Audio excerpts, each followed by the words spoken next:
Labi, labrīt visiem. Man liels prieks ir tieši Rīgas Tehniskajā universitātē. Sveikti jūs jau jāsaka, tādā tradīcijā igadējā. Starp citu, pēdējo reizi, ministra kungs, lai jūs zināt, pēdējo reizi Rīgas Tehniskajā universitātē ir bijušas situācijas, kad nav vietas, kad ir forši, ka ir arī tiešraidi, jo citiem, kam nav vietas, vienkārši zālē jāpaliek tiešraidē, bija uz māju siltināšanas programma. Tā kā par kodolenerģijas nākotni, acīm redzot, tas ir tikpat svarīgi nacionālajai ekonomikai un nākotnei, varbūt pat suverenitātei, un kādus tik vēl vārdus mēs šodien nelietosim, bet paliksim arī praktiskā līmenī, un praktiskais līmenis noteikti ir gan ar pateicību namatēvam par organizēšanu, bet arī uzreiz ar jautājumu. Tālim Juhnam, Rīgas Tehniskās universitātes šefam vai rektoram vai vienkārši namatēvam. Ja, Tāli. Mēs patiesībā šodien daudz runāsim, jo iesākām jau pirms gada šai pašā zālē runāt par to pirmo soli, jo ir jāizaug veselai jaunai zinātnieku paaudzei. Nav tā, ka mums nav tradīcija, kuri spētu šo ideju, ko mēs mēģinām pagaidām teorētiski attīstīt, arī praktiski risināt, bīdīt, šturmēt, lobēt, visi šie vārdi. Kā jums liekas, vai Rīgas Tehniskās universitātes rektors šodien varētu paņemt karogu, piesist kāju un pateikt, jā, mēs to izdarīsim Latvijas Republikā, un pielieciet tad cik gados?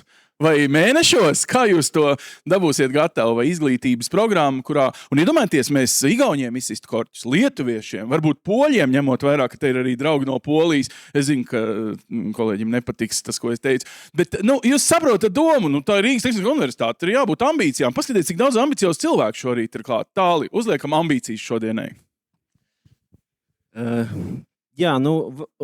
Es teikšu tā, vadīsimies pēc pieredzes. Mēs gadus 10 atpakaļ izlēmām, kad Latvijā jāpievienojas tāda organizācija kā CERN.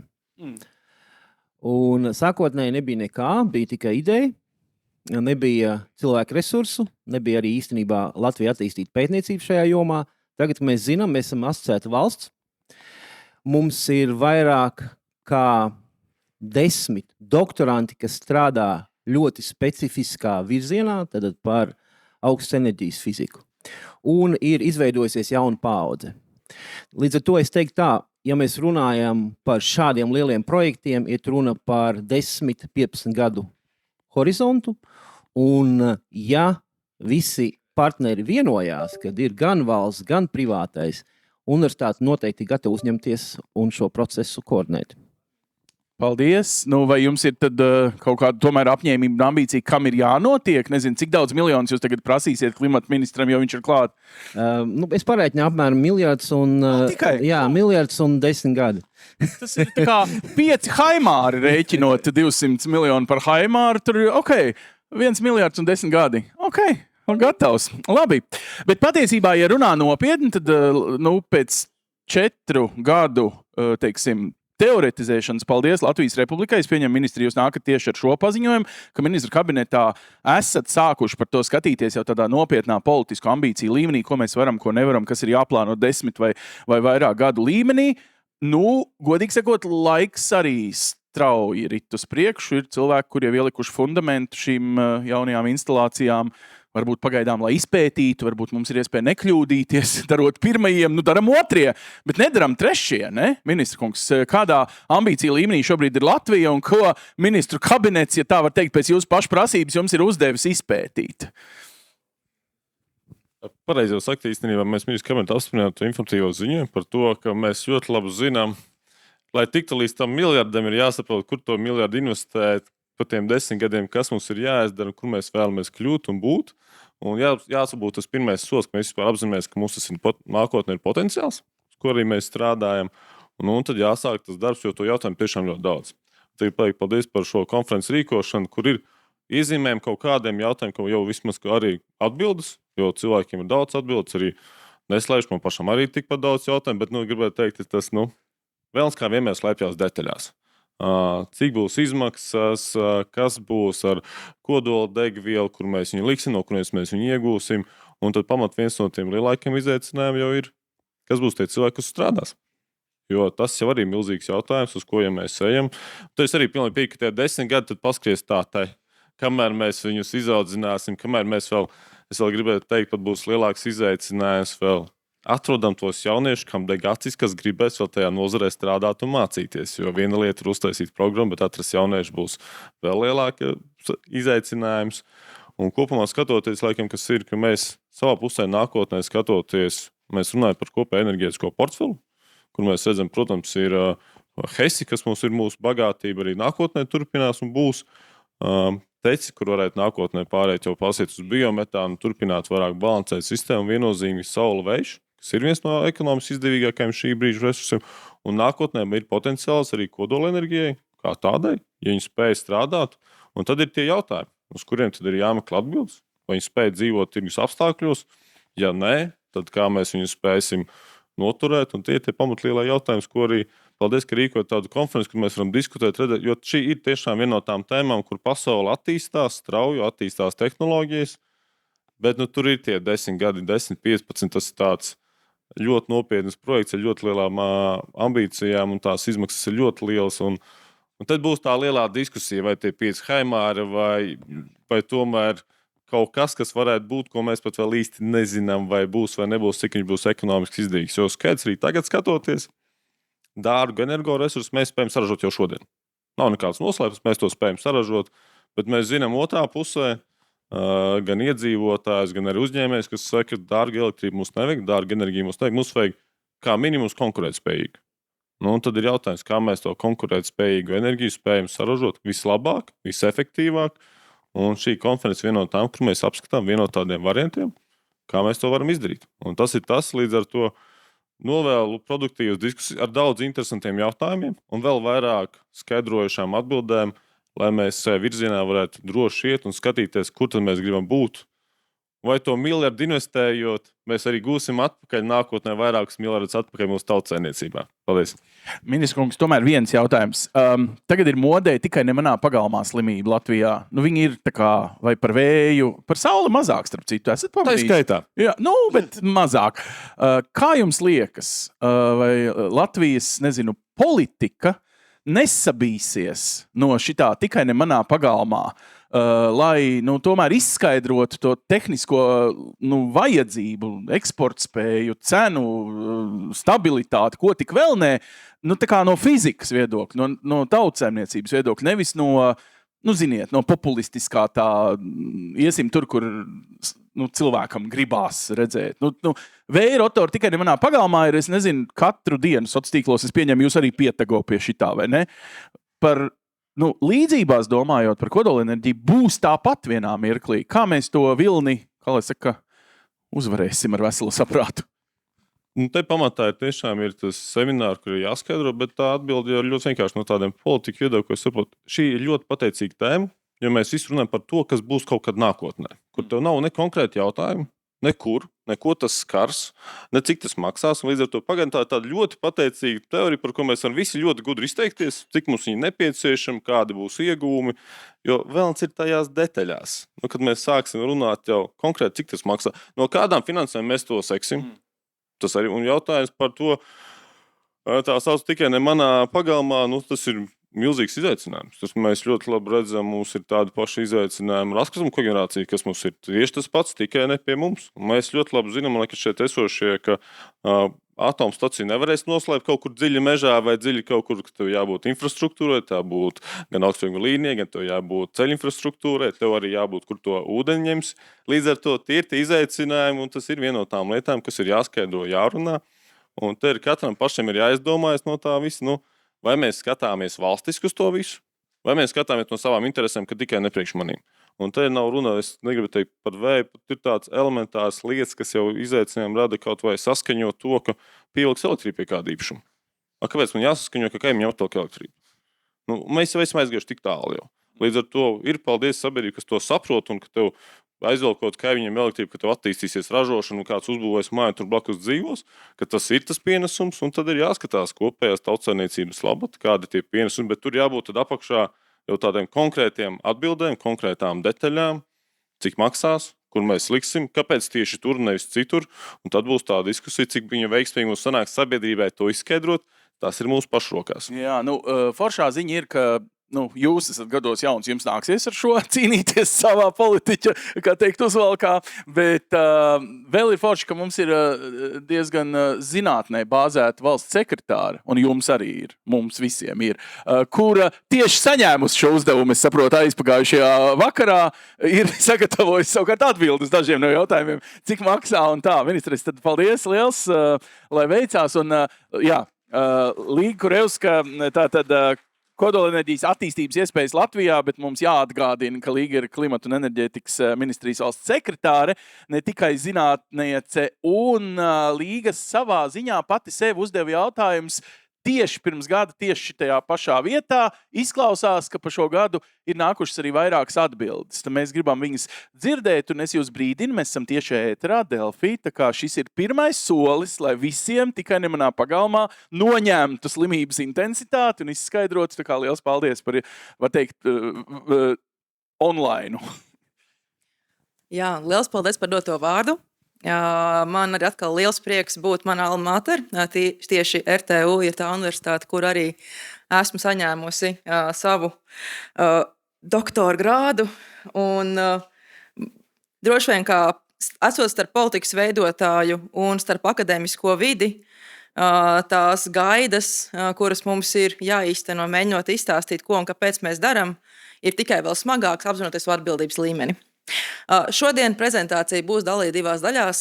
Pirmajā vēlos izstāstīt par mūsu valsts enerģētikas stratēģiju tieši caur kontekstu, kā arī tur, protams, mums ir vieta Kodolenerģija, kā jau ministrs kungs sākotnēji minēja. Un otrajā daļā gribu palūkoties uz to, kas noticis pasaulē un Baltijā kodolenerģijas jautājumos un kur tad šobrīd arī esam, jo ir bijis ārkārtīgi interesants gads. Tātad par mūsu stratēģiju. Kad sākām veidot mūsu stratēģiju, protams, sākam vienmēr ar to, kur mēs esam un kas ir mūsu izaicinājumi un ko mēs vispār patērējam.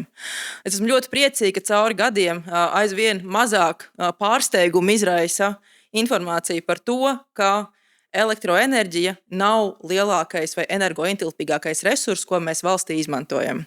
Tas, protams, ir no lielajām grupām siltums, kamēr primārie resursi mums dalās aptuveni pusi uz pusi, transporta degvielas un biomasa. Bet tas, ka varbūt mums ir tā kā aptuveni tikai ap 10% ir elektroenerģijas patēriņš no mūsu kopējā patēriņa, nenozīmē, ka šī ir nesvarīga nozara, šī ir ļoti svarīga nozara. Un tā ir arī tā, kurā mēs sagaidām lielāko attīstību. Ja skatāmies uz mūsu valsti kopumā un mēģinām vienā slaidā ielikt to, kas ir mūsu izaicinājumi un iespējas, tad noteikti jāpiemina mūsu 3 paralēlās infrastruktūras – elektrība, dabasgāze un centralizētais siltums. Gadus 5 atpakaļ vadošais vēstījums bija, ka tā ir liela kļūda, valsts tā nekad nevarētu darīt, ļoti smagi, ļoti dārgi. Un nav tā, ka tam nav taisnība. Protams, ka uzturēt 3 paralēlas infrastruktūras sistēmas pietiekami mazā valstī, kāda mēs esam, ir arī dārgāk. Un visdrīzākais, ja šodien rastos jauna valsts, tad šādas 3 sistēmas netiktu paralēli veidotas.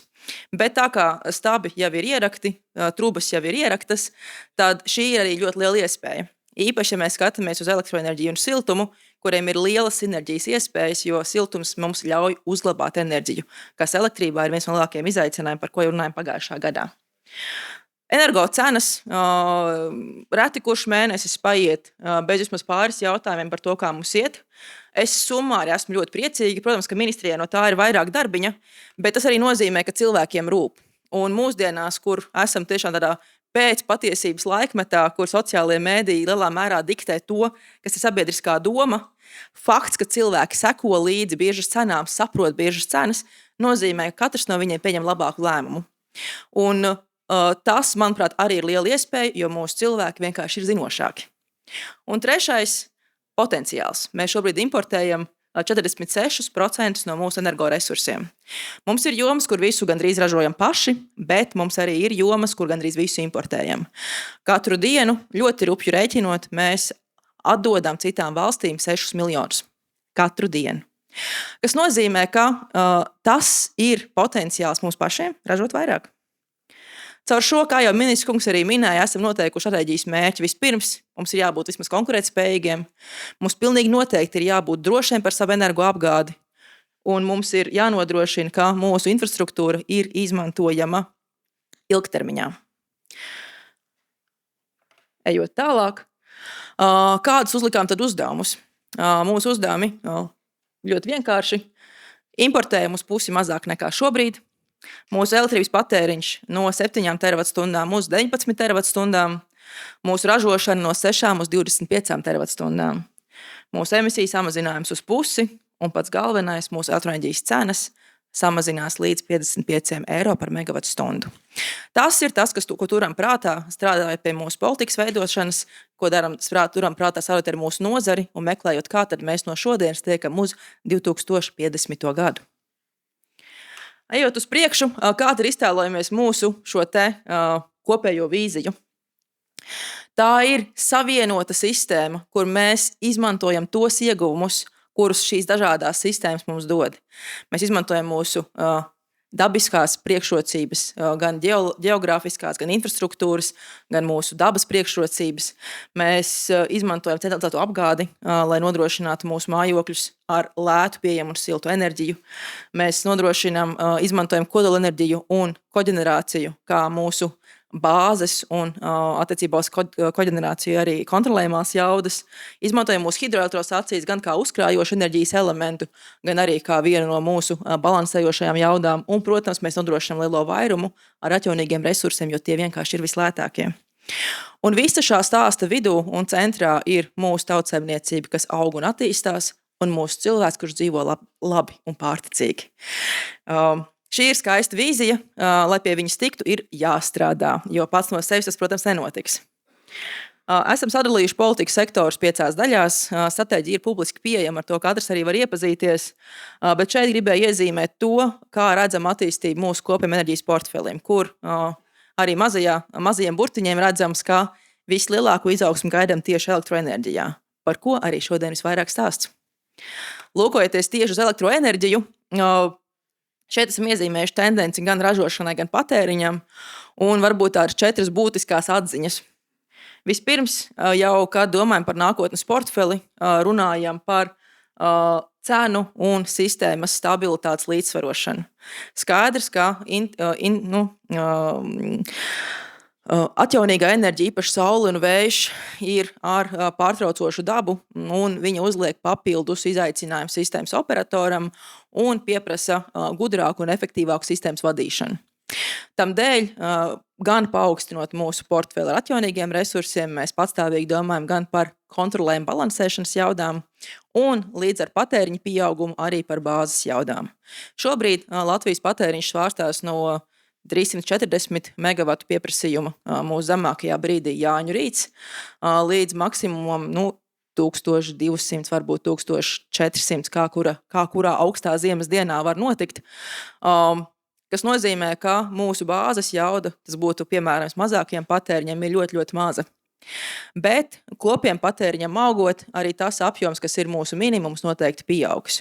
Un tieši tas ir tas apjoms, uz ko mēs lūkojamies gan kontekstā ar kodolenerģijas attīstību, gan ar atkrastes vēju, kur esam veidojuši šo te mūsu nākotnes sadalījumu attiecībā uz atkrasti un kodolu. Redzam, ka viņu sadalījums ir savstarpēji aizvietojams, balstoties uz to, kādu attīstību redzēsim SMR-os, gan no tehnoloģiju pieejamības, gan arī no cenas.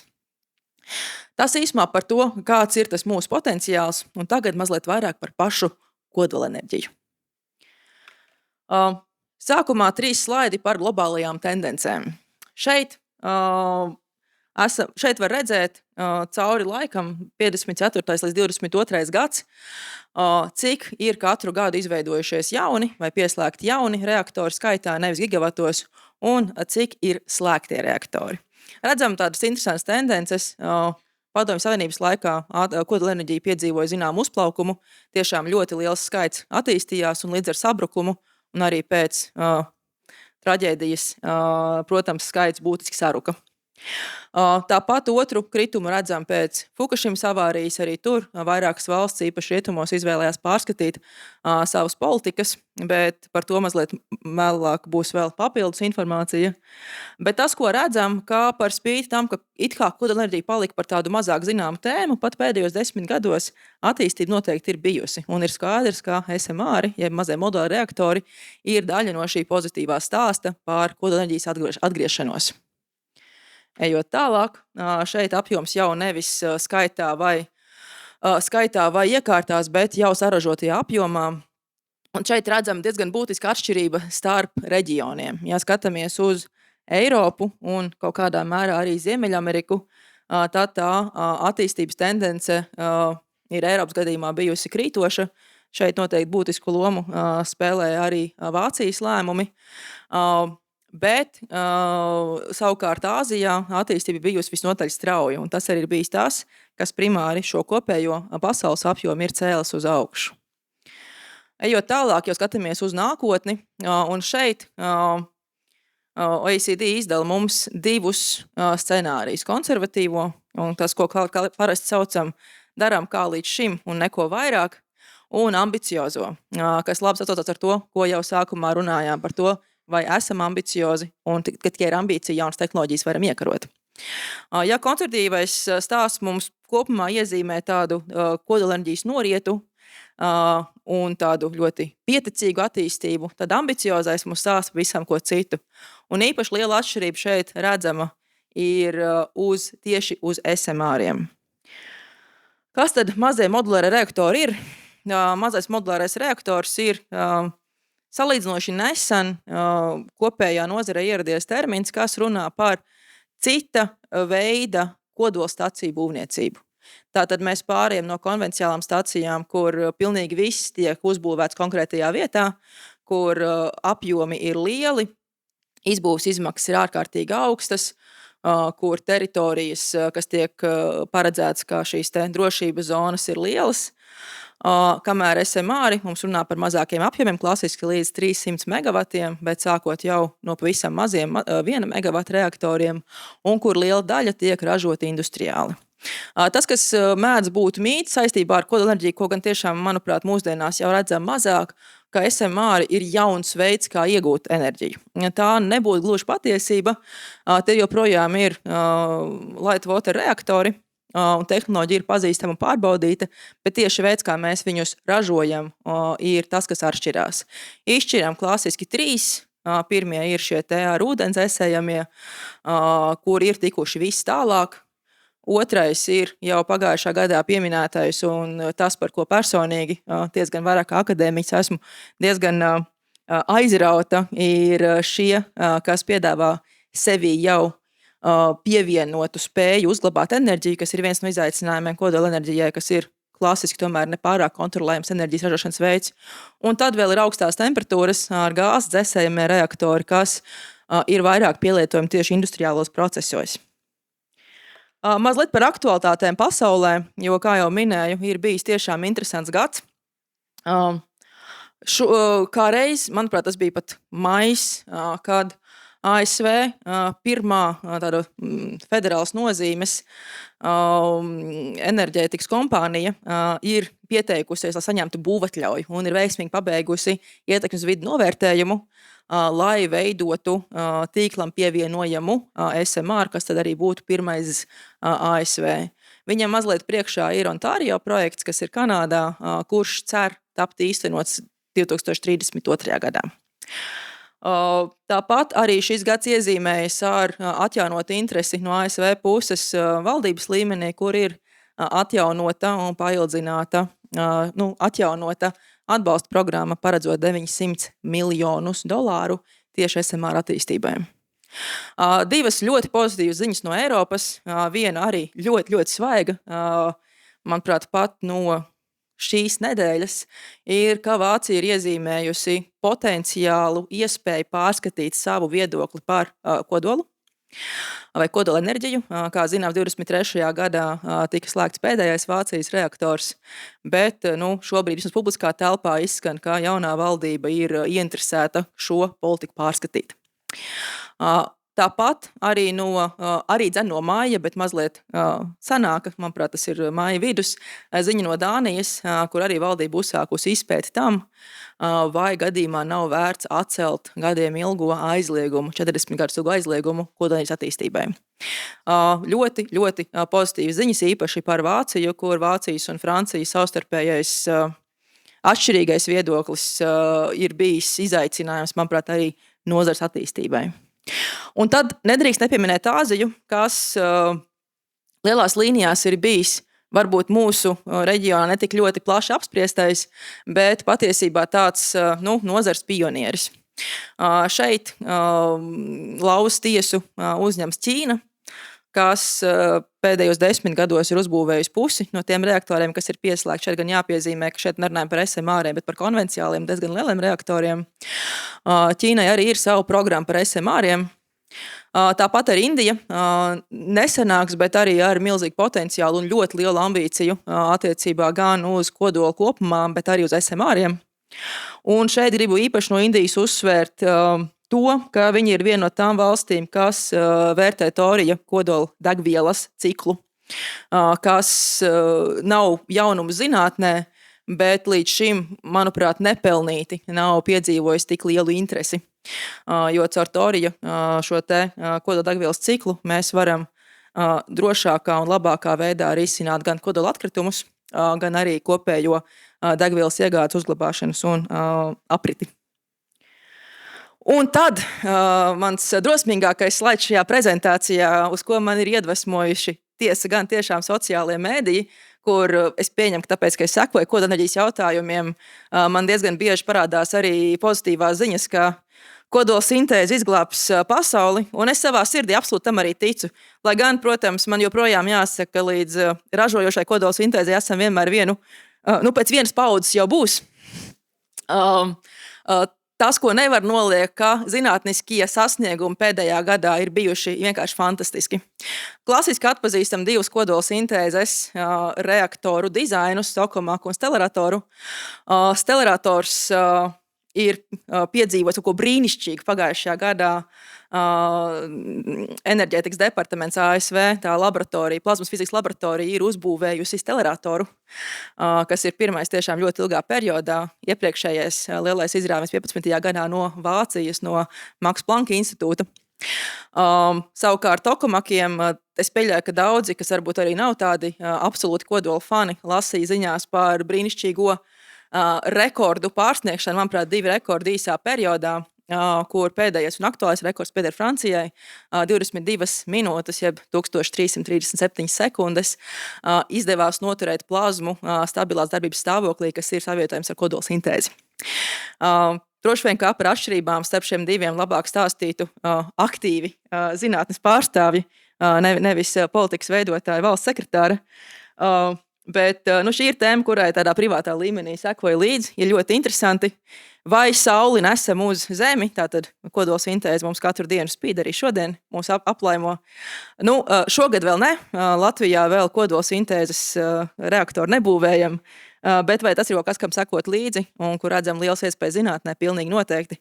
Un šie te pēdējie 2 notikumi tiešām ļoti aizraujoši. Un tagad par mazliet tuvāk mājām, par Baltiju. Arī šobrīd joprojām visas 3 valstis, un man ir prieks to arī šajā konferencē teikt, visas 3 valstis nopietni vērtē to, vai SMR, jeb kodolenerģija pēc būtības ir daļa no mūsu kopējā enerģētikas portfeļa. Esmu priecīga un pateicīga, ka māja sākumā kabinets apstiprināja ziņojumu, šeit arī saiti uz to, bet kā jau minēju, arī tas ir publiski pieejams. Kas mums valdība ir uzdevusi mums, pirmkārt jau varbūt tas ir Igauniju, ar Igauņas kolēģiem jau runājāmies, jautājumu pārunājām un skatīsimies, kur varam šos resursus izmantot kopīgi. Un mūsu nākamais mājas pavisam vienkārši, sekojot vadlīnijām no IAEA, veidot šo te kodolenerģijas programmu. Šeit gribu uzsvērt tiem, kuriem varētu būt satraukums. Nē, mēs ne pie Rīgas, ne Aconē, ne arī mūsu piejūras kurortos nekādu reaktoru šobrīd nebūvējam. Taču sagatavot regulējumu, izpētīt iespējas, un darīt sagatavošanās darbu, kuram vajag laiku, kamēr paralēli zinātne un industrija attīstās, ir, manuprāt, tas, kas ir godprātīgi un atbildīga politikas veidotāju uzdevums. Un tieši to kopīgi ar kolēģiem šeit gan piesaistot arī ārpakalpojumu, jo tik detalizētu analīzi, gluži tāpat kā igauņi, diez vai mēs paši spējam izdarīt, bet esmu diezgan aizrauta par to, kāda būtu rezultāti, jo šāda te programma Latvijā iepriekš veidota nav. Tāpat arī Lietuva gan turpina darbiņu, lai atrisinātu, jeb savāktu to, sakoptu, jeb sanētu iepriekšējās kodolstācijas teritoriju, bet arī protams, līdzīgi kā Latvija un Igaunija, vērtē iespēju kļūt par kodolenerģijas valsti. Tas, protams, nozīmē diezgan daudz dažādu soļus, taču domāju, ka Baltijas valsts, kas spēja vienoti sinhronizēties, tāpat arī ar kontinentālo Eiropu spēja arī vienoti un koordinēti pieņemt lēmumu par to, kas tad ir mūsu ļoti savienotā, mazā, bet ļoti, ļoti mums svarīgā un mīļā reģiona enerģētikas portfels un kodola loma tajā. Visbeidzot, pozitīvs stāsts. Šogad veiksim jaunu aptauju, neesam vēl to izdarījuši, un tad nākamgad varēšu par to izstāstīt, bet esam ļoti priecīgi, ka visās Baltijas valstīs atbalsts kodolenerģijai no sabiedrības puses pieaug. Arī man pašai, protams, anekdotiski piemēri, bet sniedzot vieslekcijas universitātēs, lai par ko es runātu, vide, klimats, enerģētika, vienmēr ir jautājums par kodolu. Un man liekas, kamēr mēs esam zinātkāri un uzdodam jautājumus, tikmēr mēs esam dzīvi un attīstamies. Tāpēc mans novēlējums uz šo gadu mums visiem turpinam uzdot jautājumus, turpinam kritiski domāt un rūpējamies par to, lai mēs turpinam attīstīties. Paldies par jūsu uzmanību. Paldies! Tā sieviete, kas nonesa sauli no debesīm, ir gatava dažiem jautājumiem. Es pieņemu. Vēl nē, ja? Jūs tomēr nesolat, ka pirmie būsim mēs, nevis francūži. Labi, es gribu ātri saprast, kā jūs iesaistīsiet šajā valdība devu jums uzdevumu, patiesībā jūs paši uzprasījāties, jo jūs rakstījāt ministra kabineta tos noteikumu projektu visdrīzāk. Ko jūs iesaistīsiet pie tā galda? Kas būs tie eksperti, kas teiks, jā, latvieši to vajag? Tas lēmums šobrīd nav, vai latviešu vajag. Tā programma, kurā, manuprāt, ir 11 vai 19 punkti, es neatceros tik labi no galvas ciparus, kuri mums ir jāaiziet kopīgi. Mēs noteikti pirmkārt strādāsim ar Starptautisko atomenerģijas asociāciju, aģentūru, jā, tieši tā. Man arī ir tas gods šobrīd, kurš esam pārņēmuši vides sektoru, doties uz Vīni un piedalīties tikšanās reizēs, jo, lai gan mēs runājam par kodolšķirtnes enerģētikas kontekstā, tad Latvijā visu laiku vides sektorā veicam radiācijas uzraudzību, un attiecīgi tā nozare no uzraudzības pusē mums jau eksistē. Tāpēc arī tur iespēja vairāk iepazīties ar pašu aģentūras darbu un to, kas ir aģentūras prioritātes. Tā kā noteikti vieni partneri būs aģentūra. Vai mums izdosies tik forša sadarbība kā Igauniem, kas ir pirmā valsts, kura panāca, ka aģentūra viņiem arī bija viens no programmas izstrādātājiem? Nezinām. Bet noteikti kā konsultants un vērtētājs viņi tiks iesaistīti. Otrs ir partneris, ko meklēsim. Visdrīzākais, ka šeit meklēsim ne tikai Latvijā, bet arī reģionā. Būs atvērts publisks konkurss uz iepirkumu, lai šo programmu sastādītu. Tas, ko mēs skaidri zinām, ka šeit mums ir vajadzīgs tiešām padziļināta izpratne, un noteikti arī praktiska pieredze. Attiecīgi es sagaidu, ka tas būs konsorcijas visdrīzākais, kur būs gan Latvijas zināšanas, gan arī citu valstu, kuriem jau ir atomenerģijas programmas kompetence, jo es augstu cienu un novērtēju savus kolēģus, bet mēs rakstam normatīvos aktus.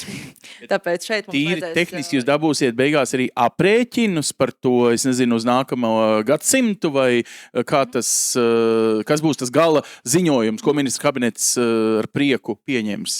Ar prieku izvērtēs. Labi. Un tad, ja viņš būs labs, kāds, protams, noteikti viņš būs, tad cerams arī sniegs atbalstu. Programmas beigas nav lēmums par to, vai vajag vai nevajag kodolu. Programmas beigas iezīmē rāmi visiem tiem pasākumiem, kas valstī ir jāveic. Lieta, ko iespējams ne visi zin, ir, ja valsts kļūst par kodola valsti, jeb kodolenerģijas valsti, viņai ir jāpērk okta. Tas okta, protams, ir vārds, kā es viņu saucu. Tātad, tā kā eksistē risks, ka jebkurš reaktors var darboties neatbilstoši specifikācijai un radīt nelaimi.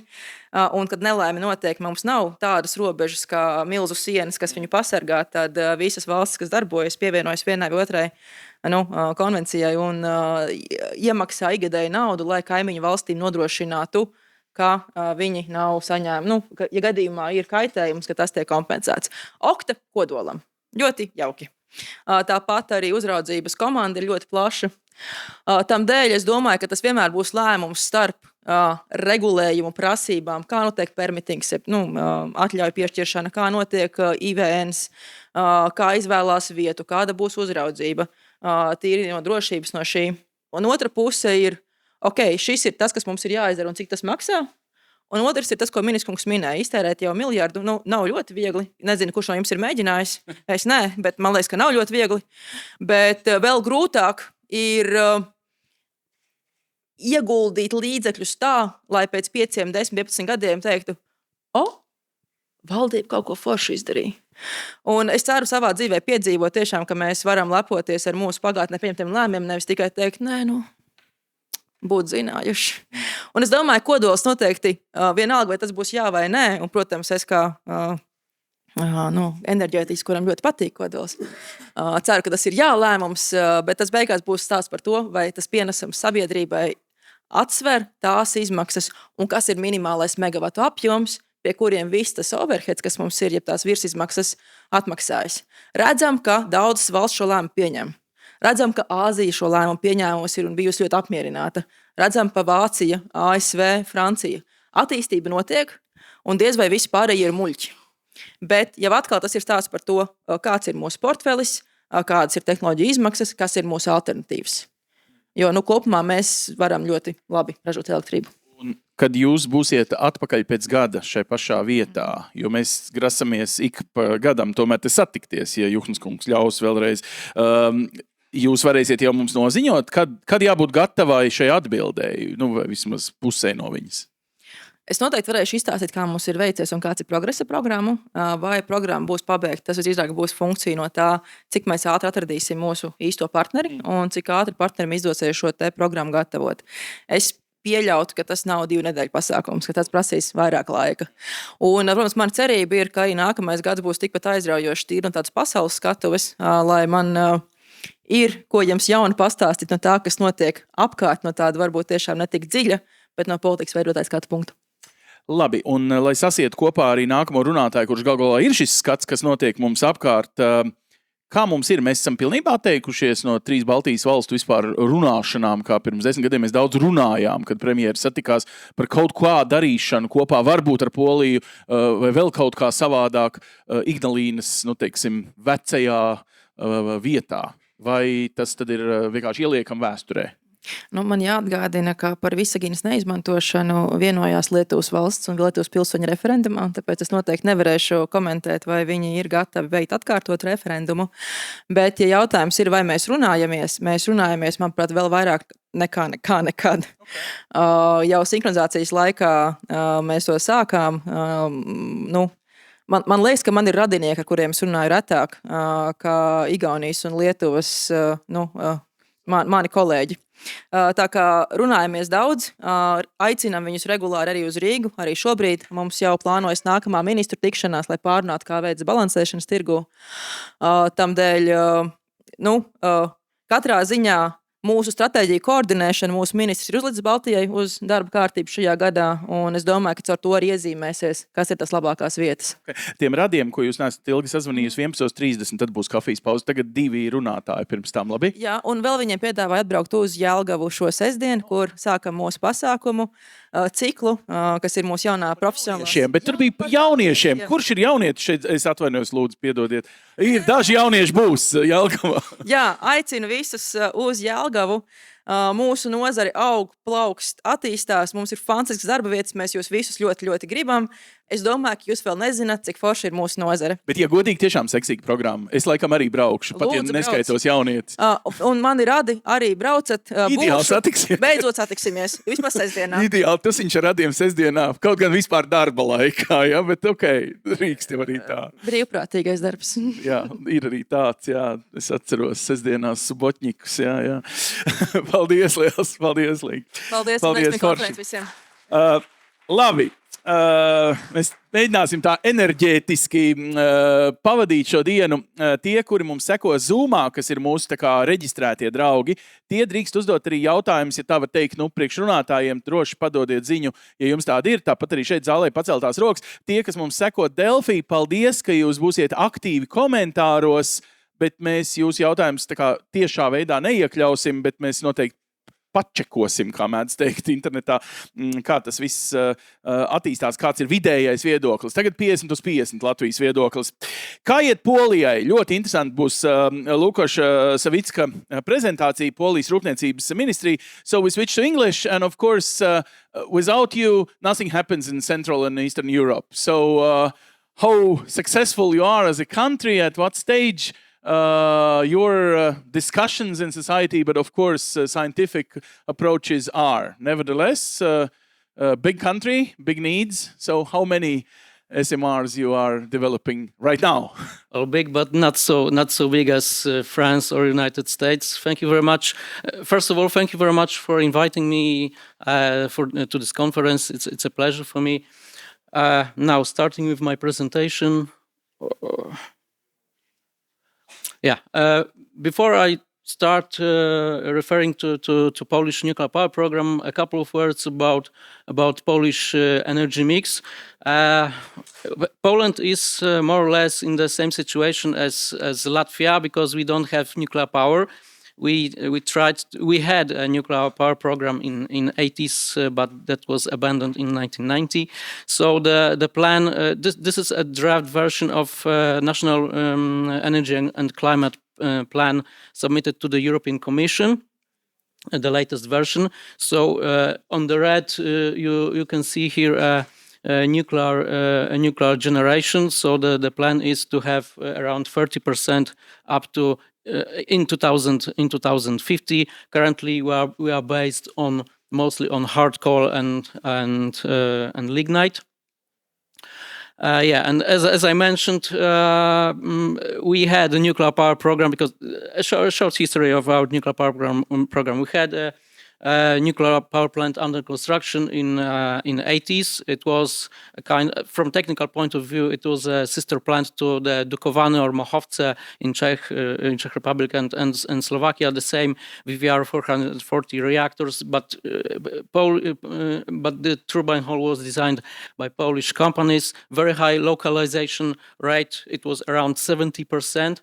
But when the government changed in 1989, there was decision to abandon the Soviet project. Well, it was based on Soviet technology. I mean the reactors, but still the reactors were just designed in the Soviet Union. They were manufactured in Czechoslovakia, in the former Czechoslovakia. But most of other parts were either from Poland, from Polish industry, or imported mostly from Western countries, including INC, instrumentation and control.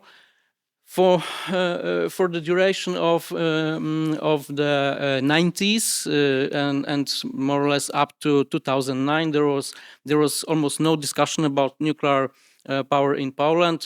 Coal was the only source on the agenda. We had several investment projects regarding the coal and lignite power plants, lignite units. And in 2009, the government adopted adopted a resolution on construction of 2 large-scale nuclear power plants. We had a draft schedule for NPP, or the first nuclear power plant. A year later, a special purpose vehicle, a nuclear company was established. Currently, it's known as PEJ, Polish Nuclear Power Plants. That's the name of the company. In 2014, the government adopted the first version of Polish nuclear power program. In 2018, we started a cooperation with United States, the first MOU with US. Then in 2020, we have adopted an update of the nuclear program. And in 2023, the site for the first nuclear power plant was finally officially selected. And last year, the government, together with the PEJ company, I mean the SPV company, submitted to the European Commission the state aid notification. The main goal of our nuclear power program is to have 6 to 9 gigawatts, electrical gigawatts of nuclear capacity, 2 NPPs, 2 nuclear power plants, large scale. So I mean the reactors of the capacity not less than 1 gigawatt each, only generation 3 and 3+. Water reactors, which means both light water and heavy water. So, as you maybe heard, the Canadians are interested in submitting a bid for the second nuclear power plant, but I will talk about it later. But only proven designs. So we are not interested in some kind of exotic designs like high temperature or fast breeder reactors. Just water reactors. The site for the first power plant is at the Baltic shore. It's northern Poland. Currently we see here two sites. The site on which is indicated in blue color. Well, it's a cooling water discharge area, but it's named the NPP site. It's Lubiatowo Kopalino, but slightly on the to the right from that is the Żarnowiec site, where the first NPP in 80s was under construction and abandoned at 40% complete. As I mentioned, this power plant will be consisted of 3 units, 3 AP1000 reactors designed by Westinghouse. The general contractor will be Bechtel, the investor, the PEJ, Polish Nuclear Power Plants, in Polish language, Polskie Elektrownie Jądrowe. This is a CGI, I guess, rendered image, how it will look like after the plant is completed and commissioned in second half of 2040s. Now, the financing scheme. You talked a little bit about the financing. Well, this is quite a big issue. I think one of the biggest one currently especially in the Western countries. So the financing scheme for the first nuclear power plant is that the government wants to finance it through 30% equity and around 70% of debt. The contract of difference with RAB model elements will also be used. So this is already written in the notification that was sent to the European Commission. The total capital expenditure is around 45 billion in nominal terms. The strike price, which will be the price used for the power plant to sell the electricity to the market, is to be set and consequent and subsequently updated in accordance with actual construction and operation costs of the power plant. The schedule of the first NPP is that the next year we will have a site safety report. the construction permit in 2028, the first nuclear concrete, the base slab for the Unit 1 in 2028. And as you see here, commissioning of first unit, the target date is 2036, and the last unit, the target date is 2038. Regards the second nuclear power plant, the approach here is different because based on the lessons learned from the first project. First of all, the technology, the reactor type will be selected in a competitive procedure. The bids should include financing options with equity, at least for the construction phase. We want to have the highest possible rate of local content. The Polish companies, Polish subcontractors. And what's also one of quite important items here is that we will allow participation of electricity consumers, especially the industrial ones, in the ownership of the power plant. So this is kind of very similar to Markala model or Finnish Markala model or other cooperative models. Regarding the technology and the general contractor will be selected as I mentioned in competitive process, considering first of all, as I mentioned, only proven large-scale water reactors. As I mentioned before, the technology should be mature enough, and the financial offer from the vendor. Support in competence building, possible technology transfer, and we also encourage the bidders to offer a kind of offset package. Regarding the sites that are currently under consideration for the second power plant. As I mentioned before, on the Baltic seashore, we have a site for the first nuclear power plant, but there's no decision yet regarding the site for the second power plant. Currently, 4 sites are under consideration. The two dots that are in the yellow are the preferred sites, Konin and Bełchatów in the central Poland. These are still coal power plants, so this project will be a kind of coal to nuclear initiative, especially the Bełchatów, which is in the center lower. We have the biggest lignite power plant in Poland and also in Europe there. So people there, the employees are afraid of losing their jobs and so on. So they hope the nuclear power plant will be constructed, and they do everything they can to convince the government to build NPP there to save at least part of their jobs. But Konin site is has a very similar situation. Two other sites that are kind of, let's say, of secondary importance are Kozienice and Połaniec, and they are in the same situation. The old coal power plants that will be closed in 2030s. A preliminary schedule for the second power plant,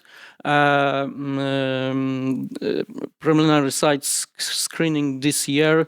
We want to have it completed. Start of the technology selection process. We want to start it this year as well. The government also need to select the investor, because there is no decision yet who will be the investor for the second power plant.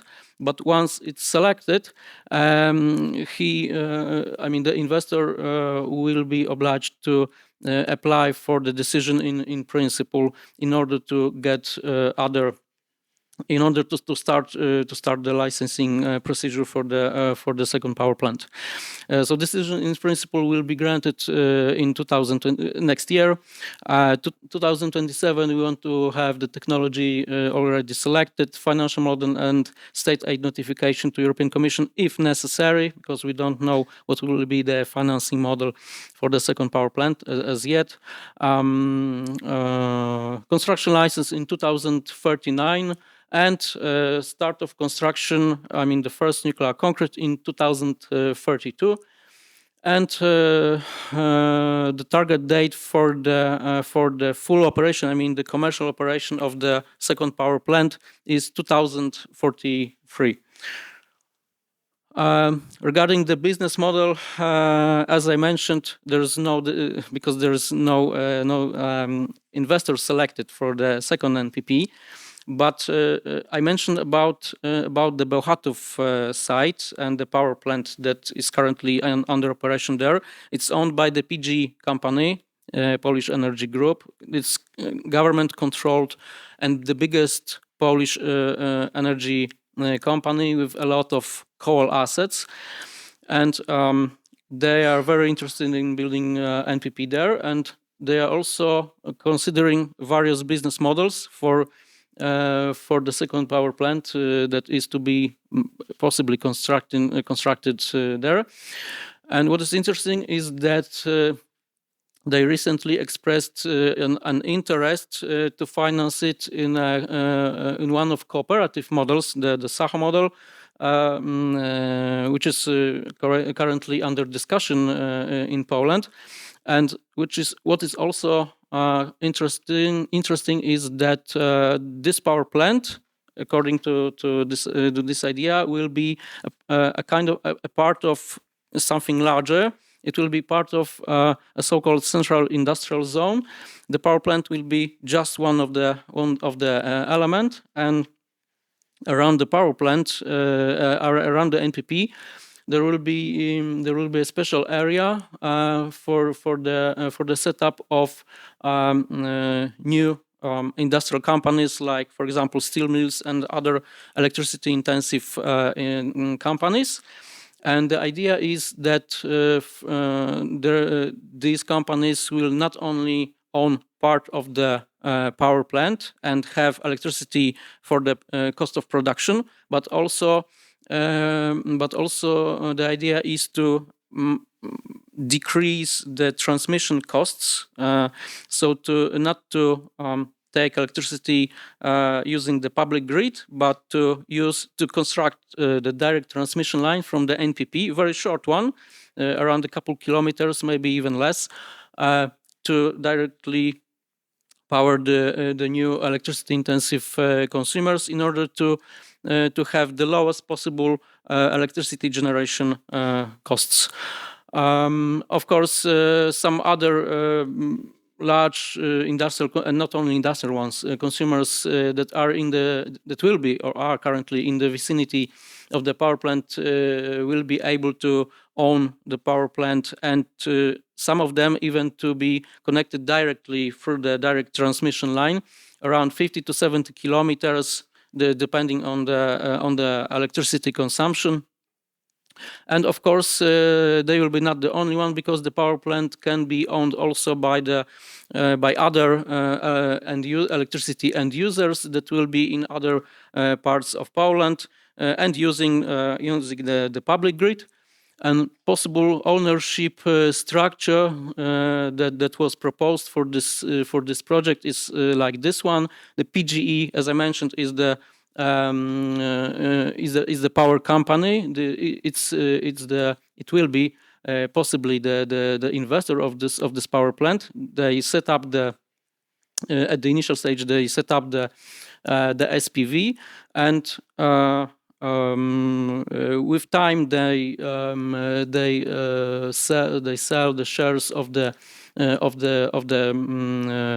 power plant to the end users, and some of them will be or should be acquired by the reactor vendor. This element is to its role is to motivate the reactor vendor to keep the timeline and costs under control. It should motivate the reactor vendor to avoid the delays and cost overruns. And as I mentioned, the end users together with PGE could be the biggest owners of the power plant. Of course, the cities that are close, especially the Łódź city, which has currently something like 700,000 people, so quite a large electricity consumer, and it's located around 50 kilometers from the Bełchatów site. So the last slide of my presentation, possible additional nuclear projects. I mentioned about the 2 power plants that we are currently planning to build, but the draft update of the Polish nuclear power project envisages also some other nuclear projects. So I mentioned about coal to nuclear, which are currently very heavily under discussion. I mentioned also about the coal sites you've seen on the map. There are more of them, of course, because as I mentioned on my first slide, Poland is still our energy sector is still based on hard coal and lignite, so we have a lot of coal power plants, and most of them are very interested in having NPPs for economic reasons, of course, for the jobs, for the regional economic development. It's obvious. We are considering of taking into consideration the SMRs. I mean the SMR technology to be written in the document once proper maturity is reached, because some SMR designs are still at the very early the design phase, so we do not consider them in the program. But we want to prepare a so-called roadmap for SMRs. This will be a kind of document attached to the Polish nuclear power plant. And the last but not least, nuclear district heating. Poland has a lot of district heating networks, and the Warsaw, the capital, our capital city, has the biggest district heating system in European Union. So, and it's based on fossil power plants, mainly coal and gas generation. So, nuclear district heating could be a potential solution to decarbonize the heating sector. And that was my last slide. So, thank you very much. Thank you. Well, nevertheless, we noticed that you are not from capital. That your ministry branch is based in Katowice. It's a bit complicated. Well, physically, I'm based in Warsaw. My office is in Warsaw, but the formal headquarters of my ministry is Katowice in the Silesia region. Okay. Yeah, so we are based in quite interesting. We've got this political discussion in Latvia, so this is why I noticed. Good. Questions regarding? Yes, please. Yeah. Hello, my name is Oļegs. What is your attitude as a ministry to independent nuclear project like we know Orlen Synthos Green Energy? Yes, OSG. Some times ago proclaimed they will build 50 reactors like plan in Estonia, BWRX. What is the status now, and how the government and ministry attitude to these projects?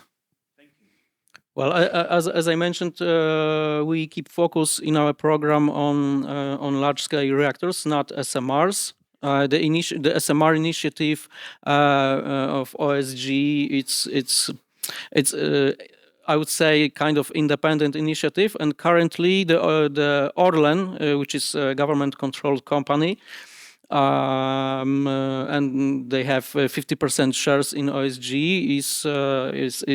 They have a discussion about about extension of the agreement with the Syntos. Syntos is a private company, and they hold the IP, intellectual property rights for the BWRX.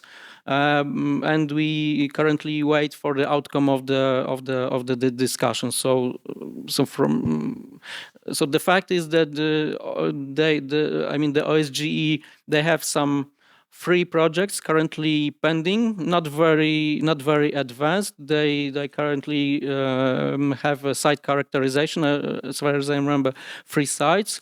But there is no firm decision, no final investment decision if to proceed with those 3 projects. And as I mentioned, the situation is more complicated because there is still the discussion between the 2 partners whether to extend the agreement on cooperation or not. You know, we have saying that we always use small country is beautiful. We have smaller problems or no problems at all, as you noticed. You are big country, big problems. So no, joke. I think in nuclear power, all problems are big. There are no small problems in nuclear industry. I agree. But you can share problems with partners. Yes, to disperse the risk. Absolutely. This is why we invited you. We want our problems to become somehow your problems as well. So please enjoy. We have enough of ours. But of course, You will learn a lot of perspectives. And actually, I invite you also to learn a next perspective from our good colleague, Eidens Morisons. He is from Australia. And by the way, Eiden, you've been doing a reality check, isn't it? So let us switch to Eiden's not only presentation, but also his Zoom appearance. Eiden, good morning. We would say here in Latvia. How should I address you? How late night it is in Australia? G'day, good evening. Oh. It's evening time here. Can you hear me? Yes, we do. And we even see your presentation, so ready to go. That's fantastic. Good morning. Excellent. Everything is in place. Very good morning. It's good evening here. It's wonderful to be with you. Thank you so much for the invitation. I'm really honoured to be able to share some information about Australia and the situation we're currently in here, which I think should be a reality check for renewable energy. I know that globally there's a couple of narratives about how we can decarbonise, and one of them is that we should pursue wind and solar power at massive scale to decarbonise. And I think that I'm one of the people that has looked into this closely in Australia and come to the conclusion that this is a really bad idea. And actually, the more we look at diffuse, correlated, weather-dependent, inverter-based energy generation, the worse it looks. And so I wanted to give you a share of the reality check for how it looks from Australia, which is meant to have a massive abundance of wind and solar, certainly, capacity, but how it's actually going. But first, I wanted to share some sad news, which is a political reality check for nuclear power, because Australia has just had an election just about 3 weeks ago. And the election outcome politically was extremely bad for nuclear power, because there was the major opposition party in Australia proposed introducing nuclear power, and their policy was relatively sound. The way they campaigned about it was different, but they lost badly. They lost in a landslide. And so this picture here is of our current energy minister, who has devoted us to trying to achieve almost 100% reliance on renewable energy. And he's opposed nuclear. And this is his piece to claim victory, written into one of the major newspapers, saying that everybody loves renewables. And I'd like to draw your attention just into the subtext here. It says that Australians want an affordable plan backed by the experts. Just a thought to keep in mind as I progress through this. But this political reality check is very sad news for nuclear in Australia. So my presentation will try to address and try to reconcile how can renewables be going so badly if they are still so politically popular? What is going on here? And to explain that disjoint, I wanted to find a silly metaphor about what's happening with renewables really. And it is as though we are on the Titanic and we've just hit the iceberg, but people don't know how bad it's about to get and how bad things are just a few decks below the waterline. And so there's this wonderful scene of the Titanic that I looked up where some first-class guests encounter shards of ice on the deck from the iceberg being kicked around and more or less make light of it. So it's quite fun. And I think that that's a situation that Australia finds ourselves in. Power prices are rising in Australia. That is probably the first clue that something is badly wrong. But we still are making light of it. We're confident that nothing too serious is going wrong with the current journey. And that is, I think that is not the case. I'll explain further. But firstly, to give a nuclear context, it's important to know what the opposition campaigned upon. Like, what did they try to propose? And the key thing I want to emphasize here, which I think is a political lesson, a political public policy lesson, and my take on it at least, is that they tried to present renewables and nuclear very much as friends. They talked about nuclear as part of a balanced mix. And they said that in every sense, nuclear was just essentially something to complement and improve the renewable outlook. And their model still included at least 50% reliance on wind and solar. And they made this argument across three different categories, both the environmental categories. Their motive for going to nuclear was that it would help us reach net zero. They also said that it would be more reliable from an engineering and reliability perspective. It would improve the current outlook. And they also argued that it would be cheaper. That was a key issue in the election, the cost. In fact, that was probably the dominant question that was addressed. But in all of these, they did not attack renewables and say that they were not good in any sense. They just said that nuclear would make things slightly better. The overwhelming lesson, I think, unfortunately from the Australian experience, is that this strategy of presenting nuclear as just a complement and a partner, at least in this instance, has failed. It did not work particularly well. In fact, it worked very badly. And I'd like to use these themes, engineering, environment engineering / reliability and economics, to explain why I think a more aggressive stance was required to essentially attack the current plan and demonstrate why scaling up to almost 100% reliance on intermittent sources is not a good idea and won't work. Now, along with, against this relatively friendly nuclear renewables are kind of friends, both are a sort of all right kind of approach from the opposition, the current government waged an absolutely relentless, facts be damned scare campaign that was supported by a lot of people on the left of politics, progressive side. Obviously conflating nuclear weapons with nuclear, like using this language about a carbon bomb with scary clouds behind the opposition leader. Also arguing that it would double your bills, particularly if you had solar power. I'll talk about these lies. These are outright fabrications of what the economic reality was and the policy was. But there was no remorse on one side in attacking nuclear furious, but the people proposing nuclear did not dare say anything about there being a genuine problem with renewable energy. And I think this didn't work.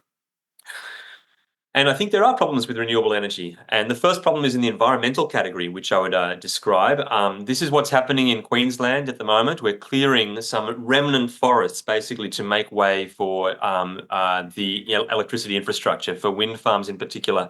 It happens to require the highest bits on tall ridgelines, which often have the best trees and the best wind and the most important updrafts for birds, which gives you the most wind. The environmental impacts of running this out at scale, which requires thousands and thousands and thousands of turbines, is actually really severe. And we're encroaching already on very high-value conservation areas. And we're also encroaching on beautiful farmland. And farming communities are, and don't let anybody tell you any differently, absolutely incandescent with rage about what is going on with the renewable energy transition here in Australia. And I've spent some time visiting some of them, privileged to fly in a tiny little light aircraft over some of this lovely high-value agricultural land that will have wind turbines over all the hills. These photos are from a community consultation where every person except one in that room came to pretty much speak against the proposals for new wind farms in that area. I gave a talk at Wagga Below. Again, 100 people turned out, the community turns out in droves to kind of hear discussions about why the renewable energy transition won't work. So the country is absolutely furious about this out in the bush. So that's something that's, I think, important to be aware of. Even though we have lots of space, we've figured out very good things to do with lots of space, and the rural communities are highly impacted by the wind farms and the solar farms being rolled out. But from an engineering and reliability perspective, renewable energy has enormous drawbacks as well. In particular, because the sun, when it shines, it all shines on every roof at the same time, and you have too much energy. And some really drastic measures are being contemplated to manage that. In particular, what's called emergency powers, to switch off everyone's solar so it does not destabilize the grid by feeding too much power into it. And this is being contemplated, even switching off and creating induced blackouts in suburbs if they're not able to manage the oversupply. That's what would be required. This is from an official document recently published. This, of course, is very scary to the Australian population, and it's being required because of increased solar rollouts, of course. And it was reported by our market operator, the Australian Energy Market Operator, AEMO, and they have been very heavily involved in trying to push the transition for renewable-driven energy transition. The shot on the right-hand side here is important because about 6 months before the election, when this report was published, ABC News, a national broadcaster, published a paper announcing that the market operator needed to start switching off people's solar panels. And it was taken up with gusto by Sky News, which is a very conservative outlet in Australia, who are reporting this. So this is a remarkable montage of a very right-wing news outlet reporting a very left-wing news outlet reporting the market operator, which is very pro-renewables, and saying we're going to have our solar panels switched off. The response to this, though, I think is really damning, because immediately after that news story ran, the market operator actually put up a post on social media, which I've highlighted here, which is, there is no other word for it, a lie. They said that the market operator has not asked for emergency backstop powers, when plain as day, in the text of the document that was released that day, we have the text that says that's exactly what they did ask for. They said they're working with governments to introduce that emergency backstop capability. So this is a key risk, I think, that when you have institutions that are basically carried willing to oppose a narrative or willing to lie to support a narrative, we have a real risk. So I think that it's important to be prepared to be combative, to defend the truth, if it works in support of nuclear energy.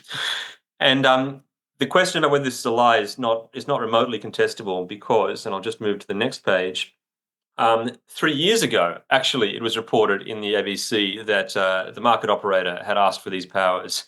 It was already being contemplated many years ago. In Senate hearing as well, the CEO of that organisation had also said they need those powers. It's absolutely beyond contest that it was required because of the introduction of more solar into the system. However, what happened politically was, I think, really interesting and quite telling, and that was that instead, the pro-renewables groups in support of the government rallied behind basically blaming nuclear for an impending switch off of your solar panels. And in fact, the first day, it was the 14th of December in 2024, the first day after the opposition had released their largest modelling yet of how nuclear power could reduce total system cost providing electricity in Australia, which was relatively credible, came from a very respected consultancy and economics analyst agency in Australia. The first response of the minister and the industry was to issue media statements and press releases about how solar power would be switched off by nuclear. That was their dominant first response to go to. And this is really bizarre. It would be totally implausible if you compared this to what was required in the next 6 months. We actually need, in 2025, our market operator is telling us, if you read the fine print, that we have to be able to switch off your solar power this year. All right. So this is a timeline that I want to build up here to sort of explain where immediately after our latest modelling, the very next step in our solar and wind transition requires us to be able to switch off people's solar panels. And instead, the government was able to succeed essentially in arguing that they'll be able to, the scare campaign will be about nuclear switching off your solar panels far, far later, when we've introduced so much more solar that solar would be curtailed consistently, rather extremely consistently. So this is, I think, a great shame. It's not particularly true representation, but the opposition would not dare question this or mount any counterattack on the government's plan to switch off solar panels in the next year. Instead, they were just quiet because they wanted to keep promoting solar power as being part of the solution. So they did not say anything to contradict what what the government was saying on this case, which I think is a real mistake. Now, the dominant question that should have been answered, and I'd like to probably focus on this for most of the remainder of my talk, is the question about the economics. And that is because it is the dominant question in Australia is the cost of living. And I think that there is evidence globally around the world that trying to reach very, very high levels of wind and solar tends to push up power prices. A small amount seems to be quite acceptable, and I would agree it's harmless, not particularly valuable, but it does not scale well to have intermittent, uncontrollable, highly correlated energy sources. And every other country that's advanced beyond 30, 40, 50% has seen their power prices increase. But in Australia, we are impermeable to that evidence, or so it seems, because of these two reports, all right? These two reports, and I'm going to focus on just one of them, which is the main blueprint, all right, the integrated system plan, because that's been dominant in debate, and I don't have time to address two in the time available today. But the integrated system plan, just a few questions, I suppose, that I would ask is, does it compare the different systems? Does it include the whole system cost? And is it an independent and transparent analysis? And in all those questions, we actually find that it is none of those things. And I'd like to draw this out and to give you an illustration of how badly the broader public has been misled by thinking that this is what it does, that it provides some good comparison of different alternative systems. I'd like to give you some exact quotes, primary source, from not just an average member of the public, but a former energy minister of New South Wales. This is Matt Keane, and he's now been promoted into a position as a public servant who's chair of the Climate Change Authority. So he is a very senior person who's held high office and is focused on the energy transition and energy. So he has no end of resources and reasons to read the documentation properly. But he exemplifies a misunderstanding about what our main documents do, because he claims that the purpose of the integrated system plan was to look at alternative ways to provide energy. Is it lots more gas, for example? Do we switch to coal or keep coal running? Or do we build renewables or do we build nuclear? He said that it looks at other sources of generation. And he could be forgiven for thinking of that because the market operator themselves make statements that sound like that's what they do. They do make those statements. And there is no question from what we've actually heard from Matt Keane that he believes that there is no constraints on what they're comparing to, right? So the question is, what is the counterfactual? What is the alternative plan that's being compared to the all renewables plan? And he's explicitly described before Parliament that he thinks there are no constraints on the counterfactual. This, of course, is just blatantly factually incorrect. The counterfactual meets all the same policy targets and has all the same carbon budgets applied to it. The only difference is that it's done so without allowing new transmission to be built, which provides this sort of quite true but perfectly useless statement that it's very hard to connect up 80, 100, 150 gigawatts of new electricity resources without building new transmission. It never did do a comparison with sticking with more coal or gas or transitioning to nuclear. That is simply not what the purpose of the document was. Unfortunately, this particular individual, Matt Keane, has gone on to provide the blueprint for a totally uncosted subsidy scheme to underwrite renewable energy investment, even when the market will not provide it. And there's a very good reason why the market will not provide it, and that is because, and this is a complex slide, but it's in your packs, the capture price of wind and solar energy has started to plunge in Australia, which means that it only gets paid in the market around half, maybe 60 and 40 for wind and solar respectively. And so very few people are willing to write contracts to take off that power to finance this construction. So we are being forced to build this stuff, even though the market certainly would not, which I think is a really bad problem. Now, the model that we have from the integrated system plan has changed significantly because in the past, there was a wide range of scenarios considered where they actually did basically consider different amounts of renewable energy that we might add to the system. And previously, there was zero contemplation that we would hit 82% renewable energy by 2030. However, some new targets were added, layered on incrementally by different governments. And in 2022, one of the more likely scenarios, they thought step change came sort of close to that level. But in 2024, the latest version of this blueprint document produced by a market operator, they forced all the scenarios to hit this 82% target by 2030, which is, it's just frankly not possible. And we know this number actually came from a politically commissioned piece of work that's now infamous called the Reputex report before Labor came to office. So we now have our trusted institution that is our market operator basically forcing all their model to comply with a politically determined target that has been basically it's discredited completely. Note also that here that they claim that there would be a $275 drop in power bills by 2025. The reality has been that we've had sort of $600 to $1,000 increases in power bills in that time. So this report has been totally discredited, and yet it is still driving investment. So that is a very sad situation, and we have, and I'll skip through this a little bit, FOI evidence that the government has actually directed the market operator to do that. The market operator didn't have to model things that way.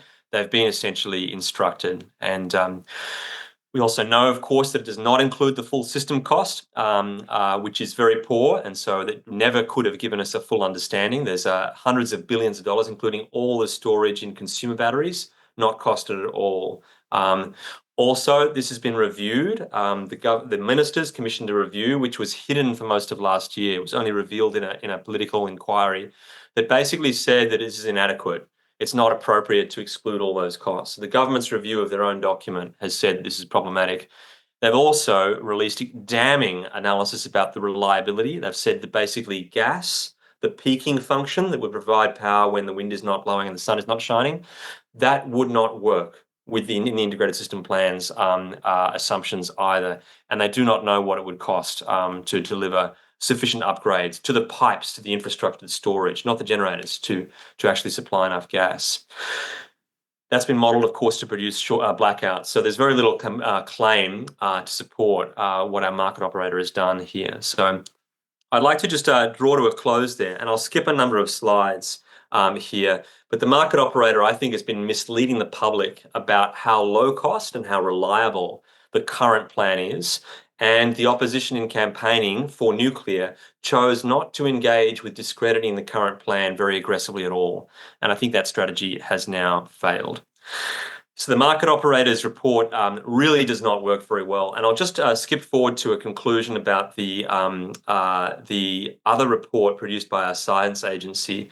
And that is to say that it produces no details because they want to support the other document.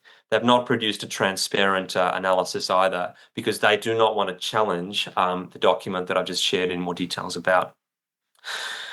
And so just like to conclude and say thank you very much. The Centre for Independent Studies does a lot of work on trying to give a detailed commentary. We've got a number of videos on our YouTube channel, which you could share. I've also personally released, if you want the adult R-rated version, a call for some resignations from people who I think have actually crossed lines that should be legally binding in the regulatory system in order to basically essentially keep the narrative alive that it is possible and affordable and actually cheaper to reach this target, which I think has been very significant politically. But I'd love to take your questions. Thank you so much for having me. Thank you. Okay. Any questions? You can put them in Latvian as well. Var arī latviski uzdot, mēs pārtulkosim. If you have some questions or remarks or something. Well, thank you very, very much for this. It was very interesting, but also promising for us. We'd like to skip your mistakes and do ours, and then we can share our mistakes to you back. So, like 2 days before, Australia was calling and giving, hopefully, I don't know, but hopefully you were giving 12 points to Latvian pop singers in Eurovision. So now we call back you and give you 12 points and say thank you very much. Thanks. Bye-bye. Thank you. Thank you for your insert. Mēs tad pārslēdzamies uz ziņām par kafijas pauzi. Tā būs tiešām tikai mazliet mazāk kā 30 minūtes. Mēģināsim būt ļoti precīzi aiz cieņas pret arī saviem skatītājiem Delfija ēterā. Un Delfija ētera skatītāji lūdzu pēc pusstundas satiekamies šai pašā vietā, uzdodiet jautājumus, diskutējiet lūdzu sadaļā un izziniet, jo tas šobrīd ir galvenais stāvoklis, izvējot visas iespējamās aizdomas. Un tieši ar to Oļegs Linkevičs, Rīgas Tehniskās universitātes mācības spēks nodarbosies. Kodolenerģētikas attīstības perspektīvas šajā skaistajā Dzintarjūras krastā. Ja? Tā, īsumā. Labi, labu apetīti tiem, kam ir pieejama kafija. Tie, kas online iet paši pie saviem kafijas aparātiem.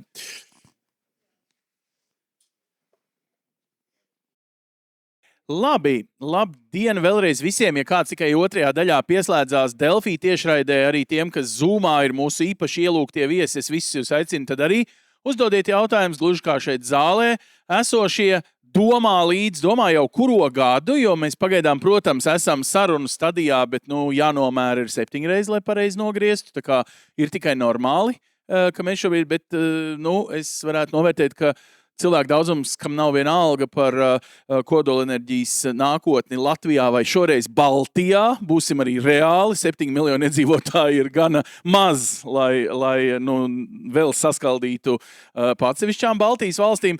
Oļegi, jūs kā zinātnieks vienmēr esat šeit, lai ieliktu tādu realitāti un bišķiņ arī paskatītos, no kurienes mēs nākam. Tas arī citreiz ir vērtīgi. Būsim reāli, mēs jau arī esam enerģētiski bagātākā valsts no 3 Baltijas valstīm. Tātad mums ir tiesības, ka Latvijai te diktēt kaut ko, jeb kā ir patiesībā. Jā, kāda ziņa, jā, paldies, Anci. Paldies organizatoriem par uzaicinājumu. Man tāds prieks jau 4. gadu pēc kārtas no pašā šīs konferences sākumā piedalīties šajā konferences. Un es gribu sākt ar nelielu ieskatu vēsture un pastāstīt arī jums par mūsu Latvijas mantojumu kodolenerģētikas jomā. Sākšu, no attāluma. Tātad droši vien, ka lielāka daļa no jums zina, ka Latvija jau bija kodolreaktors. Viņš gan bija zinātniskais kodolreaktors. Piederēja Latvijas Zinātņu akadēmijai fizikas institūtam, un tas bija Salaspils kodolreaktors, kurš darbojas no 1961. gadā līdz 1998. gadam. Tas bija izmantots radiācijas pētījumiem, un vairāki Latvijas zinātnieki, kas darbojas fizikas jomā un kodolenerģētikas jomā, tieši savus eksperimentus veica šajā kodolreaktorā. Bija izmantot augsti bagatinātā kodoldegvielā, kas, man liekas, ka 98. gada vai bišķiņu vēlāk tika izvesta ārā ar lidmašīnu no Latvijas uz Krieviju tajā laikā pēc līguma. Un jā, tur bija tāds baseina tipā ūdens reaktors ar jaudu, kas beigās bija 5 megavati, bet tā enerģijas ražošana nebija tā svarīgākā daļā. Protams, vēl droši vien, ka ir nepieciešams pieminēt radioaktīvo atkritumu glabatuvi Rodons, kas arī joprojām arī darbojas un kur izmantotas atkritumus. Man bija tas gods arī strādāt ar šo cilvēku, un Valdim māja mēnesi bija dzimšanas diena, 91 gads. Valdis Gavars ir Salaspils kodolreaktora galvenais inženieris, kurš arī bija pašā šī reaktora pirmsākums, un viņš arī ir vairāku grāmatu autors kopā ar savu kolēģi Elmaru Tomsonu. Elmars uzrakstīja savu grāmatu, Kodolenerģētika un vide, un Valdis uzrakstīja grāmatu Atoma elektrostācijas, kuru es arī izmantoju saviem studentiem, arī pasniedzot kodola fizikas pamats un kodola tehnoloģijas nedaudz.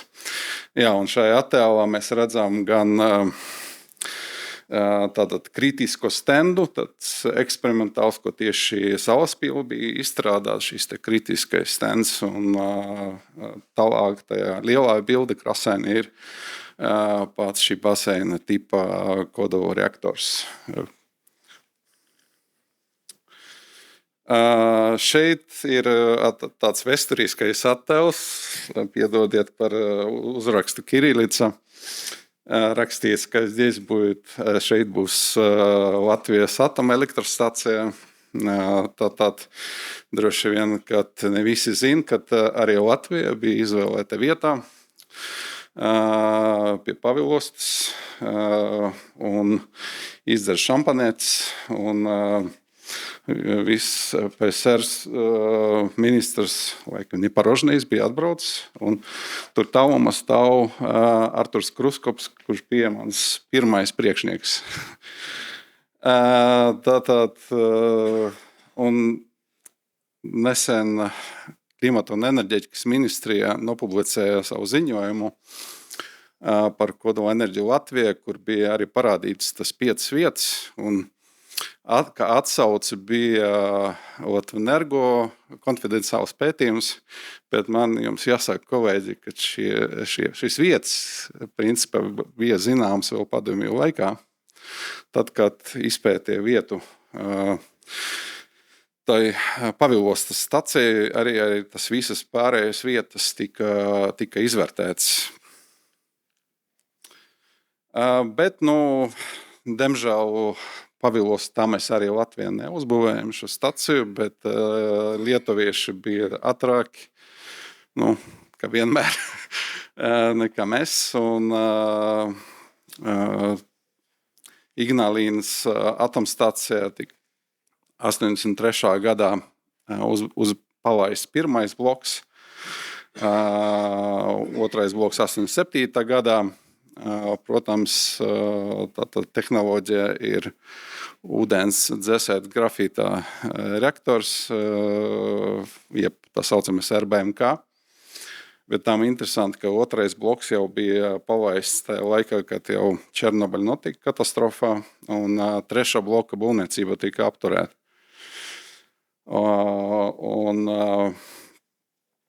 Jā, šī stacija darbojas līdz pat 2009. gadam, jo saskaņā ar Lietuvas Republikas uzņemšanu, par protokolu par Lietuvas Republikas uzņemšanu Eiropas Savienībā šo staciju vajadzēja slēgt, un pēdējais bloks tika slēgts 2009. Gada nogala, un visu laiku Lietuva bija vienīgā energosistēma Latvijā, Baltijā, kas eksportē elektroenerģiju. Bet kopš 10. gadā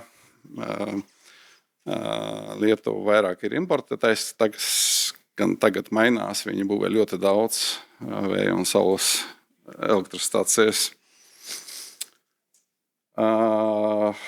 Man jāsaka, ka no 2006. gadā līdz 2012. gadam es arī piedalījos tajā grupā no Latvijas, no Latvijas Energo, kas atbalstīja Visagīnas atomstacijas projektu.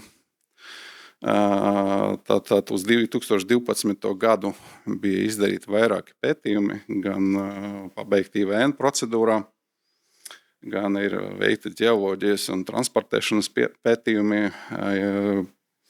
izvēlētā tehnoloģija ar strateģisko investoru, kas bija Hitachi.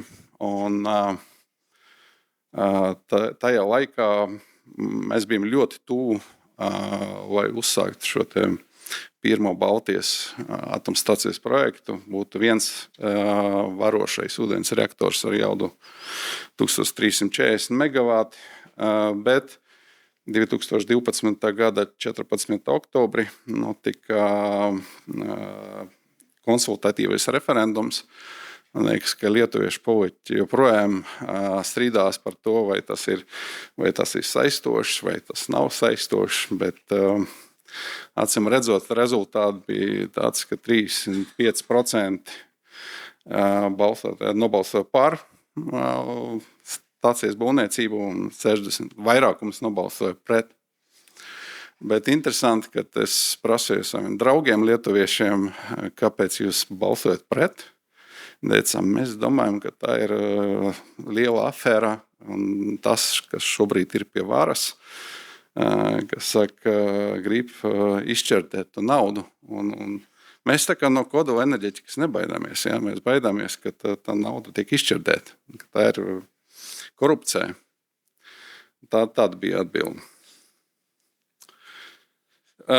Es šeit daudz nestāstīšu par šo slaidu, jo nākamā prezentācija no Kaleva, tad no mūsu zemeļu kaimiņiem par Fermi Enerģijas projektu, kurš tagad ir lielāka mūsu cerība iegūt beidzot kodolenerģiju arī Baltijā. Šeit es gribu pieminēt, šajā fotogrāfijā mēs centrā redzam Ontārio provinces enerģētikas ministru, bijušu enerģētikas ministru Todd Smith, un tajā Kanādas delegācija bija arī pārstāvji no Ontario Power Generation. Tā ir tā kompānija, kas tagad Darlington atomstācijā būvē pirmo SMR reaktoru BWRX 300, ko arī Fermi Energia izvēlējas. Un, jā, pa laimēs arī tur bija. Tātad iepriekš jau pieminēts tas pētījums, ko veic Latvia Energo vēl 10. gadā, bet es vienkārši gribu dažus secinājumus no šī pētījuma uzskaitīt. Tas, ka lai uzsākt vispār kodolenerģētikas programmu valsti, sākumā arī jāpanāk sabiedrības piekrīšana.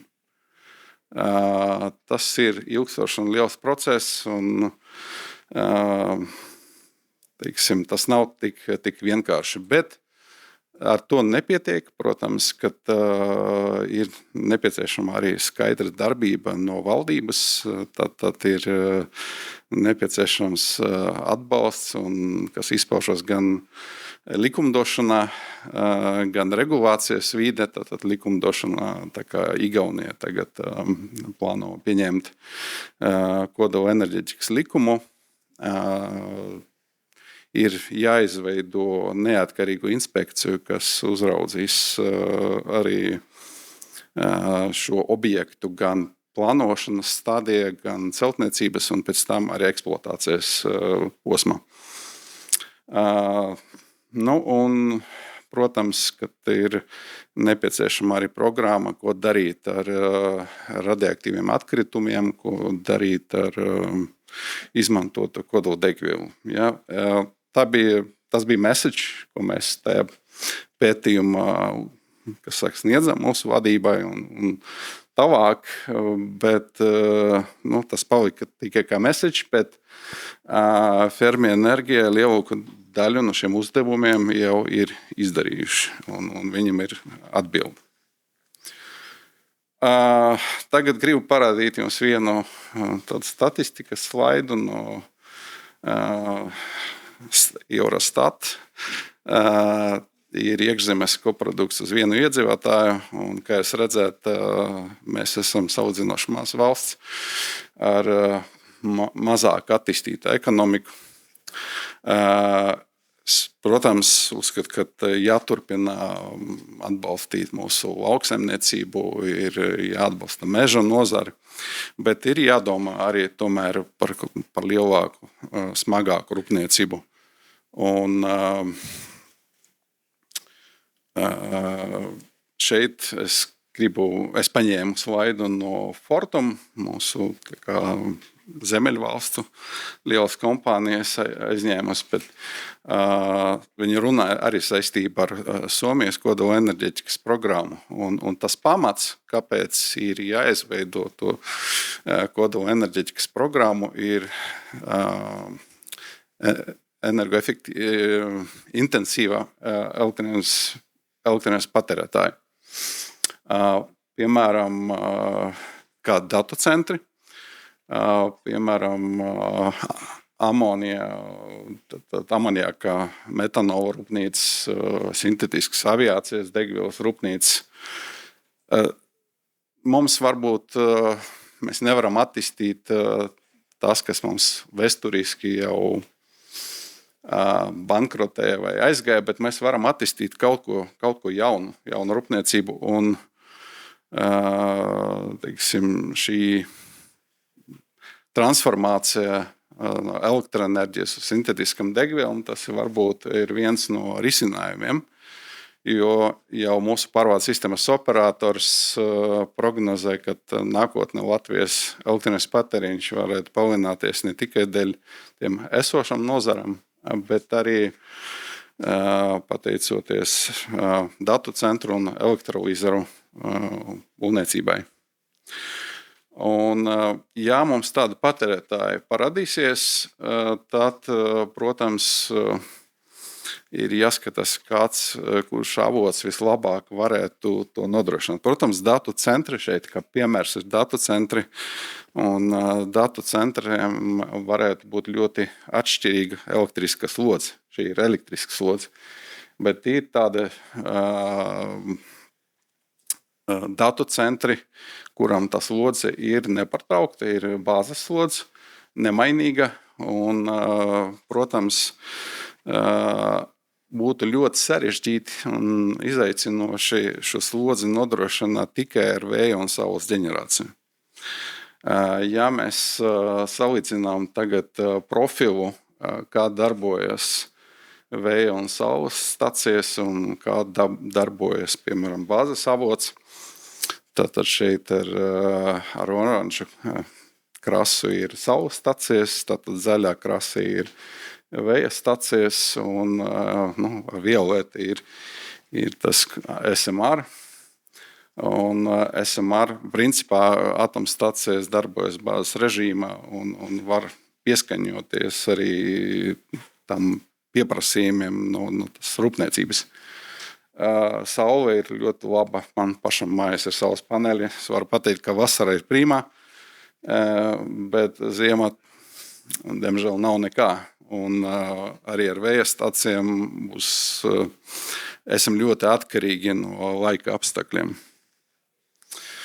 Ja paskatīties arī diennakts griezumā, tad arī šeit mēs redzam, ka atomstacija ir praktiski strādā ar nemainīgu noslodzi, bet, piemēram, saule ir tikai dienas gaišajā laikā.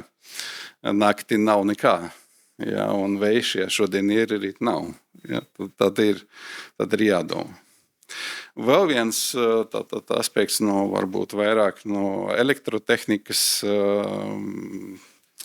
Tad ir divu veidu ģeneratori. Tātad ir lieljaudas ģeneratori, kas ir gāzes konvencionāla ģenerācija, atomstācijas, ogļu stācijas un hidro, kur ir sinhroni ģeneratori, kurām ir ļoti liela rotējoša masa.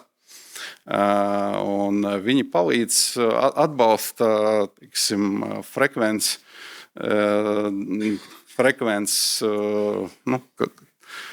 energosistēmas traucējumu gadījumu, kad frekvence nosvērstas, tad tieši šie lielie ģeneratori, sinhroni ģeneratori ar lielu inerci varētu palīdzēt sistēmai pārvarēt šo situāciju. Un lielākā daļā no vēja un saules elektrostācijām tīkli ir pieslēgts ar invertoriem. Un vēl sliktākais ir tas, ka te invertori vairāk seko līdzi sistēmai. Viņi nevar atbalstīt sistēmu. Tagad runājam par tiem grid following invertors, grid forming invertors. Tad tie, kas lielākā daļā no tiem ir tie, kas seko līdzi sistēmai, bet nevar palīdzēt uzturēt to frekvenci. Un ka viens no brīdinājumiem, no tiem zvaniem bija blackouts Spānijā un Portugālijā, kur atslēdzoties vienai elektropārvades līnijai no Francijas, tad nosvarstīs frekvenci un nākošo 15 sekundžu laikā atslēdzas 15,000 megavātu ģenerācija, no kuriem 10,000 megavāti bija saules parki. tas arī ir izaicinājums, par kuru tagad visa Eiropā arī domās. Nedaudz no ekonomiska viedokļa, tad protams, šādi LCOI aprēķini, tad līdzsvarot elektroenerģijas cenas aprēķini ir ļoti tādi nosacīti, jo viss ir atkarīgs no tā, kādus pieņēmumus jūs izmantojat. Ja? Protams, ar kādu noslodzi strādā šī stacija. Un šeit viss ir sarēķināts 600 megavatu stacijā, tā būs vēja parks, saules parks vai atomstācijā. Mēs redzam, cik daudz elektroenerģijas mēs varam no katra avota saražot un cik lielas investīcijas ir jāiegulda. Protams, ieguldījumi atomstācija ir tātad ilgtermiņa ieguldījumi. Tātad jau tagad projekta stacijas, kas darbojas 60 gadus un vairāk. Un vēja un saules ģenerācija ir investīcijas, kuras jāatkārto ik pēc 25-30 gadiem. Šobrīd, ja mēs neņemsim, un šeit nav ņemta vērā arī balansēšanas izmaksas, un to, ko mēs dzirdām tagad no pārvaldes sistēmas operatora, ka mūsu pārvaldes sistēmas operatori vispār ir šokā par tām balansēšanas izmaksām, kas ir šobrīd pēc sinhronizācijas ir vērojama sistēma. Un tas balansēšanas izmaksas noteikti jāņem vērā, kad jūs veicat šādu salīdzinājumu vēja stacijām, piemēram, ar atomstacijām. Ja? Jo tas prasā vairāk balansēšanas atbalstu.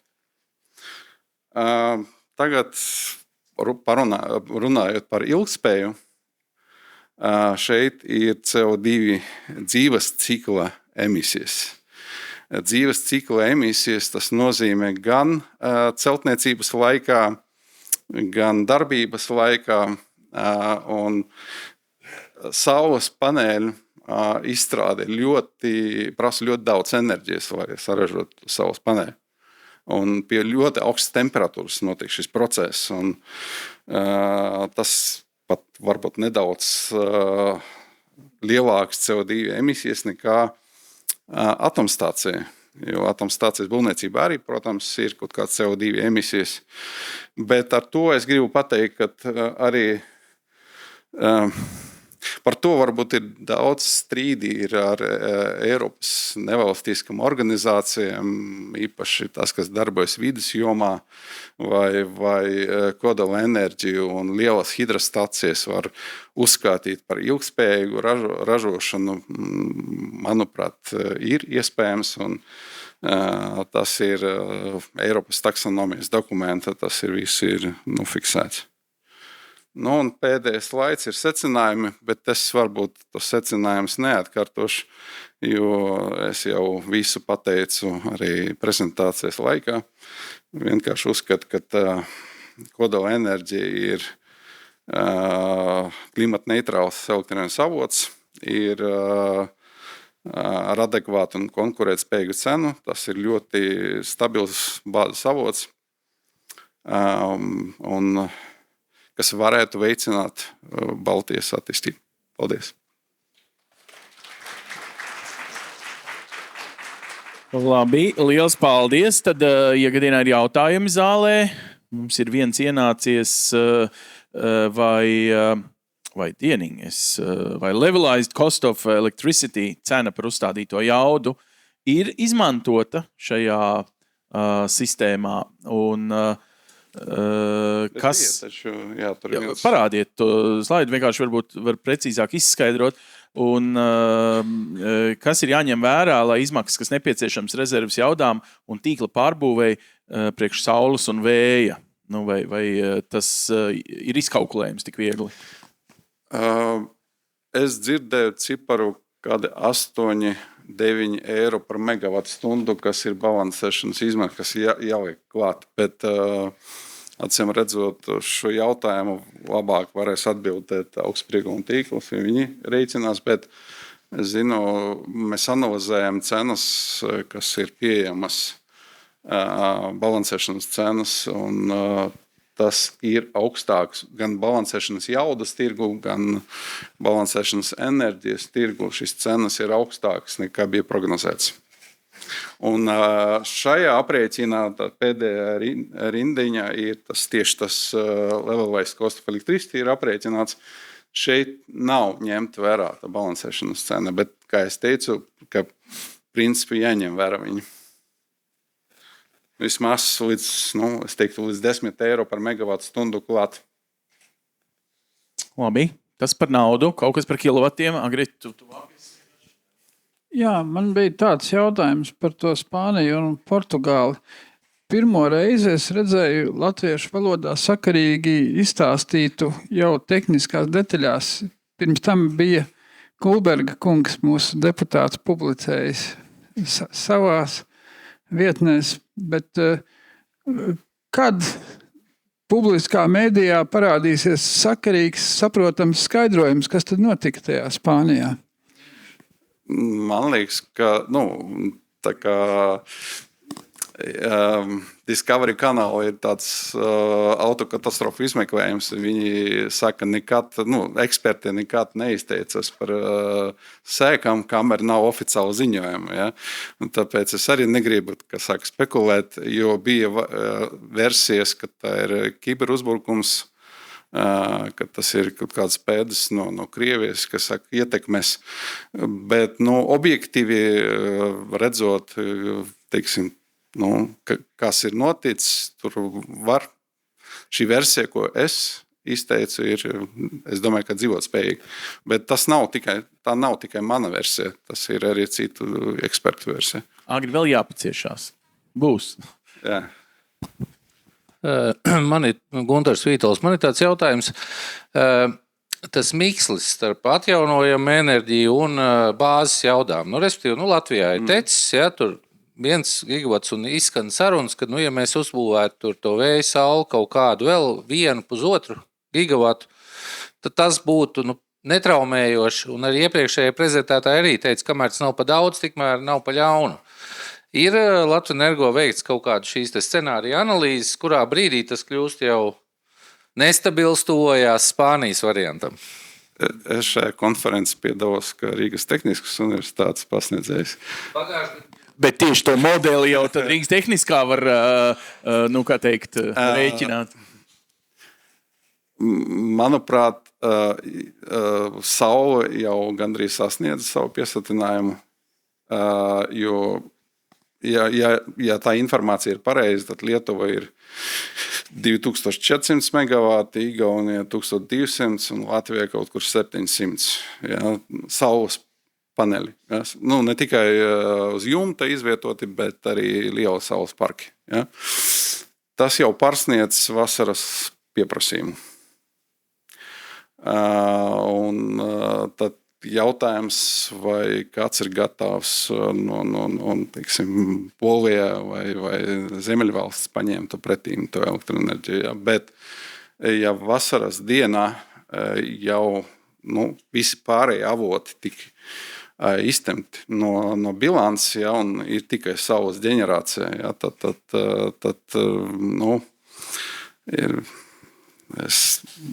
vajadzētu ticēt, ka pārvaldes sistēmas operā AST sinhroni kompensatori šajā brīdī būs darbā, jo tie visi saules avoti ir tas, kam nav inerts.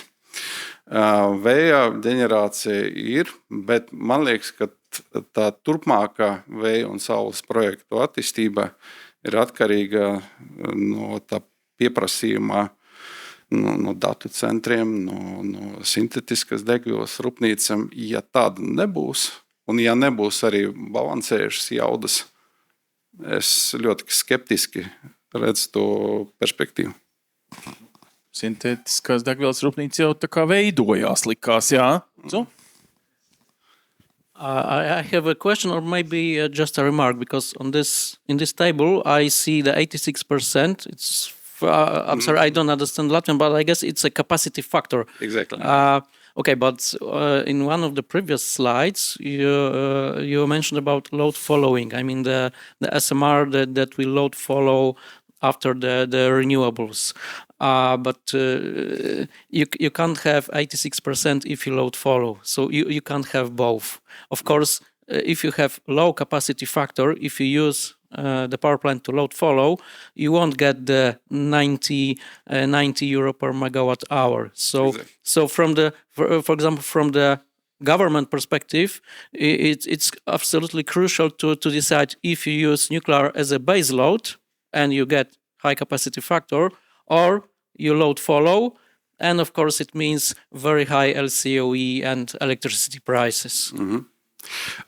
On the second conference, this 2 years ago, I have presented calculations where put the Baltic demand plus wind and solar and try to calculate what would be the realistic capacity factor for nuclear. And according to my calculation, it was, of course, it depends on scenarios, how much wind and solar you have, but it realistic would be from 65 to 80%. And of course, in this case, the LCOE of nuclear will be higher. But I should mention that if we look at the solar panels and the same question, we have now, I think we will soon experience some curtailment of solar and maybe also wind, when the market would not like to accept this generation in some hours. So we have a big surplus of solar and almost zero price, and the market don't want it. And then there will be curtailment, and also these numbers are not, so you cannot reach this 10% with solar, you reach something less.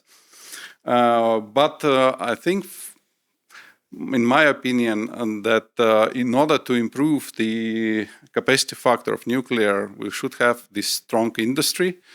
And in Baltic states, we don't have a very solid industry nowadays, but I hope that in the future there will be some synthetic e-fuels factories. We have several projects in Latvia, and I know in Estonia and Lithuania. Of course, refinery in Lithuania, then some fertilizer factory, and then data centers. They could be a very big consumer. So I think this is foundation for the decision about the nuclear investment into nuclear power plants. So we have off-takers. Apmēram šitai pašā kontekstā kāds mūsu skatītājs prasa arī par to, kā var ūdeņradī redzēt, vai tā ir uzkrājušā jauda tikai, vai varbūt ūdeņraža lietošana ir tā kā dabiski nepieciešama pie šī grafika, ko jūs rādījāt, domājot, protams, par kodolu. Kā uzkrājoša jauda, es domāju, ka tas ļoti zem lietderības koeficients būtu, ja mēs gribam sākumā pārveidot elektroenerģiju ūdeņradi ar elektrolīzi, pēc tam kaut kur uzglabāt pazeme. Pēc tam es dzirdēju, ka Latvija nav tā piemērotākā vieta, ka tieši Polija ir vietas, kur labāk uzglabāt ūdeņradi. Un pēc tam atkal pārveidot elektroenerģiju, šāda konversijas faktors būs kaut kā 25-30%, kas ir ļoti zems. Bet tā industrija skatās uz to, ka vai teiksim, degviela transportam, vai izejviela rūpniecībai, teiksim, runājot par amoniāku, par metanolu un par tas, kas ir nolēmts arī Eiropas komisija, ir tas transporta sektorā pārveidošana uz tādam sintetiskam degvielam, kas no aviācijas nozara un kuģniecība. Mēs esam jūras lielvalsts kaut galā, mums tas ir svarīgi, mums ir 500 km jūras un 3 labas ostas, kur uzpildīties, vai ne? Jā. Labi, Igauniem arī ir osta. Igauniem ir arī, mums vienmēr liekas solis priekšā mums, tā kā liels paldies Oļeg, tagad dosim to pašu vietu savukārt Kalevam, viņš šeit ir katru gadu, lai So I switched to English just by saying that we always have this feeling that you are a little bit ahead of us.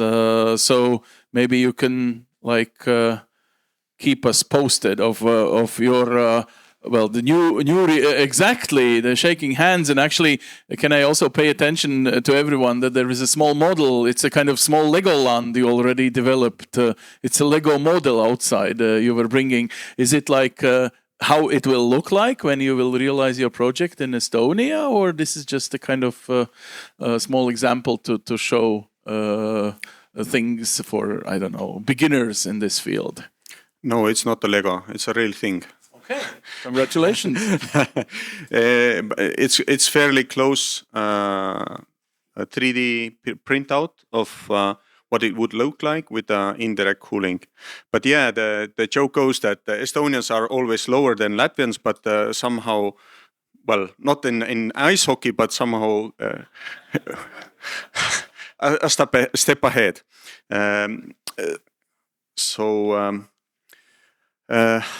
Some geographical setting of the reality. So the power prices in 2024, they were on average higher than in Scandinavia, but still a little bit lower than in Polska. And here in 2025, from the 1st January to this year, 96 euros.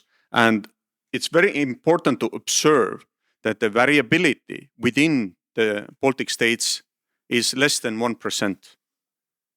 So really important is also to understand that the Baltic countries' consumption, electricity consumption, total is 28 terawatt hours, which is less than 1/3 of consumption of Finland. So Finnish consumption is about 80 terawatt hours.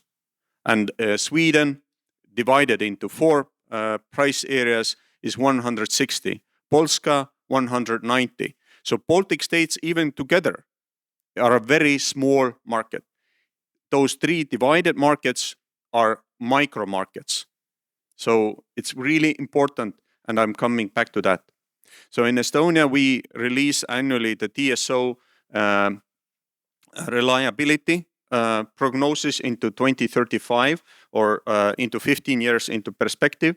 And we clearly see Estonian oil shale, this yellow line, declining. We clearly see also some Latvian gas capacity or Lithuanian gas capacities in decline. And in general, the demand, baseload demand of what we will have in winter will obviously increase. And we see clearly a deficit forming in 2030s. If there are no additional investments into reliable capacities, because winters will not go away. This century, the next century, and the century after that. We will stay in this parallel 59 or 57 for you in Latvia forever. At the same time, Finland closed in April last new coal power plant. But also, like Oļegs rightly showed, the demand, baseload demand in Finland will be increasing, meaning that they will not be able to provide as much power to Estonia through S-Link 1 and 2, even if Putin doesn't cut the lines every winter, or the lines don't break themselves like happened in 23. So the volume of electricity we are getting from Finland is not going to increase, definitely for sure. And Finland itself is in deficit. So these are the live numbers from 24 annual average. So in total, Baltic states are 10 terawatt hours in deficit. That's the reality. So looking also at the carbon intensity, which reflects on the why the prices are high, Polska really is carbon heavy, but Estonia too. If we look at February specifically, we don't have sunshine obviously in the winter. Sorry, I'm clicking too fast. So what is we modeled 2020 into the future if we would have much more renewable energy, 4 times more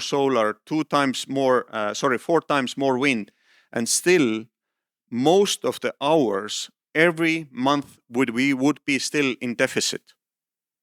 Many hours there would be net overflow in Baltic states, but most of are still in deficit. With that massive increase in wind and some increase still in solar, because clearly, and fossils need to decline. And even if we would have one offshore wind in Lithuania, which I highly doubt, looking at the economics of offshore wind, and we still would need to import a lot from Finland and Sweden, because from Polska, we can't import much because their power prices are even higher. So frankly, I don't see any future where the power prices will decline. I think this is a not honest discussion. So this is the 2024 situation roughly, that the fossils are main generation source still. Hydro is bigger than onshore wind, but import is the main source of power in Baltic states. And if we look into 2037, yes, hopefully consumption will increase by within this period of 13 years. Wind will increase by far the most, but we definitely need reliable capacities in the Baltic states as well. And fossils are frankly uninvestable. It is not possible to invest into new fossil capacities if we know that the CO2 prices are going to increase to 100 euros, 150 euros. It means you can't invest into new gas capacities as a kind of a power generation source without subsidies. With subsidies, you can do whatever stupid things you want to do. So, and we looked at the Baltic generation mix daily basis. If we would have this optimistic view of the renewable build-out, yes, we would have some days which the generation would go over what the consumption would be, looking at the daily profile. And I would congratulate Andres Ingerman, who was with me, who did this detailed calculations together with me, with Marty. And definitely nuclear would be running on a base load. So the base load for the Baltic states is 600 minimum for Estonia, 600 minimum for Latvia, and 1,200 for sure for Lithuania. So for sure, the 2,400 for the Baltic states has to be a base load that has to be met with reliable generation sources. And frankly, 600 megawatts is just the bare minimum, absolute bare minimum. And really, I fully agree. We already have real PV power saturation. That is the right-wing data from just yesterday, looking at the May situation, how much power was generated in May year to date, or sorry, from 1st May to 20th of May.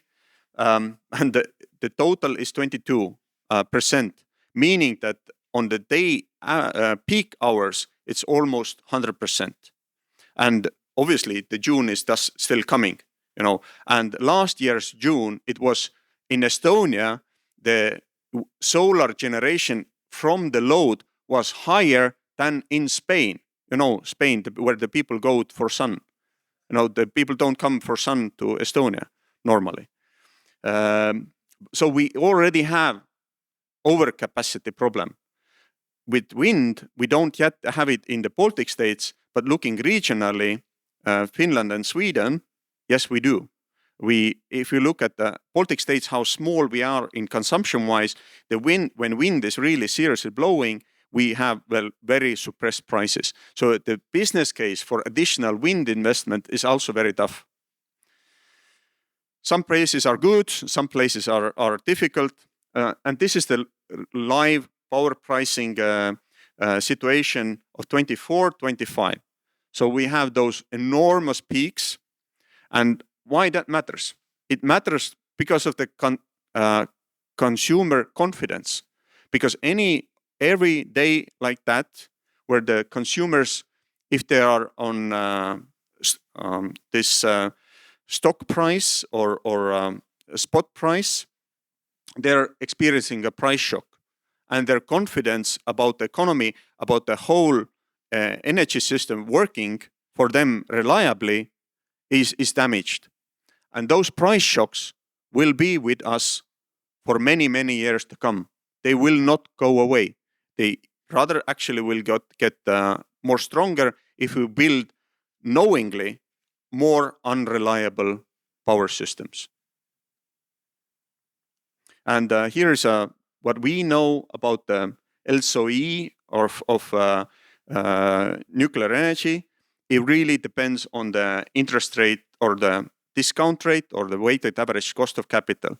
And really it can be even as low as 75 if the weighted average cost of capital is around even 5%, what the Czechs are aiming for based on their official submission to European Commission.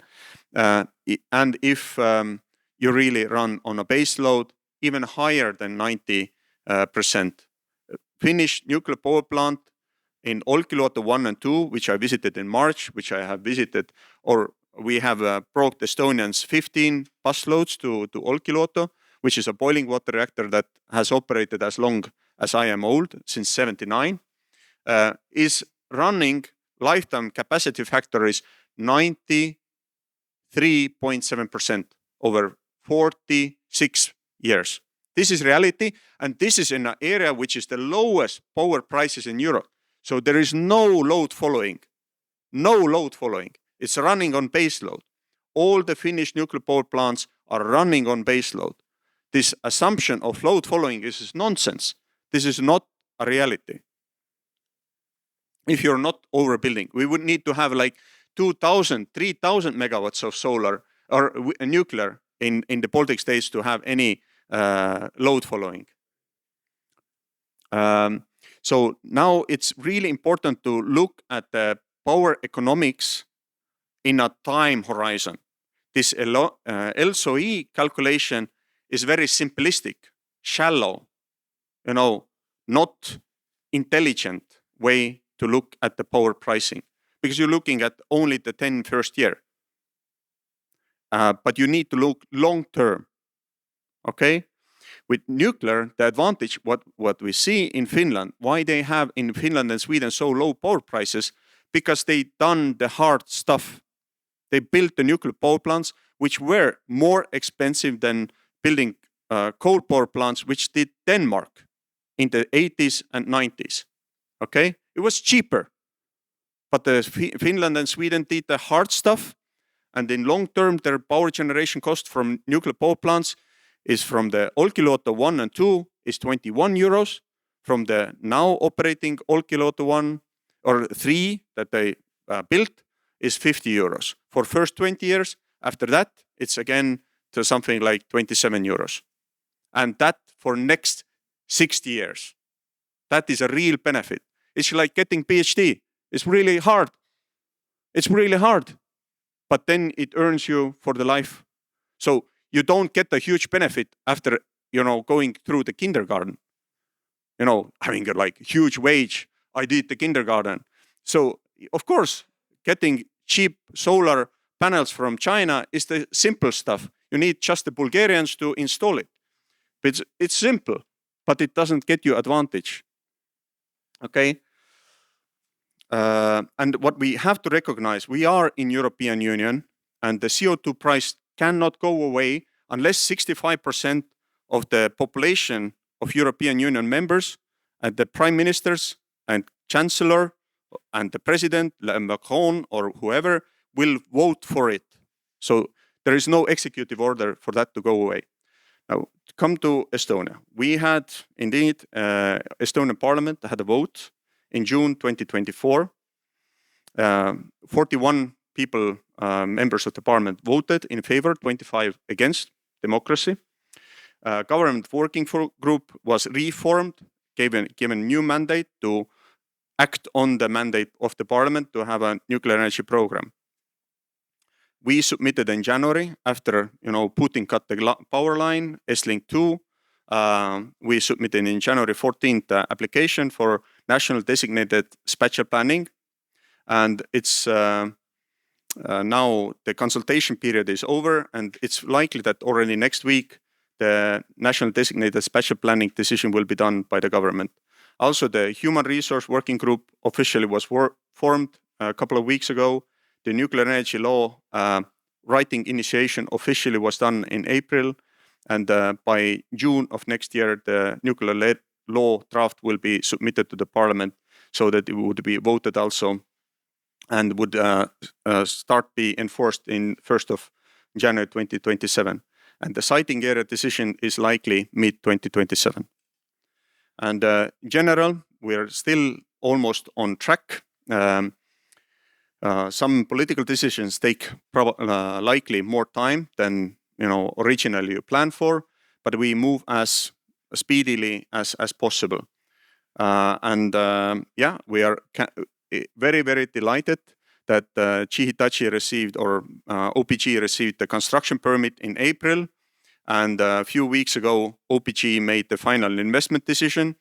It is expensive, but I would draw a comparison with Rail Baltica. I think it's also obvious in Latvia that it's going to be expensive, but I have a happy news. In United Kingdom, it's much more even expensive. So the HS2, which is the same distance as from Tallinn to Ikla or Ainaži or Einaste, 220 kilometers. We calculate 4 billion around in Estonia. In United Kingdom, the same distance costs 60 more. So in Western world, things cost more. People, the wages are double what they are in Latvia, in Estonia. So we realistically prognose that 1.7 billion capex for first-of-a-kind construction for one reactor in Estonia, that we would be about 10th reactor or 7th reactor in construction is still possible. TVA submitted 2 days ago official application for construction in Tennessee, where I was last week, in Nashville. Good music. And also in Chicago, Illinois, there's a company who wants to build it. In Saskatchewan, where they mine uranium, no potatoes, but uranium. They will do the 2 reactors at least. And in Europe, there are more than Orlen Synthos companies that want to, or officially considering that technology, including Vattenfall, who is our shareholder. And we have 40% stake in a company in Netherlands, where there is the same territory as Latvia, or a little bit smaller, but they have 16 million population, right? And they need much more power.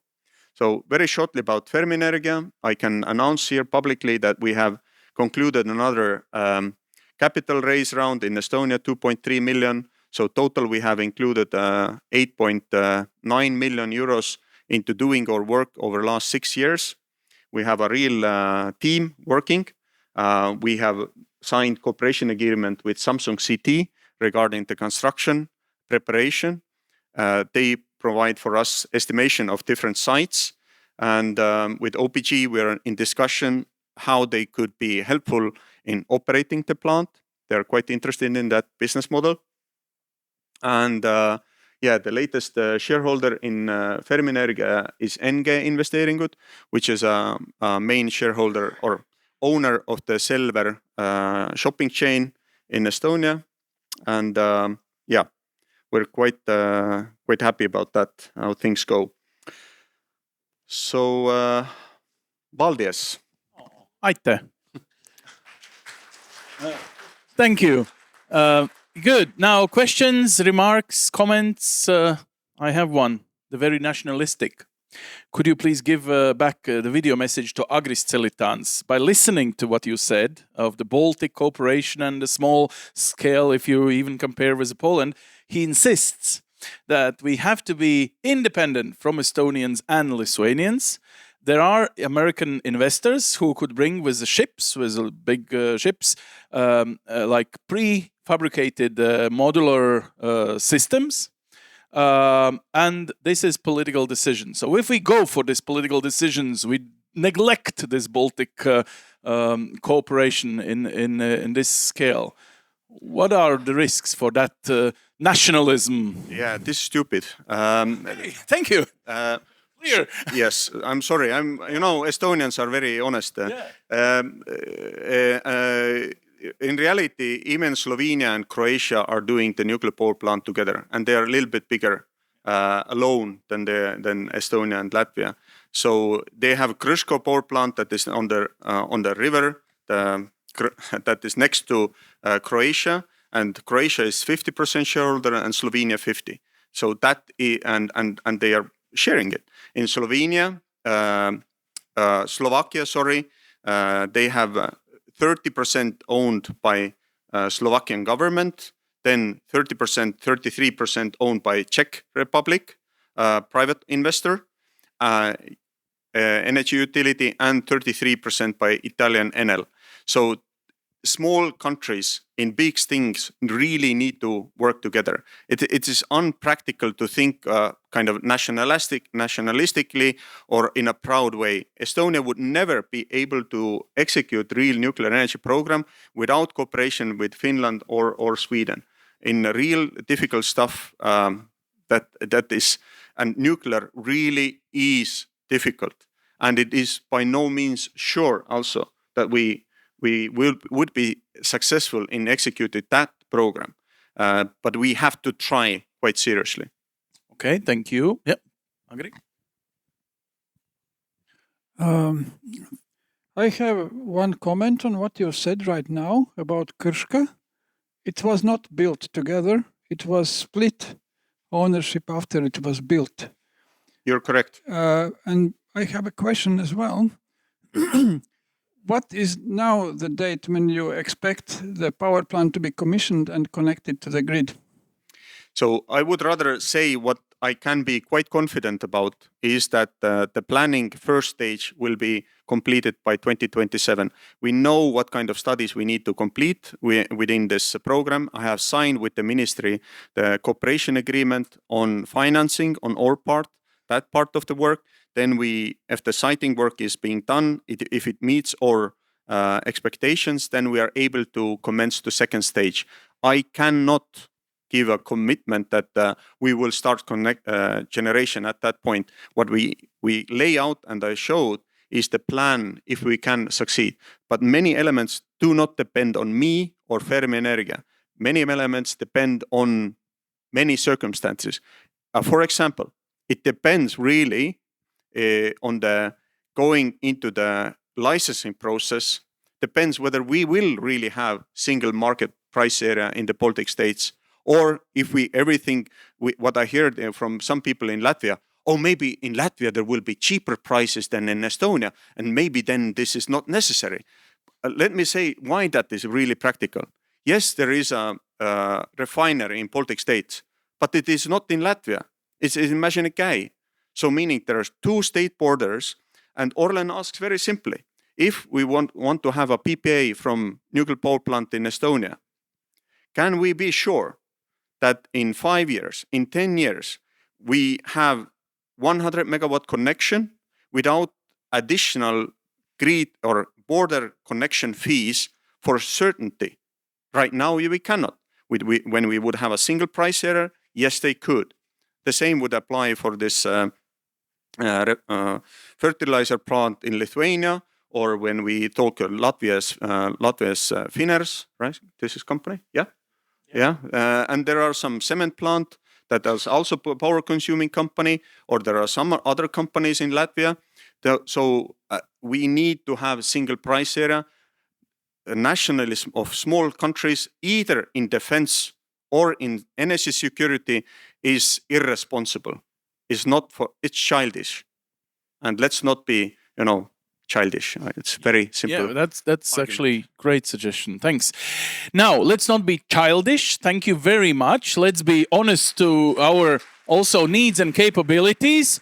I noticed that Mr. Kulbergs was coming with a motorbike. Though this is why he was freezing a little bit, because he's going to talk about the heat and the nuclear power. So please, your thoughts, you want to make a combination to get the best possible outcome of it. So where to put the heat which comes out of production? Jā, es Mani visi pazīst iespējams kā Real Baltic, Mr. Real Baltic, bet es gribu arī pateikt, ka enerģētika man ir ļoti tuva.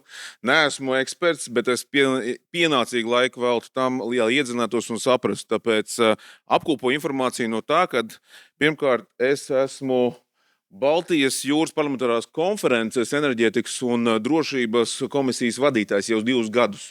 Pavadīsies kopā ar mūsu kolēģiem skandināviem, norvēģiem tā tālāk. Šis ir labs piemērs, kur mums rodās problēma. Vakardienas diskusijā ar norvēģu kolēģi. Šeit mēs redzam, ka Norvēģijā balansēšanas izmaksas visu laiku tīklā. Norvēģiem bija 40 miljoni eiro. Pieslēgšanās Vācijas tīklam 21. gada maijā, pēc tam pieslēgšanās Anglijai 21. gada oktobrī. Abi divi ir ar nopietnu strāvas pieslēgumu. Automātiski ir nodrošinājuši to situāciju, ka Norvēģi šobrīd maksā par balansēšanu 400 miljonus eiro gadā. No 40 uz 400. Un nevis tāpēc, ka lietas notika Norvēģijā. Nē, praktiski Norvēģi patērētājs samaksā par to, ka nav šī balanses situācija un arī cenu diference starp šiem te tirgiem. Un rezultātā investīcijas uzņemās sabiedrība, Norvēģijas sabiedrība, un ar to arī cieši konkrēti beigās ar elektrības cenu. Piemēram, elektrības cena bija 30 līdz 45 eiro megavatu stundā. Šobrīd tas jau ir ap 230 līdz 330 eiro megavatu stundā. Ko tas nozīmē? Kā Norvēģi mums no parlamentārieši pateica, Eiropa nesaprot situāciju, kad 40% no alumīnija ražošanas notiek Norvēģijā, apgādā visu Eiropu. Šobrīd šī un vienīgā iemesls, kāpēc, tāpēc, ka ir lēta elektroenerģija ar HES. Bet šī situācija šobrīd apdraud tieši šo industriju, un Eiropa un Norvēģijā šī industrija nevar izdzīvot ar šādām elektrības cenām. Politiskā diskusija par to atslēdzam šo starpsavienojumus ar Dāniju, Vāciju un Angliju. Ļoti nopietnā līmenī šajā situācijā. Tas, ko es vēl gribēju pateikt, mums ir ļoti daudz maldīgas informācijas, kas tiek izmantotas no ministriem, premjeriem, ministrijām, politiķiem, kas ļoti maldina sabiedrību. Šeit es varu nosaukt, un šeit pat no rīta mēs dzirdējam šos maldus tiešā veidā, kad elektrības cena samazināsies no 80 uz 59. Kura elektrības cena? Ražojošā vai rēķinā gala patērētājiem? Ļoti fundamentāla atšķirība jautājumā. Manuprāt, interesē tieši norvēģu ražotāju vai Latvijas patērētāju gala rēķina cena.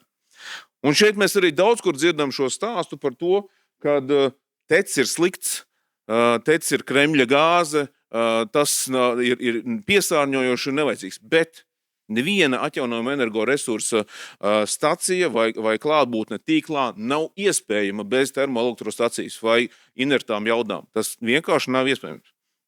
Un tam visam ir tieši sakars ar siltumenerģiju. Un šeit es gribēju pateikt, ka Latvijā siltums ir 57% no kopējas enerģijas, to jūs jau dzirdējāt. Savukārt, centrālā siltuma apgāde, kas ir viens no svarīgākiem elementiem, ir 28% no siltuma. Vai, piemēram, Rīga ir 11,7% no viss siltuma vai 41% no viss centrālās siltuma. Tad Rīgas jautājums ir ļoti, ļoti būtisks. Bet par siltumu praktiski mēs nekur neredzam. Arī stratēģijā nav siltuma jautājums un diskusijas par to nav. Un ar to es gribētu teikt, ka nav elektrība bez siltuma, bet nav siltuma tēmas bez Rīgas siltuma. Un šeit atslēgšanās no Brela. Šeit es gribētu pieminēt to, ka visi aprēķini, un es šeit citēju, kad atslēgšanās notika no Brela, es citēju, visi aprēķini liecina, ka būtiski ietekmi uz elektro cenu nebūs. Tie būs aptuveni maksimums līdz 5% apmērā. Ar to es gribu teikt, mēs nebijām tirgus gatavi sinhronizācijai. Mēs bijām tehniski gatavi, un to ļoti labi parādījām. Tiešām tur Baltijas valsts sadarbojās vislabākais piemērs, kā to izdarīt. Bet mums bija tehniskā gatavība, bet ne tirgus gatavība. Tagad mēs mācāmies to darot un graujam praktiski savu konkurētspēju. Un to šeit ir piemērs, kur mēs varam redzēt, kā tas izskatās. Un tas ir vakardien. Tas nav tikai no manis. Es vakardien uzstājos, vadīju konferenci, atvainojos Igaunijā. Mums Esti Energia CEO direktors tieši šo informāciju rādīja. Šī bija mūsu atslēgšanās fāze, kur jūs visi labi zinat. tas bija pirms, atslēgšanās mirklis, pēc. Frekvenci jūs redzat, kāda izskatās pēc. Viņi tomēr nav tik kvalitīvi, kāda viņi bija iepriekš. Objektīvi mums ir mazs energotīkls, kurš ir jābalansē. Un tajā atslēgšanās mirklī ir viens būtisks faktors, ko tur vajadzētu pieminēt, ir tas, kad bija speciāla atslēgšanās, bet notika viena ļoti būtiska lieta. Bija neapzināta atslēgšanās, bija kļūme, kur praktiski 400 megavati izkrita no jaudas ārā, mirklī, kad tas nebija vispār paredzēts. Un frekvence nosvarstījās par 0,42 herciem. Spānijā frekvence nosvarstījās par 0,15 herciem, cik man ir pieejama publiskā informācija. Tātad 2,5 reizes vairāk. Mūsu tīkls pierādīja, ka viņš ir spējīgs nobalansēt, un praktiski, kas to izglāba? To izglāba termoelektrostacija un HES stacija Latvijā. Latvijas šīs te jaudas bija tās, kas to atgriez atpakaļ. Bet no šī mēs varam mācīties to, ka situācija pēc Brela atslēgšanās ir 180% pagriezus visu stāstu. Un mēs turpināsim būt saules režīmā ar mazu elektrības tīklu. Un problēma tanī, kad TEC darbosies, un šogad to, diemžēl, viņam ir jāstrādā vismaz 50% apmērā dēļ S-Link 2 pārāvuma, tas ir viens iemesls, otrs nākotnē viņam ir jāstrādā faktiski pusrežīmā, lai varētu balansēt ar inertām jaudām. Šeit ir piemērs no vakardienas informācijas, ko mums pasniedz Eidens Energia. Šeit mēs redzam, kad ir pilnīgs disbalans starp to, kas bija prognozēts balansēšanā, un patiesībā, kas tirgū notiek. Situācija ir katastrofāla no tāda iemesla, kad, piemēram, Eidens Energia un Igaunijas piemērs rāda, kad es paskatīšu uz priekšu šeit. Es uzliku aprēķinu vakardienas diskusijā ar Eidens Energia, kurš pateica, kad viņi bija plānojuši aptuveni 40 līdz 60 miljonu eiro gadā balansēšanas izmaksas Igaunijā, bet patiesā un 100% piepildīsies 130 miljonu eiro balansēšanas izmaksas. Tas viss ir dēļ tā, ka tirgu ir pārāk disproporcionāls piedāvājums, ir arī jaudu sabrukumi, tad atslēgšanās riski un daudz citas lietas. Rezultātā tas, ko teica, ka 5% ietekmēs cenu, patiesībā cena Igaunijas piemēra, un es šo jautājumu konkrēti vakar uzdevu. Ietekme būs viņa prāta 20% apmērā uz gala elektrības cenu.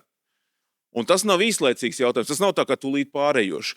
Viņa atbild bija, ka tas būs gadiem uz priekšu, un ar to ir jārēķinās. Un jo vairāk mēs atjaunojamās energoresursu, tātad saules un vēja sistēmas pieslēgsim, jo lielāka ietekme būs uz balansēšanu, jo lielāka arī šī cena. Viņa atbild bija par to, ka tieši ietekme šī gadījumā ir nostrādājusi lielā saules parku ietekme uz kopējo jaudu tirgu. Siltums un elektrība. Šeit es gribētu parādīt pāris piemērus, kur mēs redzam informāciju, kas neatbilst tiešai patiesībai. Kāpēc? Tāpēc, kad kodolstacijas, ka mēs redzam visur izmaksas, cik maksā kodolenerģijas elektrības ražošanas cena uz 1 megavatu stundu, ir parasti balstīts uz ko? Nevis uz koģenerācijas režīmu, nevis uz režīmu, kur siltums tiek nodots tātad centrālā siltuma apgādā, bet uz kondensācijas režīmu. Un ir fundamentāla starpība, kāda ir beigās cena. To mēs redzam šeit. Efektivitāte vienkārši ir cik. Un SMR, tātad mazās modulārās kodoreaktoru stacijas, ir liels siltuma avots, un ir būtisks viņas pienesums, ka viņi atrodas tieši siltuma apgādes trasē, tūl pie pilsētas siltuma apgādes. Šeit ir piemērs arī, kur mums ministrija rāda informāciju, kas norāda, ka praktiski SMRs ir dārgs. Bet ja mēs paņemam informāciju par to, ka ja šīs siltums tiek nodots tātad pilsētai, tā cenas ietekme ir aptuveni 20-25 eiro uz megavatu stundu. Un pavisam savādāk izskatās šī ekonomika un salīdzinājumā ar citām ģenerējušām jaudām.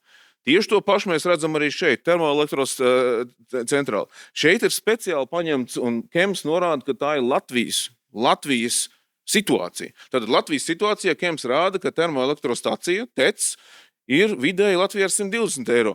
Es jums varu apgāzt pretējo. Ja siltums būtu nodots reāli pilsētai, un strādātu koģenerācijas režīmā, par ko mēs katrs esam samaksājuši oiku, lai viņa tiešām būtu lēts siltums un lēta enerģija, cena var būt 50 eiro. Tiešā veidā, pie šodienas gāzes cenām un pie šodienas CO2 cenām. Bet mēs izvēlamies parādīt to, ka tas ir dārgs avots un mums neinteresants. 20 līdz 25% no koģenerācijas stacijām strādā koģenerācijas režīmā. Visur publiskās vietās, kur jūs redzēsiet cenu salīdzinājumu, jūs redzēsiet to, ka nekad nav parādīta koģenerācija, ir vienmēr parādīta kondensācijas režīma. Šeit es saliku kopā informāciju, viņi varbūt neprecējas līdz pilnībai, bet šeit ir svarīgi salīdzinošie aspekti.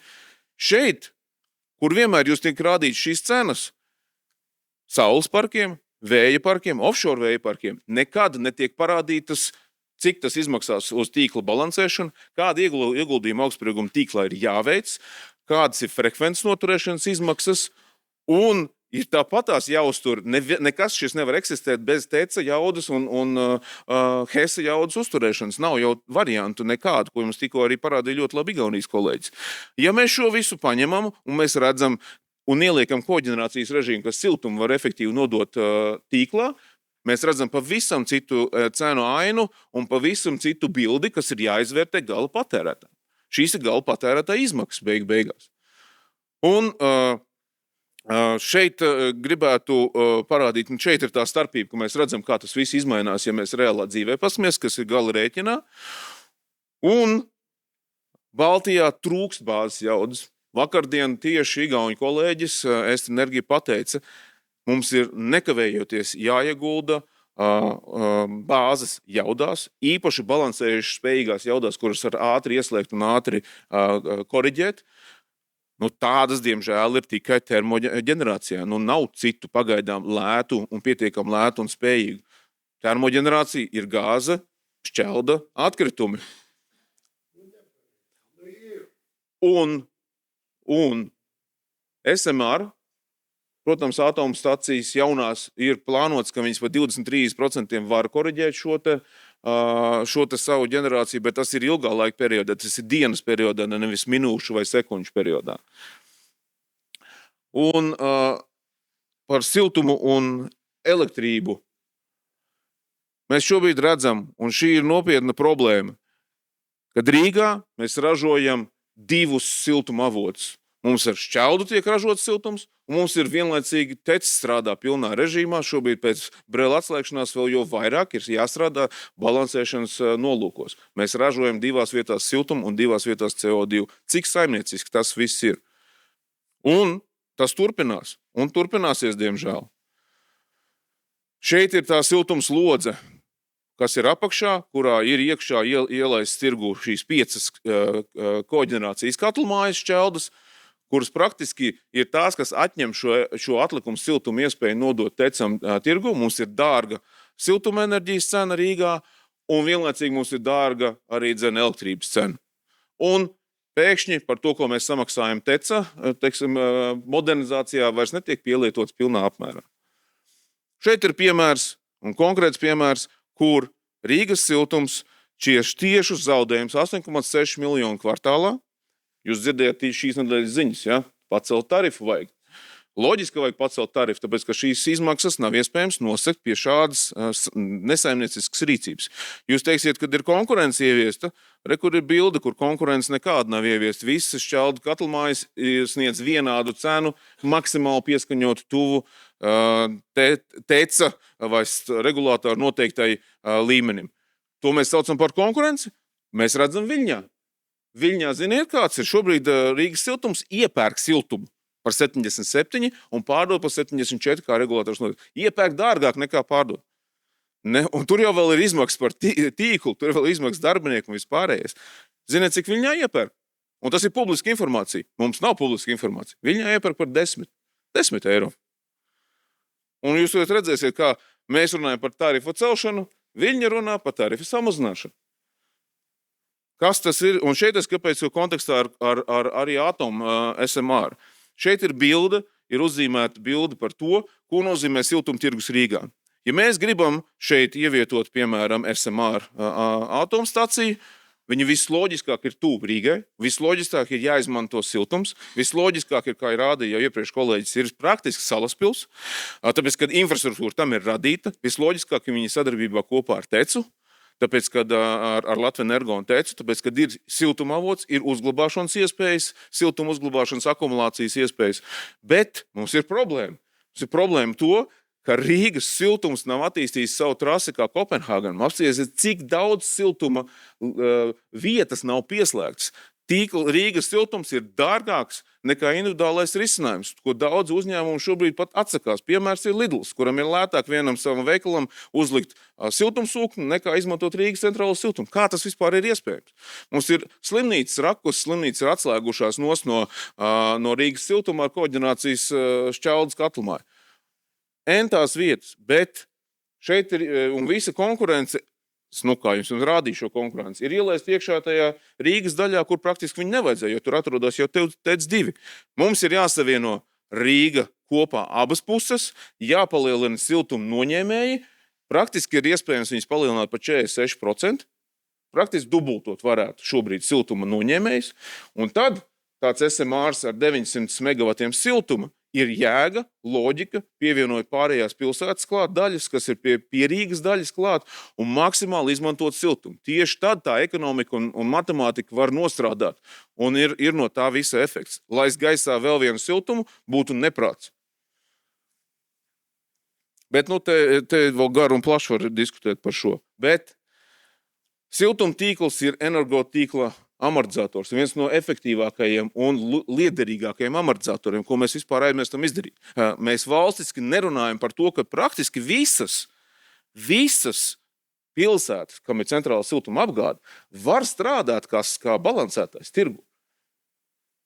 Es jums neparādīju vienu fundamentālu faktu. Imantā Rīgas siltumam ir Rolls-Royce gāzes turbīna, kur var ieslēgt, kurai ir 50 megavatu pieslēgums pie augstumiem tīkla. 4 gadus viņa nav ieslēgta, jo viņa ir sabrukusi. Viņu var ieslēgt 10 minūšu laikā. Vai tas nav efektīvs balansētāji arī produkts tirgu? Ir. Ko mēs tur darām? Stulbi dedzinam gāzi un sildam ūdeni. Tā vietā, kā varētu tiešām būt labs risinājums. Nav lielāka 50 megavatu, kur mētās mums 50 megavatu pieslēgums augstumiem tīklu? Nav. Piemērs vienkārši tam, kā varētu efektīvi izmantot visas Latvijas ar elektrosildkatliem, kas ir labs veids uz abām pusēm, varētu tieši šo te balansēšanas tirgu paplašināt. Un atslēšanās no Brela, ko darīt? Šeit gribētu pateikt, ka priekšlikumiem ir jābūt sekojošiem, kad investēt kontrolējumās bāzes ģenerācijas jaudās. To teica arī Igaunijas kolēģis no Eidens Energia, kad Igaunijā praktiski viņu aprēķins ir, ka vajag būt 1 gigavatam bāzes jaudai, lai tas būtu droši N1, N2 atslēgšanās iespējami gadījumā, kā kabels tiek pārauts, vai kā mēs redzējām, izkrīt 400 megavatu pēkšņi Lietuvas gadījumā, ja? Vai kādi citi uzbrukumi vai hibrīda uzbrukumi, ko mēs ļoti labi šobrīd pieredzam. Tāpēc, ka mums ir jādomā arī par drošību un bāzes jaudā. Tālāk mums vajag nodalīt elektrības ražošanu no siltuma. Šobrīd tas ir, šīs lietas ir atsevišķi jāskatās, bet vienlaicīgi arī kopā. Mums ir valstiski, es tā uzrakstīju, jāstumj siltuma uzņēmumu balansēšanas tirgu. Tas vispār nenotiek. Un valsts siltuma apgādes, centrālā siltuma apgāde un decentrālā siltuma apgāde jābūt ir stratēģijai. Mēs stratēģijas dokumentā redzam, ka tur praktiski nav nekā, izņemot to, ka tur ir aplamība, kad centrāla siltuma cena kāps uz 152 eiro par megavatu stundu, bet elektrība nokritīsies uz, kā jau rādīja, 50, cik bija 4? Atrodiet man lūdzu idiotu, kurš turpinās izmantot centrālo siltuma apgādi par 154, viņš vienkārši varēs ieslēgt sildītāju, elektrosildītāju, priekš kam viņam tas ir vajadzīgs. Bet saglabājās patēriņš, kāds ir līdz šim. Nevaram mēs ar šādu stratēģiju iet uz priekšu. Un šeit vēl ir Rīgas siltumam ir jāievieš beidzot saimnieks. 49% pieder Rīgas domai, 49% pieder ekonomikas ministrijai. 2% ir zelta akcijas, kuras nosaka, kādā veidā uzņēmums attīstās.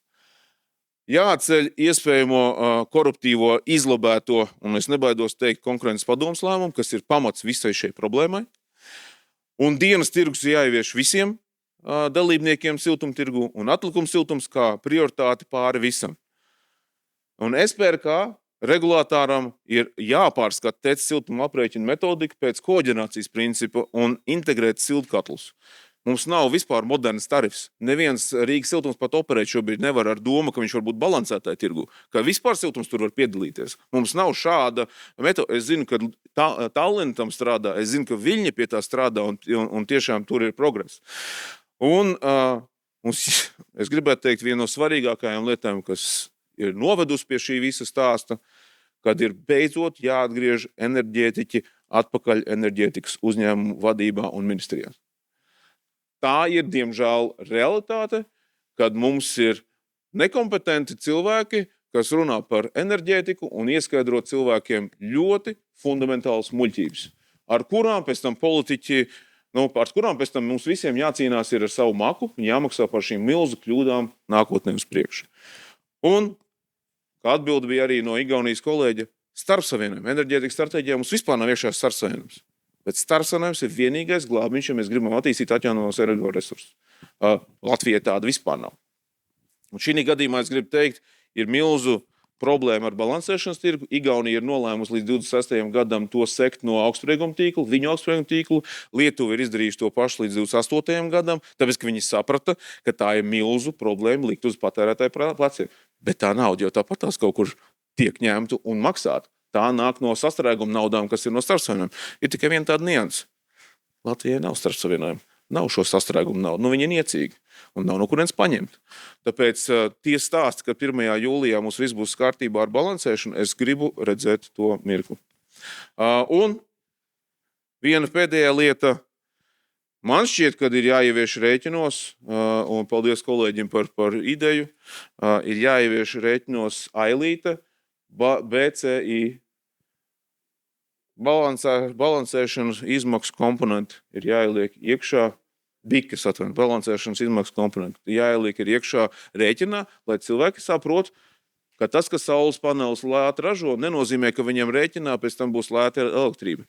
Viņi ir lēti varbūt un zaļa vienā mirklī, bet beigās kāds par to visu samaksā. Tāpēc esam saprātīgi un liekam šo visu galvu kopā, un es pilnībā piekrītu Igaunijas kolēģiem. Nav iespējams domāt pie sistēmas, kuras arī padomju laikā ir uzbūvēta kā vienots vesels organisms, mēs katrs domāt par savam. Tas vienkārši nav pat tehniski iespējams. Tāpēc mums ir jābūt vienotai Baltijas stratēģijai un jādomā par šīm problēmām vienoti. Tieši tāpat, kā mēs atslēdzāmies no Brela, mums tikpat labi ir jāmāk strādāt uz priekšu, kā salāgot šo tirgu. Paldies! Paldies! Kulberkungs, un ļoti daudz, kam var piekrist, un tomēr ir daži jautājumi. Jūs savā prezentācijā, kad ministrijas nesevišķi korekti sniedz informāciju, paņēmāt no stratēģijas uz 50. gadu, es tur redzēju, un ne tikai to vien, teiksim, ja. Lūk, un tajā stratēģijā, un te arī no rīta tika solīts, ka Latvijā būs tā paradīze, un kad Latvijā būs zemākās elektroenerģijas cenas reģionā, vai ne, un tā tālāk, ja. Šī pati stratēģija tika prezentēt pie valsts prezidenta. Ja nemaldos, jūs arī tur bijāt. Un tad, kad es teicu, kad ar šādu stratēģiju viņai izvirzītos mērķus nav iespējams sasniegt, ja, jūs klusējāt. Nē, es neklusēju. Es izteicu tieši arī Tad ir, pie tam jūs vēl teicāt, ja nemaldos, ka tā stratēģija sniedz pietiekami plašu informāciju. Jā, viņi sniedz šo plašo informāciju, bet viņi nerisina tos viņai izvirzītos mērķus. Paldies! Es precīzi jums varu parādīt savus pierakstus, kas man ir pierakstīts, ejot pie prezidenta. Es kritizēju ļoti nopietni, tāpēc, ka es uzskatu ļoti labi, ka viņa beidzot eksistē kaut kas, bet viņas kvalitāte ir zem jebkuras kritikas, iet runa par datiem, kas tajā ir atspoguļo. Es jums piekrītu. Bet es esmu sajūsmā savukārt, cienījamie politiķi, ka jūs tagad esat tajā, ka jūs par lietu cīnāties. Lai kādi būtu tie visu cieņu, jo mums ir ārpolitikas debats, ekonomikas debats, tagad mums gandrīz jau saimā sākās enerģētikas debatas, ja? Autiskungs. Man tāds jautājums. Jūs ļoti korekti konstatējāt milzīgo kompetences trūkumu KEMā. Ir īpaši, kas attiecās uz kodolenerģiju. Kāds, jūsuprāt, būtu pirmais solis, lai šī kompetence mūsu zemē sāktu rasties? Pirmkārt, es domāju, ka ejot cauri savai pieredzēji, mums nav praktiski neatkarīgu cilvēku, vai ļoti maz, vai siltumtēmā. Mums ir enerģētiķi izmesti, iznīdēti un uz neatgriešanos no nozares dēļ tā, ka viņi bija pacēluši galvu augšā un šo tēmu celšu. Tā tēma ir 30 miljonu gadā aptuveni kādam citam izmaksā, ja to lietu sakārto.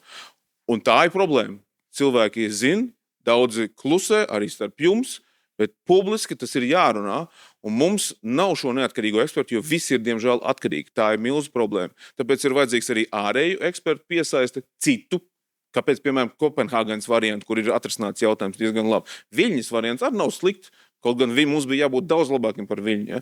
Mēs neņemam citus, mēs neapmainamies ar datiem. Tas ir viens, ko es gribētu teikt. Otrs, Mums Latvia Energo atrodas zem ekonomikas ministrijas. Kems ir ar augstsprieguma tīkliem. Savā starpā piedošana, bet arī ar zem vienas partijas tur notiek viena stratēģija ir pasūtīta Latvia Energo pie daudz augstāka ranga speciālistiem, savukārt stratēģija, kas mums ir Kemā, ir pie KPMG. Mēs redzam, kādi dati ir paņemti. Dati ir paņemti no Vācijas modeļa, kas neatbilst Latvijas apstākļiem. Nav Latvija paņemta tur iekšā. Un rezultātā mums ir 2 stratēģijas. Jā. Atgādiniet, jūs strādājat Klimata enerģētikas. Es strādāju Kemā un atļaujos kritizēt to organizāciju, kurā, es nestrādāju. Es tur esmu ārštata padomnieks ministram, vai ne? Un, diemžēl, jāsacina, kad vismaz uz kodolenerģiju manas atziņas netiek sevišķi tur cienītas, un, teiksim, ja? Bet tomēr, tāda tā lieta ir, un, teiksim, ja? Un man liekas, kad tas, ko jūs teicāt, vai ne, augstsprieguma tīkls, vai ne, ir Kemām, tas ir tur un tā tālāk. Zināms, solis tomēr uz priekšu ir noticis, ja nemaldos, 2 dienas apakaļ ar ekonomikas ministra rīkojumu. Pirms Japāns ir parakstīts rīkojums par darba grupas izveidošanu, kurā būs abu ministriju pārstāvi, abu ministriju parlamentārie sekretāri, plus vēl, arī man tur atļauj piedalīties. Lūk, un tad mēģinās kaut kādā veidā sabalansēt, lai, kā jūs teicāt, vienas partijas, 2 ministrijas savā starpā necīnītos. Paldies. Forši. Tad jūs arī dzirdam. Mums finalizēt šo, ko jūs preicāt, mums jābeidz lobēt vienu vai otras puses intereses pāri visam, un jāieliek ir iekšā tieši Latvijai un Baltijai vajadzīgo nākotnes modeli. Jo šī pārlobēšana no viena grāvja otrā izmaksās nenormāli naudu. Viena lieta, ko pateica Igaunijas kolēģis, un kur es viņam 100% piekrītu, mēs Baltijā esam tādi, ka mēs pārcenšamies itin visā. Mēs pārcenšamies ar klimatmērķiem, mēs pārcenšamies ar atjaunīgo energoresursu, mēs visu gribam pārcensties, tikai aizmirstam vienu svarīgu lietu. Kurš par to beigās šo rēķinu samaksās? Un cik tas rēķins ir liels? Labi, tu esi patērētāju pusē. Paldies, Andri. Paldies. Labi. Forši. Sirsnīgs paldies. Ir viela pārdomām, es tikai dažus komentārus ātri nolasīšu, ka varbūt no šo izvērtējumu analīzi var izvērst, tad bezmaz vai atgriezties arī, varbūt Daugavpils Hess arī ir jāliek tajā, vēlreiz jāsalīdzina, vai tas būtu salīdzēšanas vērts, un arī atbalsts jūsu idejām par enerģētikas uzņēmumu vadībā atgriežamiem inženieriem. Labi, tas nav komentāru sadaļas. Ja vēl ir komentāri, sūtiet droši, ceļat arī rokas, jo gan jau, ka tikpat diskutēsim arī klausoties Rīgas Tehniskās universitātes veselu 3 kolēģu ziņojumā, bet runās viens, es saprotu, ja? Lūdzu, Antans Sauhats kungs, jūs, bet arī jūs kolēģis Romāns Petričenko un Diāna Žalostība, jūs esat visi 3 skatījušies uz šo kodolreaktori plus saule, plus vējš, plus gāze, enerģijas avotiem, var teikt, ne politiskajā, bet tajā līmenī. Un starp citu, ziniet, es gribētu izmantot starp jums vienu iespēju. Jūs visdrīzāk arī pagājušajā gadā pamanījāt, mēs mēģinājām šo konferenci pārvērst arī, un tālāk par šīs konferences, tā teikt, telpu, vai būtu cilvēki, kas būtu gatavi parakstīties izskatīšanai. Un tātad mana balss.lv, atzīsimies godīgi, nav pati populārākā, un tomēr ir iespēja parakstīties. Es to saku arī zinot, ka arī Delfī mūs skatās cilvēki iniciatīvai par atomenerģijas, varētu teikt, lomas ierādīšanu Latvijas tajā mikslī, kā mēs to tagad skaisti saucam. Un es pats, Kulberkungs, varbūt jūs varat ātri, tagad ir modē teikt, ka Saeimā visas tās pilsoniskās iniciatīvas ir iestrēgušas, ka viņas bieži komisijās iestrēgst. Ja, piemēram, būtu tie vajadzīgie 10 000 parakstu, nav pagaidām, es godīgi pateikšu, nav baigie 1000, bet ja būtu kritiskā masa, kā jūs prognozējat, kā šāds jautājums Saeimas, piemēram, komisijā ar tēmu izdiskutēt un noraidīt kaut vai? Izdiskutēt un nolikt vēl ilgākai. Kā tas notika? Tas būtu jūsu Tautsaimniecības komisijā vai kur tas nonākt un kāda būtu vidējā temperatūra jūsu kolēģos, ja, piemēram, mēs runājam par šo sasaukumu? Tas noteikti nonāk komisija, kur es esmu biedrs, un es gribētu teikt, ja arī nav paraksti, vienmēr ir Latvijā pieejami deputāti. Mēs kā deputāti varam iesniegt arī šo priekšlikumu un arī viņu var izskatīt. Paldies. Mēs vienkārši mēģinām caur manu balsi, jo mums ir tāda platforma. Labi, varbūt arī jūsu prezentācija palīdzēs izskaidrot cilvēkiem, kāpēc par to ir jādomā. Lūdzu. Tad mēģināsim salīdzināt sauli, vēju un kodolenerģiju. Tad, kā iepriekšēji runātāji pierādīja, enerģētikas pārkārtošana pasaulē notiek pilnā spārā. Tiek izvirzīti vairāki globāli un plaši atzīti mērķi, un faktiski, ja vienkāršos vārdos, mēs nepārāk daudz ko gribam. Mēs gribam tīro, lēto, drošo un neatkarīgo enerģiju. Un ceļš ir pamatā skaidrs. Lai tuvinātu šiem mērķiem, fozīļa enerģijas avoti ir jānomaina uz sauli, vēju un kodolenerģiju. Punktiņš. Vienīgais, kā grib to izdarīt, lēti un droši. Intensīvi tiek strādāts, lai sasniegt izvirzītos mērķus. Cipari jau šeit bija ļoti daudzi. Vienīgais gribas vēl atkārtot par pasauli vispār. Tāpēc, ka tur ir divi ļoti interesanti cipari.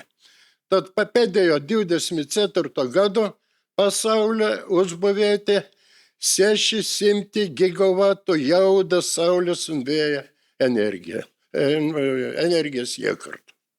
Vai tas ir daudz? 600 plēnės heis. Vai 600 tēc 2. Bet tomēr, pa vienu gadu. Un ko mēs tālāk redzam, pagaidām daudz runājam par kodolenerģiju. Arī kodolenerģija nestāv uz vietas. Un te interesanta sakritība. Apsol, ka būs uzbūvēti 600 gigavati kodola staciju. Bet ir maza niansīte. Solījums tiks izpildīts tikai 2050. gadā. Tas ir pa 25 gadiem sola uzbūvēt tikpat daudz, cik saules un vēja pa vienu vienīgo gadu. Tas ir interesanti. Tā, es atvainojos, aizmirsu arī nospēst savus kaut ko neiet.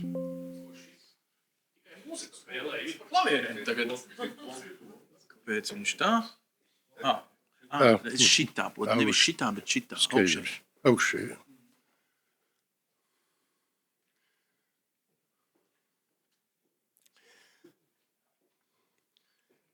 Par Baltiju arī daudz runāts. Mani cipari sakrīt, tad Latvijā tur kaut kur 600-700 megavati, 600. Bet vienīgā atšķirība, ka šeit megavati, a iepriekš bija gigavati. Tas ir 1000 reizes vairāk.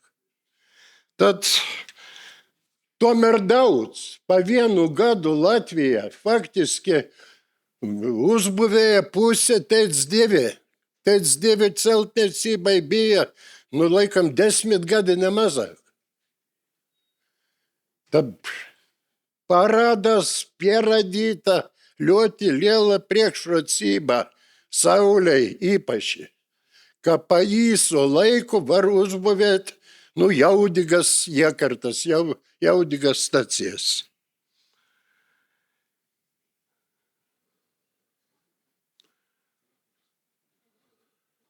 Notika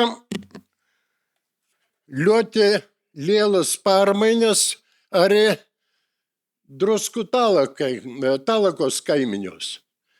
Tas ir Somija, Zviedrija un Polija. Faktiski par to jūs arī dzirdējat, un tur notiek saules un vēja, ieviešana, pielietošana, pilna spara. Zviedrija sasniedza pat 18 gigavatus saules iekārtu. Un pēdējais atkartojot pārējā arī drusku runāts, ka izmainījies Baltijas energosistēmu struktūra. Divos vārdos saka, notika sinhronizācija ar Eiropu. Drusku plašāk notika arī desinhronizācija no Krievijas. Bet tas liela procesa beigas, tas process aizņema kādus 15-20 gadus. Lai to izdarītu, vajadzēja uzbūvēt stacijas, elektrolīnijas un tā tālāk.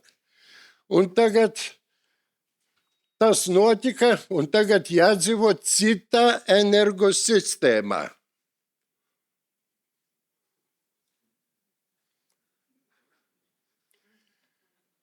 Cita energosistēma, un jāņem vērā, kas notiek plašāk pat nekā Baltijā. Jāņem vērā, kas notiek Zviedrijā, Somijā un Polijā. Paskatīsimies, vai mēs varēsim tur atrast partnerus, varbūt viņi būs mūsu konkurenti. Un, lai atbildētu šo jautājumu, mums ir jāpaskatās uz to, ko saka mūsu rektors, kurš teica, ka dodiet mums miljardu, un tad mēs kaut ko tur izdarīsim. Pārējām pie naudām.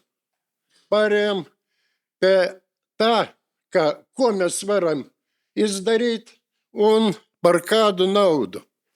Skatāmies uz šo slaidu, tur daudz kas ir rādīts, bet svarīgākais, ka no slaida izriet,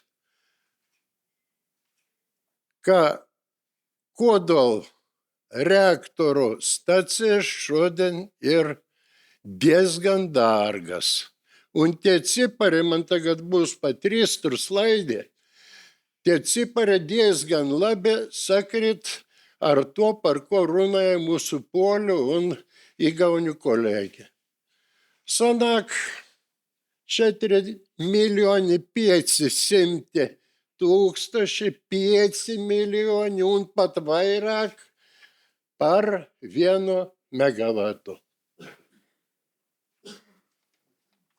Un tie cipari no dažādiem avotiem man šeit ir, un no zolīdiem cipari atšķiras, tur Eiropa uzbūvēt ir dārgāk, Azija ir lētāk, bet tomēr tie cipari kaut kur 4, 5, 6, 7 miljoni eiro par megavatu.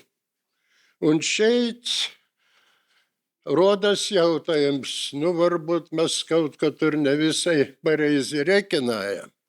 Ir arī citi ekonomiskie kriterijai. Viens no tiem, bet tas ir LCOE.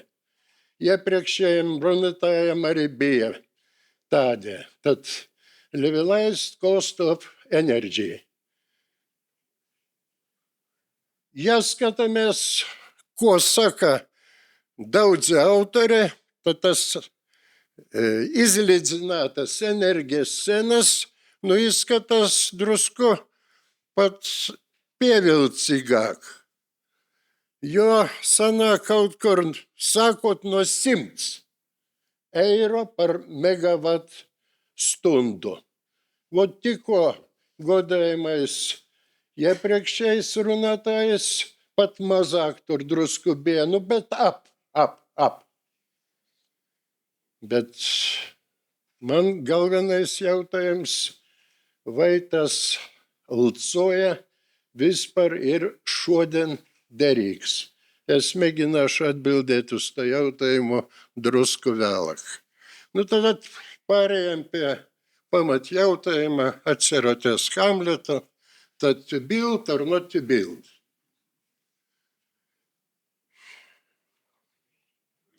Sāksim no primitīva. Piemēram, kodolstācijas tad Lcoja, atgādināja 100 līdz 150. Šeit ierakstīts dolāros vai eiro, vienalga par megavatu stundu. Tā, par investīcijiem. Atvainojiet. Par investīcijiem. Tad runa iet par 1000 megavatiem. Šeit apmēram tādu arī pieņem. Tad 1000 megavatu rekinājam uz 5 miljoniem par 1 megavatu. Tikko teicam. Sanāk, tikai 5 miljārdi. Rektors prasīja 1 miljārdu, es te drusku vairāk paņemu, tad runa iet par 5 miljārdiem. Bet varbūt ienākumi. Skatāmies ienākumus 1000 megavati, reizinājam uz 8000 stundu gadā. Tad pieņemam, ka atomstacija strādās 8000 stundu gadā. Pārējie tur nieki ir vajadzīgi remontam un tam līdzīgs. Tālāk pieņemam, ka iznāks pārdot pa 100 eiro par megavatu stundu. Sanāk, nav slikti. 800 miljoni gadā, un tad pārējām pie ir tāds finanšu kritērijs radītājs, tad return of assets. Dažreiz pielieto tādu. Sanāk 6 gadi. Aprēķins ļoti primitīvs, viņu var, protams, precizēt, un 6 gadi būtu, vispār ok. Es domāju, ka ja pierādīt labam investoram nav svarīgi, tas var būt Hitachi, tas var būt arī daudzas bankas, ja viņam pierādīt, ka tāda summa atgriezīsies tur pa 6 gadiem, tad gribētāji, es domāju, ka būtu. Vienīgais, ka šī aprēķina ir 2 cipari. Un pirmais cipars ir 8000 stundas gadā. Pieņems, ka strādās. Neticiet. Es neticu. Strādās reizēm mazāk pie esošās situācijas. Un otrais 100 eiro par megavatu stundu. Tā. Šito jau runāja iepriekšēji, bet šeit ir interesanti arī aizvakar no Nordpūla kreisais zīmējums, sarkana līnija ir no Polijas. Un sarkana līnija iet krietni zemāk par 0. Tad bija negatīvas cenas. Mums patērētājiem ļoti labi, bet atomstacijai, kura būs, tas ir ļoti slikti. Viņu vajadzēja tajās stundas, vai atslēgt, vai viņa izterēs to, ko nopelnīja pa citam stundam. Nu, un tagad par to, kā jūs teiksiet, nu labi, tur atnāk tā, starp citu, negatīvas stundas tagad, ja kāds skatās uz Nordpūla cenām, parādās, nu jau pāris mēnešu laikam, gandrīz katru sestdienu un svētdienu, kad slodzes samazinājās, un tagad jūtas stundu pieaugums, ejot uz vasaru. Tad tādu stundu jau tagad ir diezgan daudz. Patērētājiem tas ir ļoti labi, tas pazemina vidējas cenas. Bet vai atomstaciju varēs uzturēt tāda režīma, kad viņi strādā vai nestrādā? Es šaubos. Tagad detalizēta modelēšana. Atšķirība no primitīva piemēra, kur bija. Šeit mēs rādam, kas būtu, ja saglabāt sauli un vēju, nu tur nākotnē, tur pieaugot, tur slodzei, pieaugot visam un tā tālāk. Ar zilu augšu enerģija, kuro nav kur likt.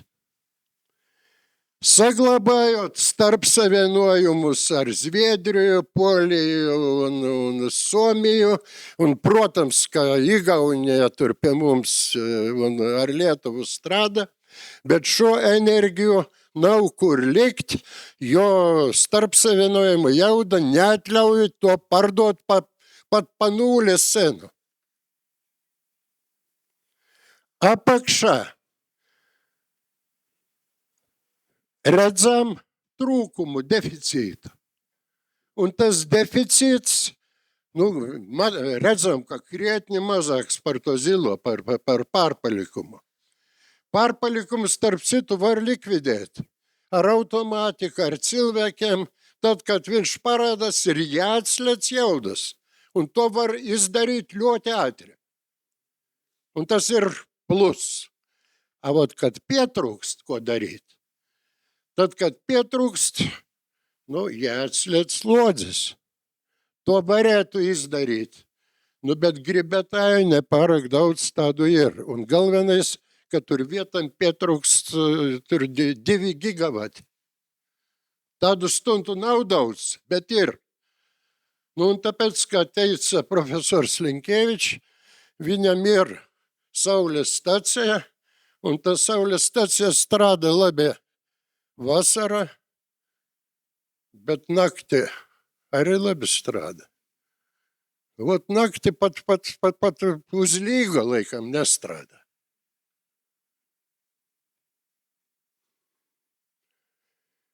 Risinājumi.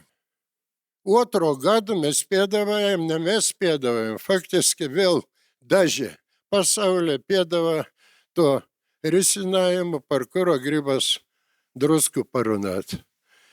Nu, šeit pataisno nebija nosaukts tāds risinājums, jo viņš ir saistīts ar ūdenradi.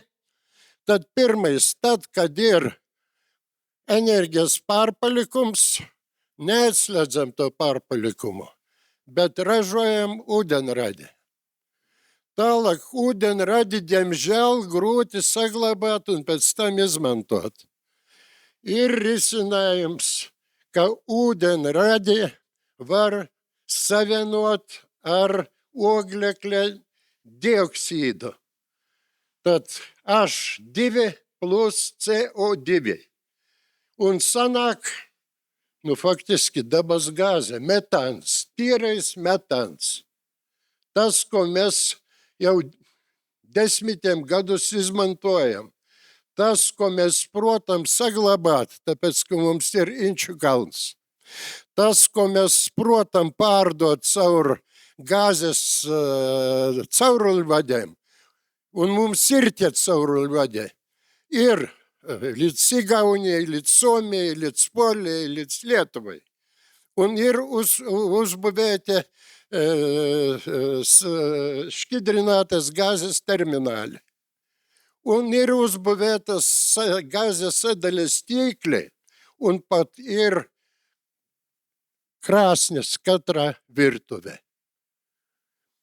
Ja pārēt tikai uz ūdenradi, tad vajadzētu pat krāsni virtuvē mainīt. Šeit it kā ir viss gatavs un tas maksā pamatīgi. Un galvenais, ka tas dotu iespēju balansēt, sasniegt pilnu bilanci un starp citu sasniegt CO2 izmešu daudzumu nulē. Jo ar ūdenradi vajadzētu maisīt reakcijai tieši CO2, kuro ir jāpaņem no atmosfēras. Cik sadedzināsim, tik arī paņemsim. Tāds risinājums ir. Un ar to laikam arī varu pabeigt. Visu neradīšu, tāpēc, ka atkārtojas sakarā ar to, ka priekš manim bija citi runātāji un mums nebija saskaņoti. Paldies par uzmanību. Paldies arī jums, liels paldies. Starp citu, neparādītie slaidi ir pieejami, tātad, kur jūs reģistrējāties nukleara.lv mājaslapā, tur būs visas prezentācijas, tā kā droši varat arī pēc pasākuma, kā teikt, iegūt viņas, vai ir jautājumi, tik tālu, cik, vai replikas, diskusijas, vēl kaut kas. Man tad ir daži tehniski paziņojumi. Pirmais ir tāds apstiprinājums par dalību konferencē. Es zinu, ka, piemēram, mācību spēkiem ļoti bieži ir vajadzīga tāda lieta. Mēs esam sagatavojuši, tad lūdzu pienākiet pie reģistrācijas galda, pie Ievas Vītoliņas kolēģis, kur pat pamāja mums Ieva durvīs, ja. Viņa ir gatava parakstīt, uzrakstīt skaistiem burtiem. Lūdzu, izmantojiet iespēju. Labi, mēs būsim atpakaļ pēc kafijas pauzes. Laipni lūdzu, arī, tā teikt, piereiz arī labu apetīti. Mēģināsim atsākt no nolīgtajā laikā, kas būs 14:30. Tie, kas seko mums Delfī tiešraidē, reiķinieties, ka mēs mēģināsim būt precīzi kā karaļi ar sākumu.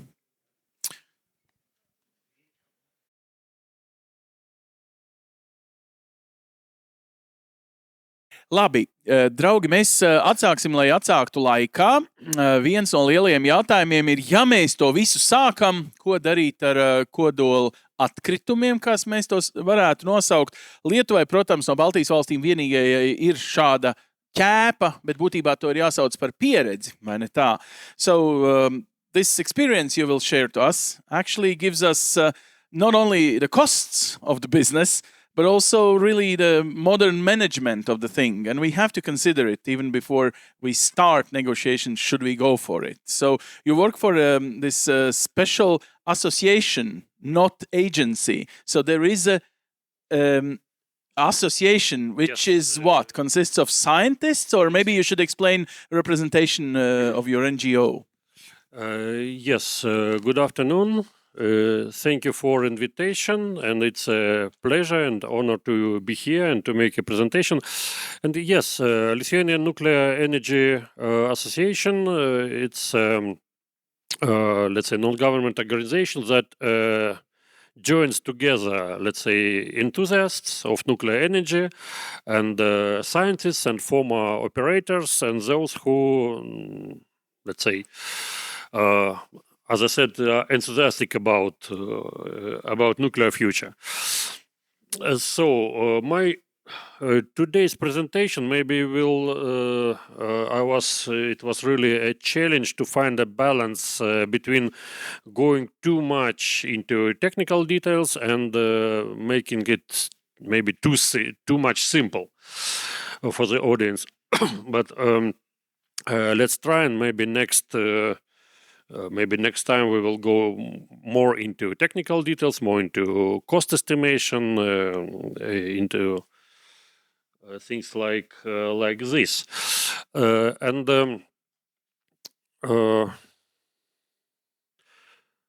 Okay, so I will, in very general way, describe the main points of nuclear waste, of radioactive waste management, and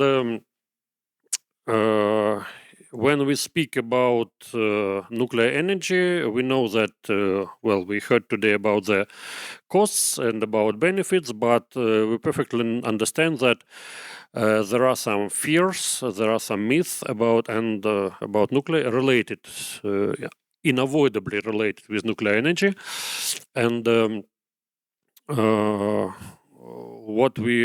it's about safety, nuclear safety, radiation safety, radioactive waste, and again, maybe next time. Maybe we will include some topics about the nuclear safety as well.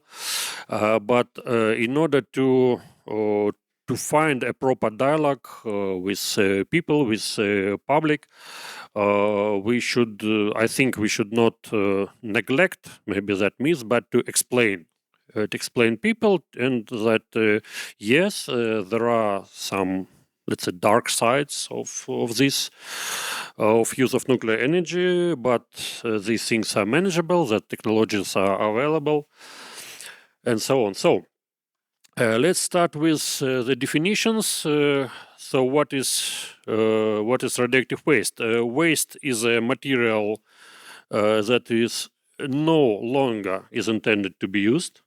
We understand it. And what is radioactive? This is again, it contains, so it's contaminated with some radionuclides above the certain level, because I believe that you have seen this during the break. There was a presentation about the main basics, like activity, radioactivity, half-life, and so on. And radioactivity is everywhere, it's surrounding us, and but we speak only about the levels which are above certain level. So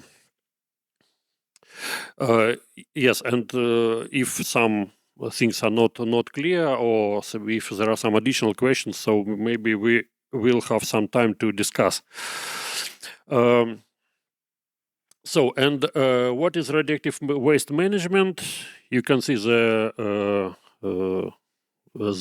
definition of International Atomic Energy Agency, and you actually all activities which are performed on this way from radioactive waste generation up to its final disposal. And so the disposal is our end point, and this is the goal, to isolate the waste, radioactive waste, from biosphere, to make it impossible to retrieve and make some harm to people, to environment, and so on. And we will start from the end, from the disposal. And based disposal method depends on the class of radioactive waste. Again, this is a classification depending on activity and half-life of the radionuclides included, and well, the pointer works only on one side. Yes, but you can see that starting from exempt waste, it is indicated by this small lorry, that is simply could be sent as sold as, for example, metal scrap, or used to usual municipal waste this repository. Very short-lived waste, they can be stored for some time until the radioactivity naturally decays and activity drops below the safe level. Very low-level waste could be stored on above the ground under simple engineering barriers. And the more dangerous, more hazardous is the waste, the more barriers are required. And you can see that, for example, For high-level waste, they are intended to be disposed at very deeply and using strong and multiple natural barriers. And yes, the more hazardous is the waste, the more we rely on natural barriers and on we don't make a credit that after hundreds of years somebody will remember and somebody will be controlling this waste. So we believe that the deeper we dispose it, the safer they are. And examples of such disposal facilities, landfill disposal or very low-level waste repository. This is, you can see, it is simply a base plate, some concrete plate, and several layers of waste in usual sea containers or in these bags, packages, covered with some layers of non-permeable films with the soil. And on the top right picture, you can see this is a buffer storage facility. So the principle is that during the campaign, the proper amount of waste is collected, and it is simply put into one model of the disposal facility. So this amount of waste is simply covered, and another model is filled during the next campaign. Near surface repository and more complex facility, more engineering barriers. This is like concrete vaults located on the ground or slightly under the ground. Again, it's after it is filled filled with concrete and left for all the time with under some institutional control. And by the way, you can see in the whole this layout of nuclear power plant, and you can notice also there are 3 gray cubicles and one there specifically for disposal of waste containers. So you can see the crane, you can see these small gray containers. So very, very good representation you can see right there. So maybe the most important and the most hazardous waste is a spent nuclear fuel. It contains most of the activity, and usually it is stored for some time to decrease, waiting for the level naturally decreasing in the special storage pools, because they still require cooling. So the water in these pools is circulating, and cooling is ensured. After that, the interim storage in dry casks is provided, and deep geological disposal is foreseen. But in current situation, all this waste is on the interim storage stage. Yes, and deep geological repository, as I said in the beginning, this is the most complex and the the highest protection level, ensuring that this waste will never be restored again, and no harm will be possible. okay, that was about the disposal, but in order to bring the waste into this final condition, the bunch of pre-disposal activities should be performed, including processing, pre-treatment, treatment, and conditioning. And so pre-treatment is bringing the waste, okay, it will be, includes collection, sorting, and segregation. So this is to prepare the waste from its originating point to further steps, and it allows to reduce the volume. Maybe it is possible to decontaminate the waste and decrease its class, and maybe use it as a after successful decontamination, waste could become conventional or exempt waste. So decontamination methods, they huge choice and huge amount of different technologies, including and chemical and mechanical and electrochemical. So depending on the purpose, depending on the nature and the physical form of waste, depending on its radiological status, the operator can choose and can provide this corresponding technology. Treatment, this is a next stage after pre-treatment, and main purpose is to reduce the volume.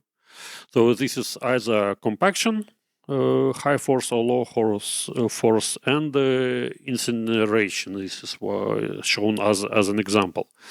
And due to incineration, for example, the most of the activity is concentrated in a small amount of ash resulting from incineration.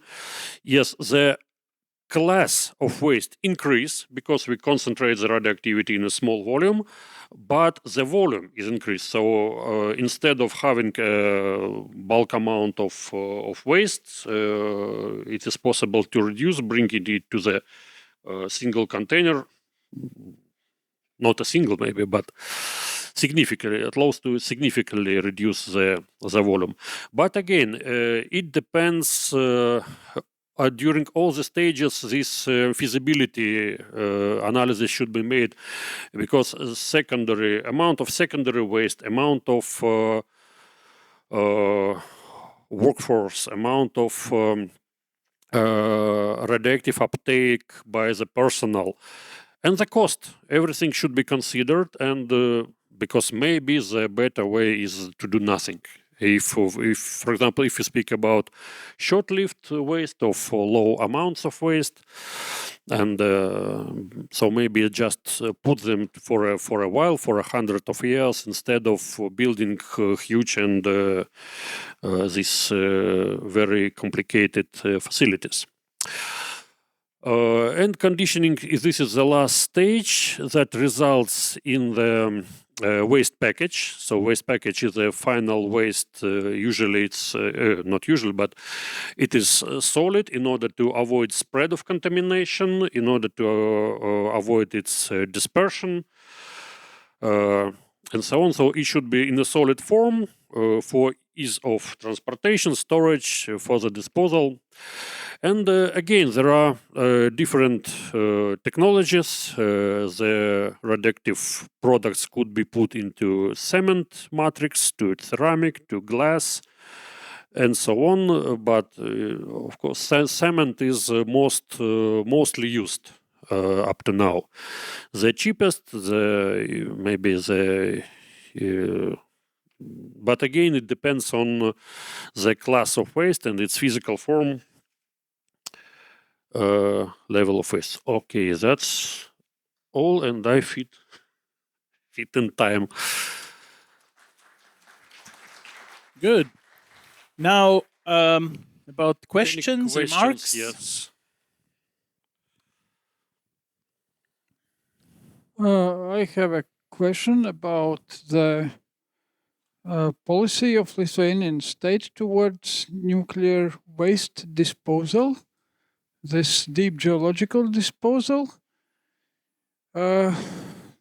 Is it considered that it would be kind of buried forever, or is the discussion open to make it accessible for future use of the material buried, like future fuels or extracting useful isotopes, etc.?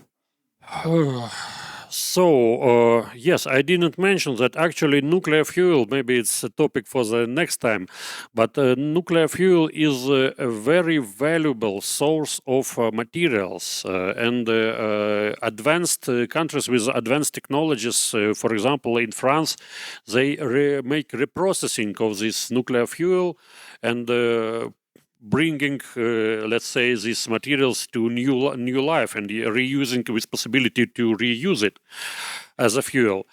But when we speak about the repository, the disposal, by definition, disposal is a way with non-intention to retrieve. So, and when we speak about deep geological, so the barriers are, so the waste is encapsulated in the canisters, completely filled with, let's say, with cement or with bentonite. Again, put into shafts. The shafts are encapsulated, and it stays on this 300 or 600 meters below the ground level forever. And this is the purpose, that no access after, let's say, 200 years, when people simply forget what is there. They start mining, drilling, they find something, and surprise, surprise. So the purpose is to avoid such a situation. I'll bring one more to the kind of same issue, but from another perspective. The question is, why should we dig this material so deep into the soil if it's actually poisoning someone only if he eats or directly disposes? I mean, where is the point? Is it like from the old centuries when we were just scared? The idea is that it's not simply brought under the ground, but it's put, thank you, next time we will definitely highlight this, it's put into stable geological formation. So no contact with the biosphere, with the groundwater, with whatever, no migration. So therefore it's a challenge, and it's an issue to find a proper place, because you need to have a strong this host rock. If there are geologists, so maybe they could explain it better. Yes, and that it should be stable, should be no seismic, and put it forever and forget, as I said before, to prevent future generations from contacting with, by accidentally contacting these materials. Yeah, I hope you are not going to store radioactive waste in soil, but in the bedrock. Yeah, definitely.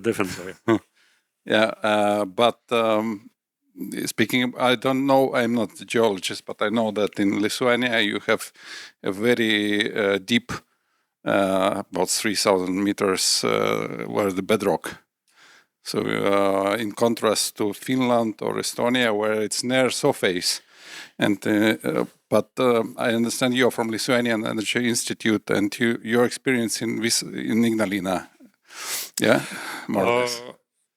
Well, I'm not dealing exactly with this specific topic, and but from general, we start to analyze and we start to study this from different perspectives. So, okay, some studies were performed before, analyzing the properties of bedrocks, analyzing the properties of engineering barriers, and now the works, and Ignalina NPP is responsible for such works and such studies. So these works are ongoing to find a suitable place, but it's a very long-lasting story.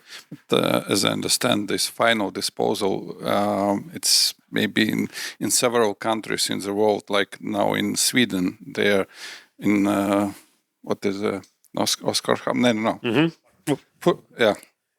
Forsmark. They built a repository for final disposal, but usually I think in Ignalina you have this dry cask and it's stored at the moment, on site.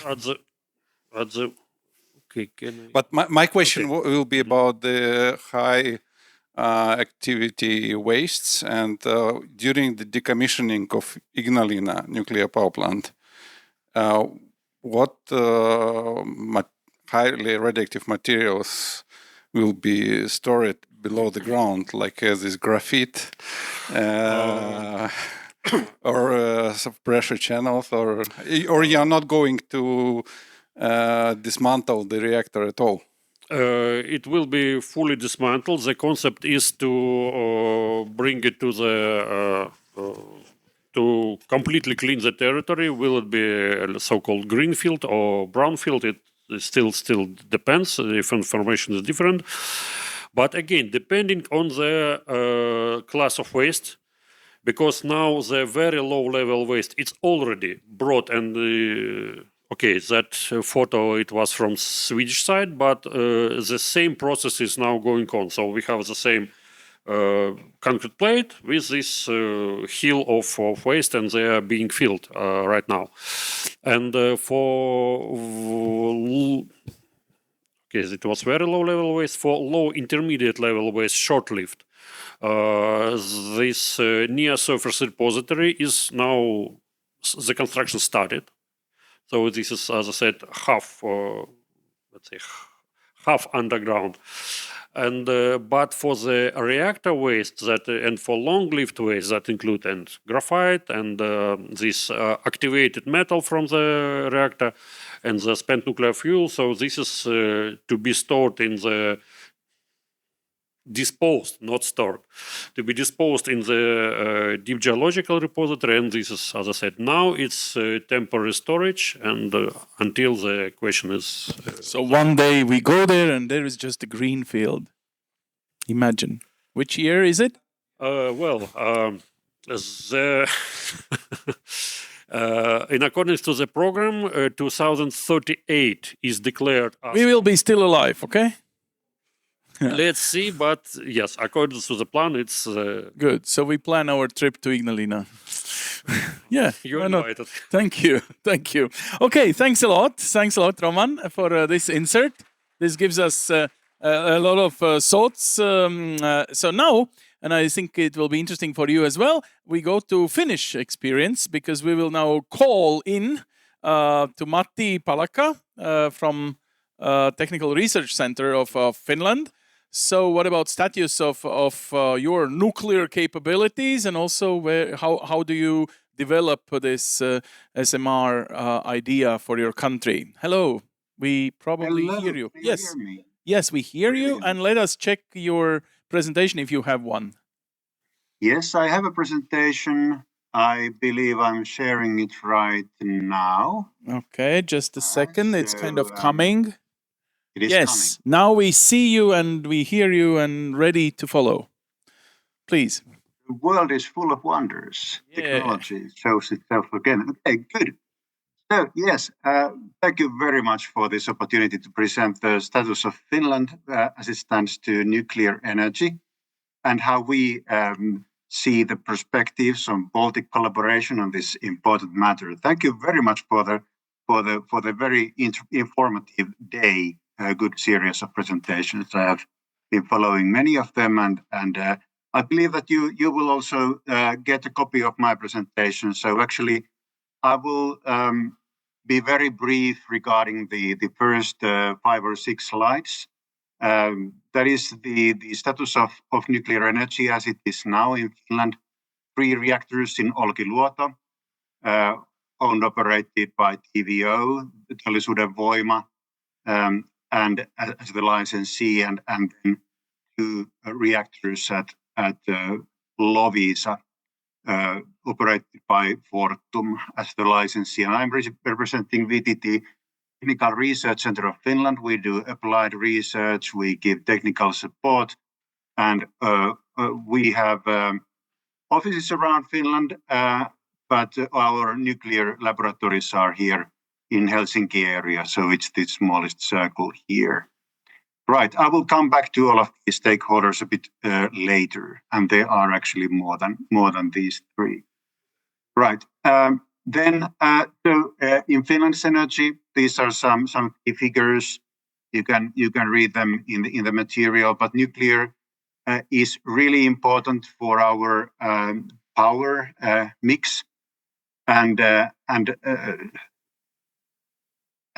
we also have a significant district heating system, and there well, I will actually present by this chart that really nuclear is the biggest individual source of electrical power, and these days wind is rather big. At times it is bigger than nuclear, and at times it is smaller. But anyway, overall it is rather significant. And then coming to the heat, so a combined heat and power plant with biomass that is rather a mainstream solution for district heating. There are also other sources, and now we are looking at nuclear for that too. Good. For details, I really suggest, I recommend the use of this Finnish energy website. They have great statistics on how energy sector is in Finland. Right, and then one thing where Finland has rather consistent data since decades is the public acceptance of nuclear. Well, it says nuclear power, but these days you want to say nuclear energy because it also concerns heat. So over the years, the overall trend is that the negative goes down and the positive goes up. And you can see some changes in 86, in 2011, and so I think this one was the International Climate Change Panel report, and then also this 2022 we well know what it is. So there are individual things that have affected the acceptance, but overall it goes in the right direction, and also in Finland nuclear energy is not a political issue. All political parties are either in favor or at least neutral when it comes to nuclear energy. So we are happy about that. So we don't have to debate that at every election. Then something that has happened recently in a bit arbitrary order. One new thing is that we actually but in Finland, uranium recovery was started at Talvivaara mine. It's not their main product, and the ore is not uranium ore. It's only 17 milligrams in a kilogram. But anyway, they are recovering uranium in their mine since last year, and they are sending it then to international supply chain to then process further. This is where these district heating reactors is where the SMR discussion in Finland is very much converged around that topic. So in many countries, the SMR discussion touches somewhere it's focused mostly on advanced reactors, like not light water. In some countries, it is seen as a means to think nuclear regulation anew, to reinvent nuclear, to start fresh, and there are other starting points. But in Finland, now that the electrical power is carbon neutral, the next thing that we are doing now is district heating, and I'll say a couple of words about that in a short moment. It's high-level waste disposal that we are specifically proud of internationally. That is a project that has been going on like 20, 30 years, and that is very much the not very different from the original schedule. That the experts of that time, they saw that it will take that much time to do the required R&D for the long-term safety of high-level waste and all of these both engineered solutions as well as then the natural barriers. And the phase that we are at now is that the operating license application is under review. The construction license exists, and the site is being constructed by Posiva, a company owned by the two nuclear power licenses, Fortum and TVO, and the non-nuclear tests are ongoing concerning the site. Then there are two new build feasibility studies that have been recently released and published. Fortum carried out an extensive feasibility study, and they shortlisted now 3 concepts. 2 of them are large reactors, one is small, and they just say that, well, the electricity price is a bit low at the moment, so they are considering the investment. And then Outokumpu, a steel mill, a stainless steel factory, they did their own feasibility study concerning a small reactor to be installed at their plant site, and they concluded that yes, it could be feasible to build a small like a 300 megawatt electrical scale SMR close to the steel mill, but they are not doing it yet.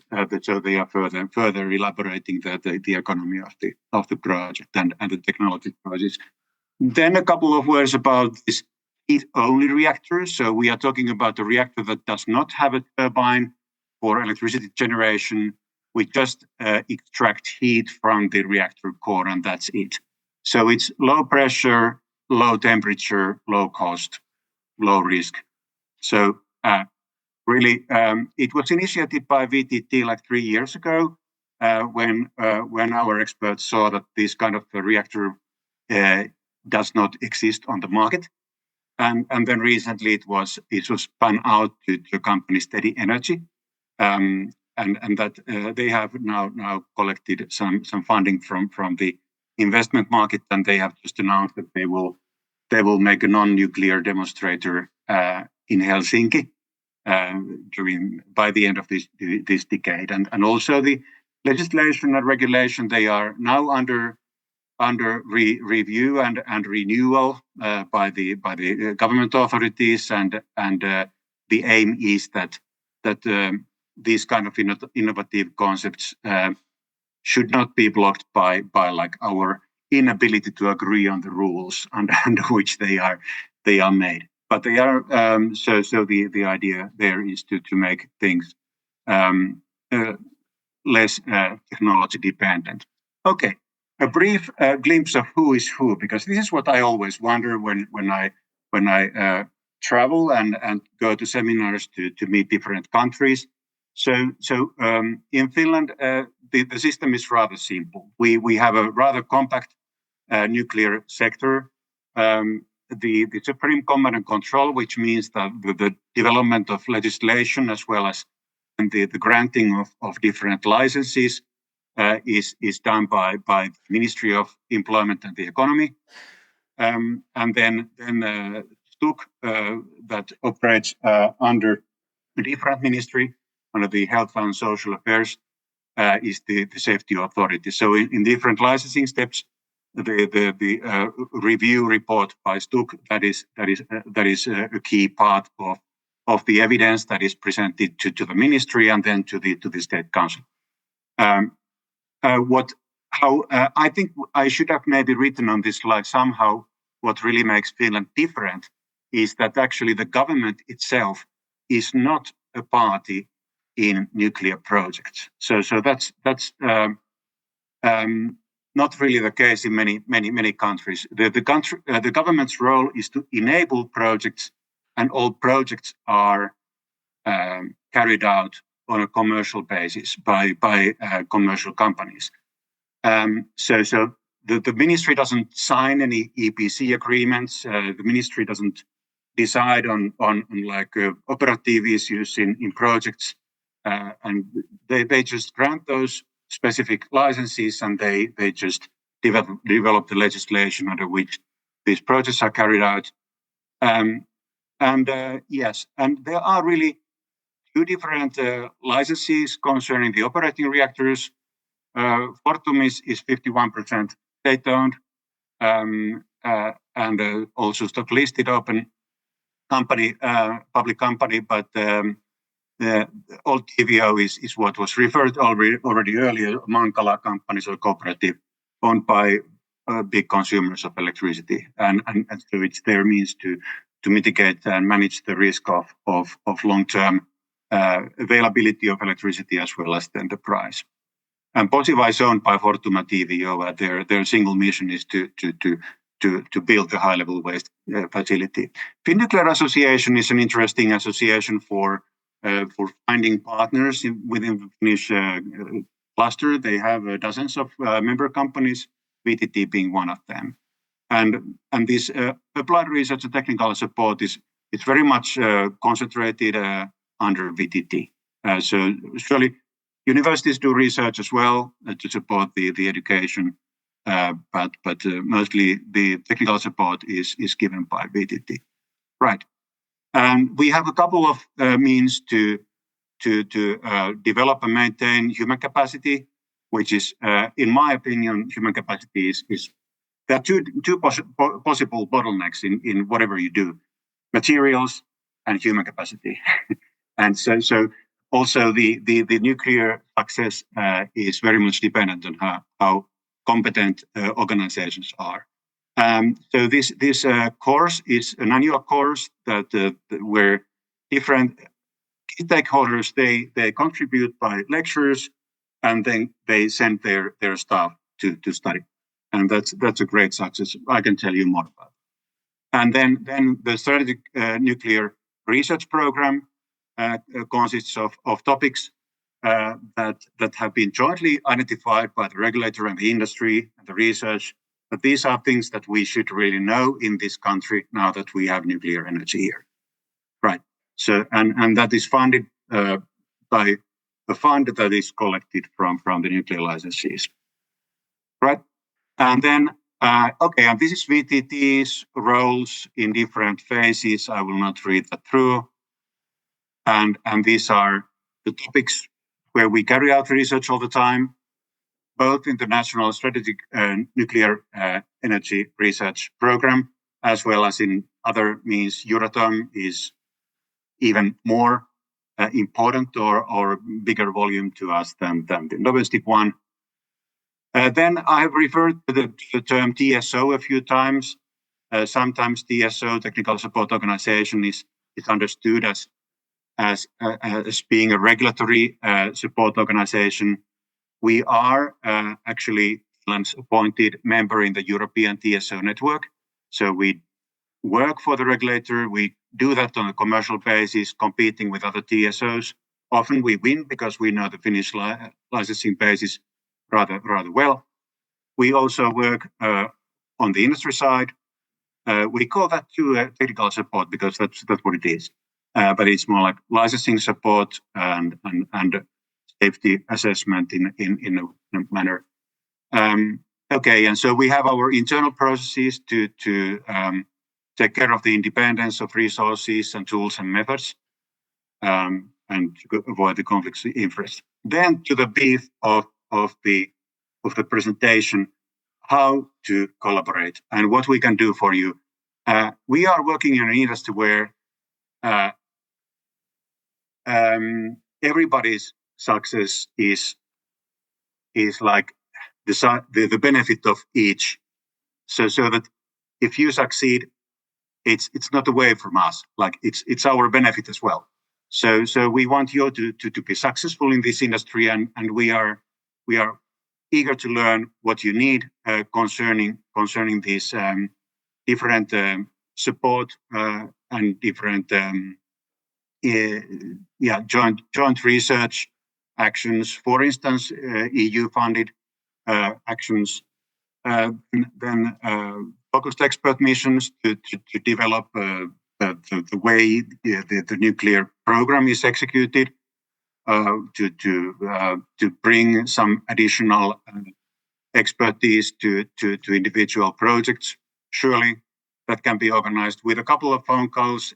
We have a simple, small network of stakeholders in Finland.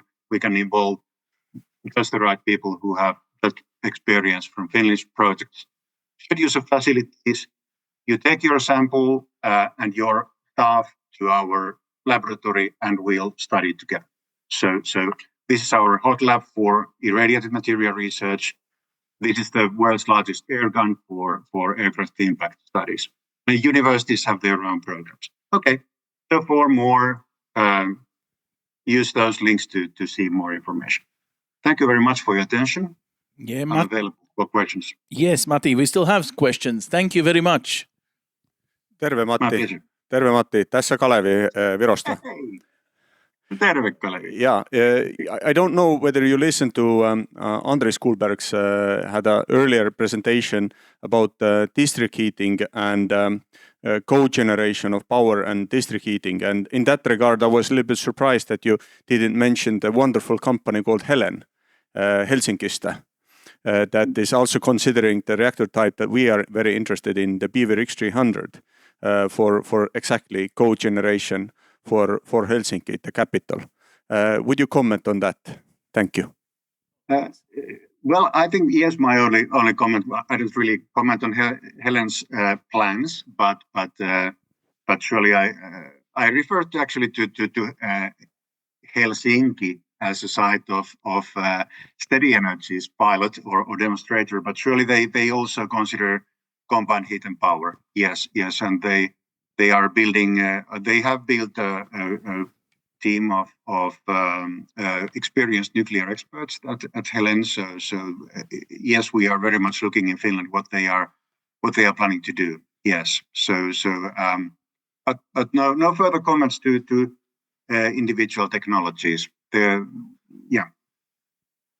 Okay, it seemed like an invitation to come to Helsinki and check ourselves. We will be there. Like we close session and then we go. So for the breakfast, absolutely. we are. Let me know when you're coming. Good. We will. Thank you very much, Matti. So all the best. We will switch back to Latvian. Tas, ko mēs tā kā izvirzījām kā tādu šīs reizes tikšanās ambīciju, ir jau varbūt aplēst nopietnāk, cik lielā mērā mēs varam šīs izglītības programmas jau sākt, vismaz galvā veidot, un visu cieņu Mitrijam un Jurijam, kuri abi no Rīgas Tehniskās universitātes ir gatavi ziņot par spēju, piemēram, 1. septembrī izziņot jaunu maģistratūras programmu Rīgas Tehniskajā universitātē, kas visu fokusēsies uz kodolenerģijas kompetences un ilgtspējas aspektiem. Vienmēr sakot, kur jāiesniedz iesniegšanas dokumenti, kad sāks uzņemšanu. Pie jums, lūdzu, tad izstāstiet nosacījumus. Labdien, jā. Pirmkārt, es gribu nedaudz paskaidrot, kāpēc es iekļauju nosaukumā iedzienu par ilgtspēju. Ja? Tas ir populāri, tāda ilgtspēja, sustainable development un tā tālāk. Ja?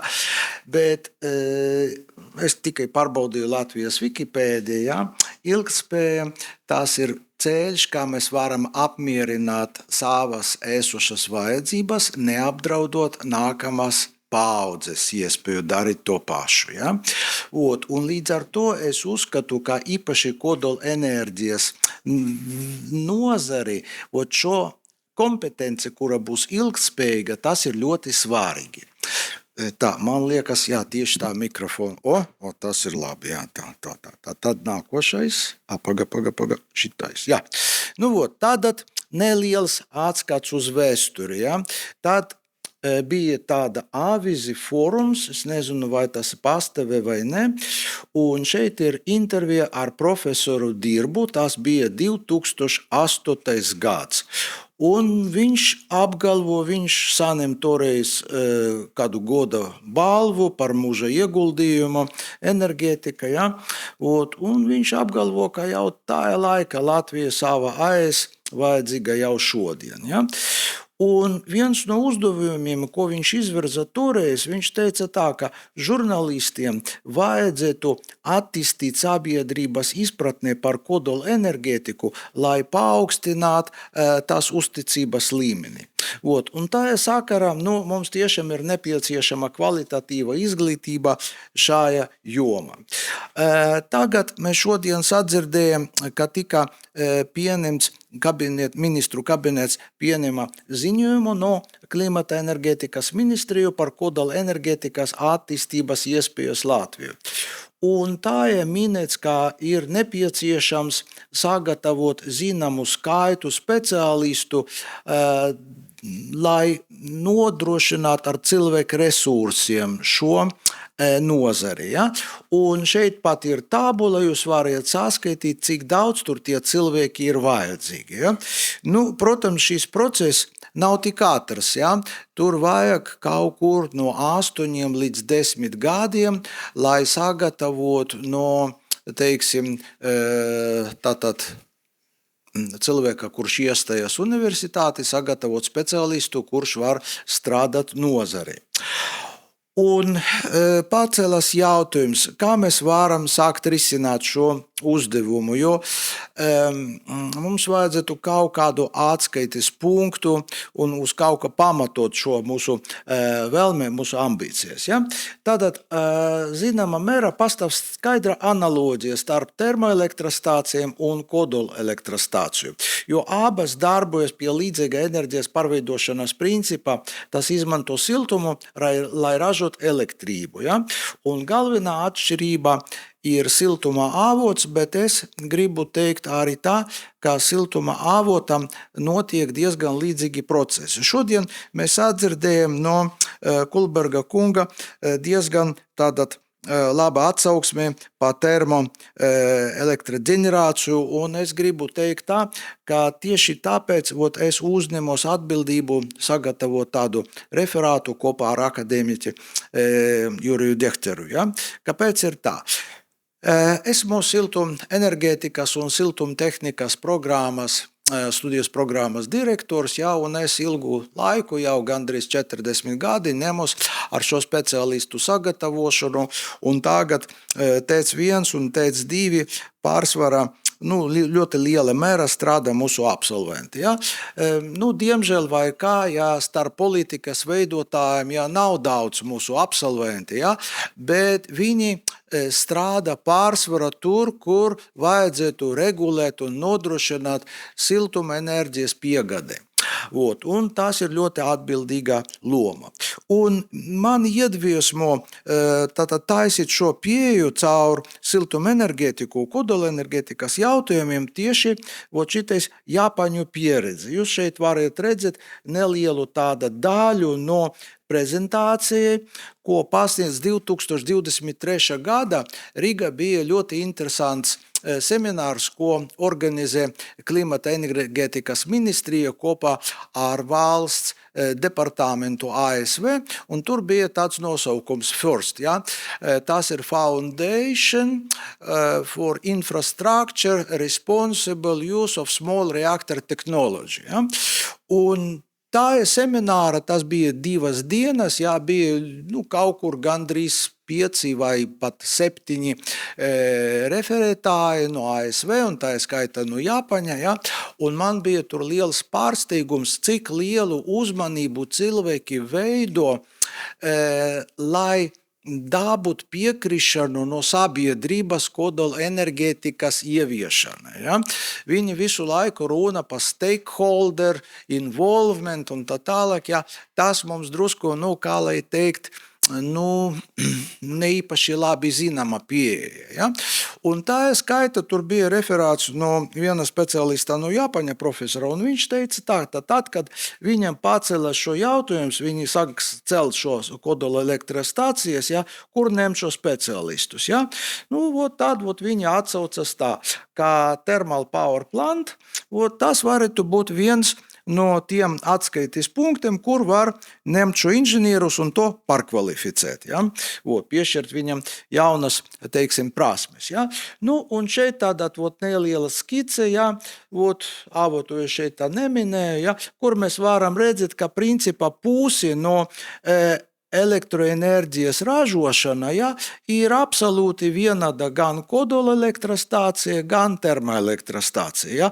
Un es teikšu vairāk, ja, ka gan reaktora, gan katla vai gāzes turbīna notiek līdzīgie procesi siltuma apmaiņā, tur ir termohidraulika un tā tālāk, to mēs redzēsim drusku vēlāk. Ja.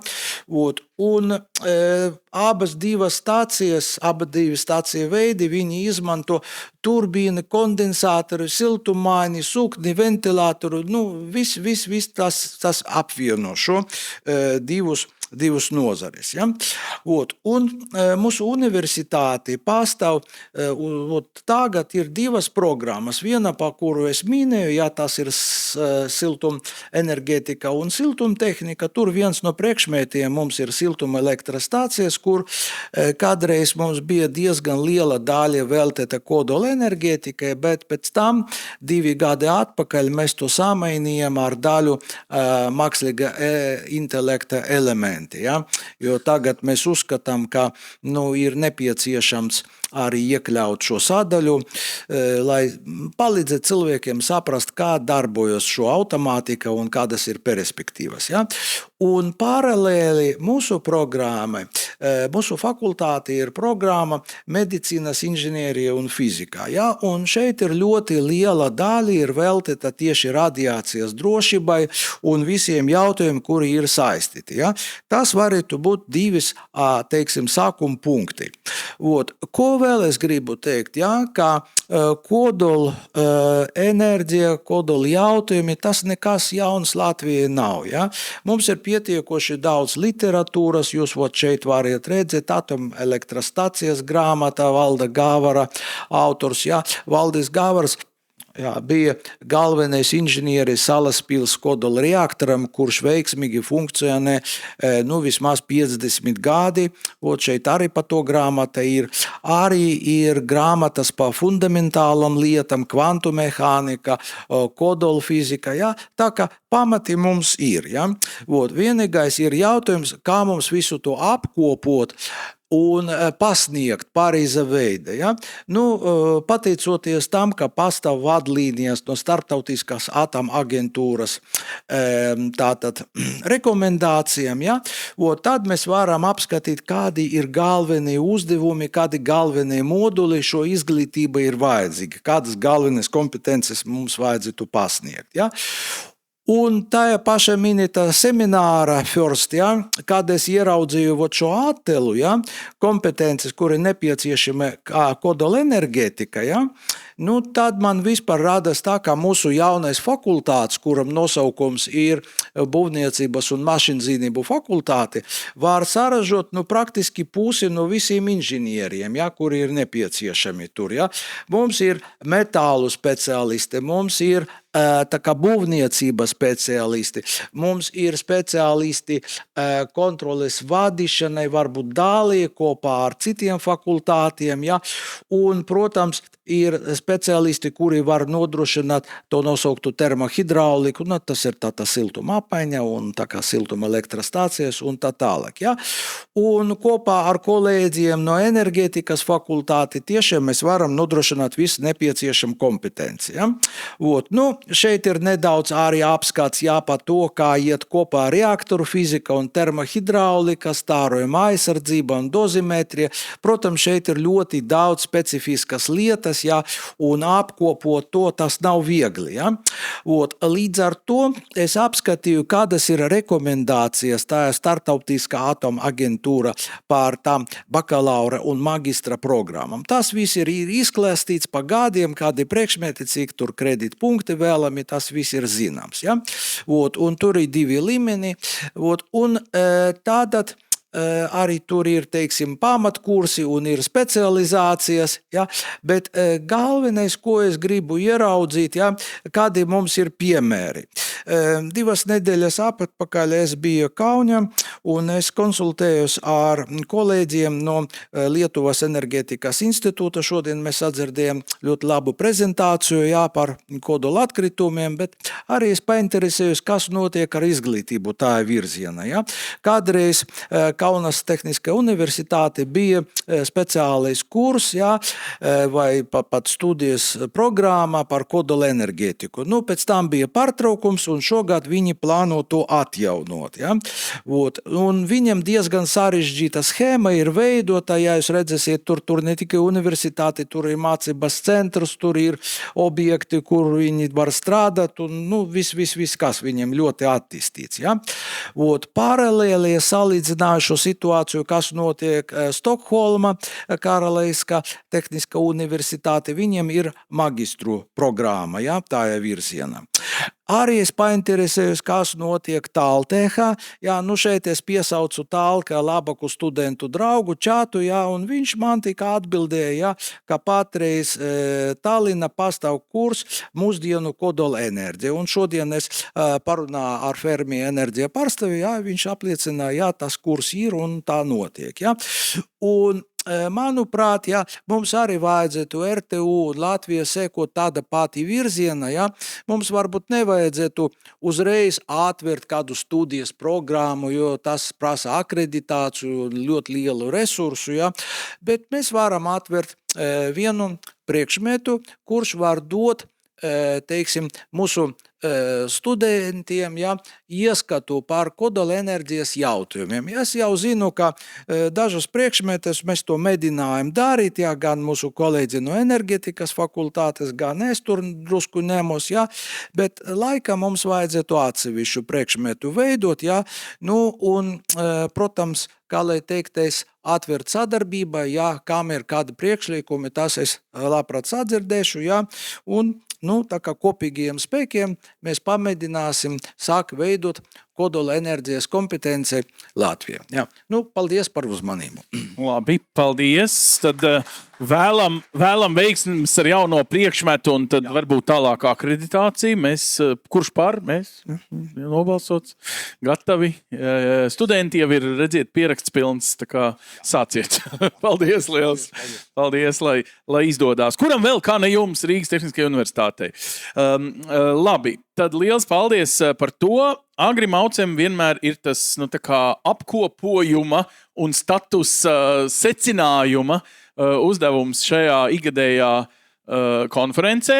Agri, es tad aicināšu tevi gan par Latvijas, gan par Eiropas ātrumiem un realitātēm mazliet salikt kopā, un vēl aizvien tavā prezentācijā šis vārds uzsākšanas process. Pati uzsākšana jau ir process, bet vēl pirms uzsākšanas vēl ir viens process. Kā tev liekas, vai mēs esam 0 soļus jau paspēruši procesā, vai tīri 100 soļi ir kopējā? Runājot par uzsākšanas procesu, mēs droši vien esam uzsākšanas procesu, iesākšanas stadijā. Ideāli. Labs sākums. Esam, jā, ļoti tālu no realitātes un arvien bēdīgāk tā realitāte ap mums izskatās. Tātad, kāda ir kopējā kodolenerģijas ainava Eiropā? Ir valstis, kas attīsta kodolenerģiju, ir valstis, kas uzsāk vai atjauno attīstību, ir valstis, kuras it kā to nedara, bet kurām ir ļoti labas spējas to darīt, kā Vācija un Lietuva, visas kompetences ir. Ir dažas dīvainās valstis, un tādas vienu tikai redzēju Latviju, bet varbūt arī Luksemburga, kuriem nekā nav, un arī nav skaidrs, kas būs. Un ir dažas valstis, kas domā, ka varētu iztikt bez kodolenerģijas. Un pirmās 2 ir Austrija un laikam Portugāla arī, kuram varbūt ir potenciāls to izdarīt, jo viņām ir enerģijas uzkrāšanas iespējas kalnos. Par Horvātiju es neesmu izpētījis, kā tas ir. Lūk, tāda ir tā ainava, kas ir Eiropā uz šo brīdi. paskatīsimies varbūt sīkāk, ko dara katra no valstīm.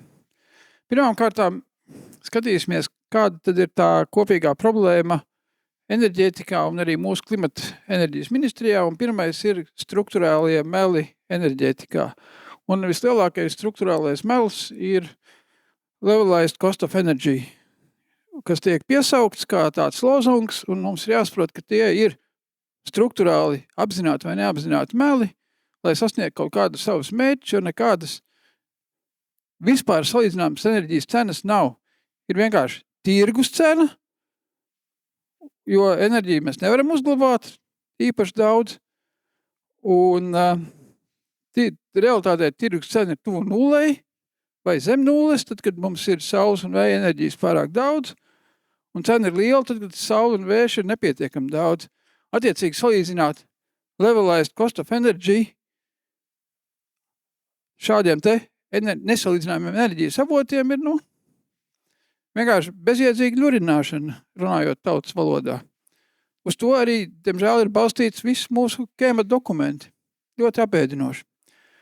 Tad otrs strukturālajā meli ir par kodolatkritumiem. Tā kā pretī liekot vēju un sauli. Principā, tātad šeit par to es gribētu vienkārši teikt, ka es esmu savām acīm redzējis visus Zviedrijas kodolatkritumus savietotus vienā lielā baseinā.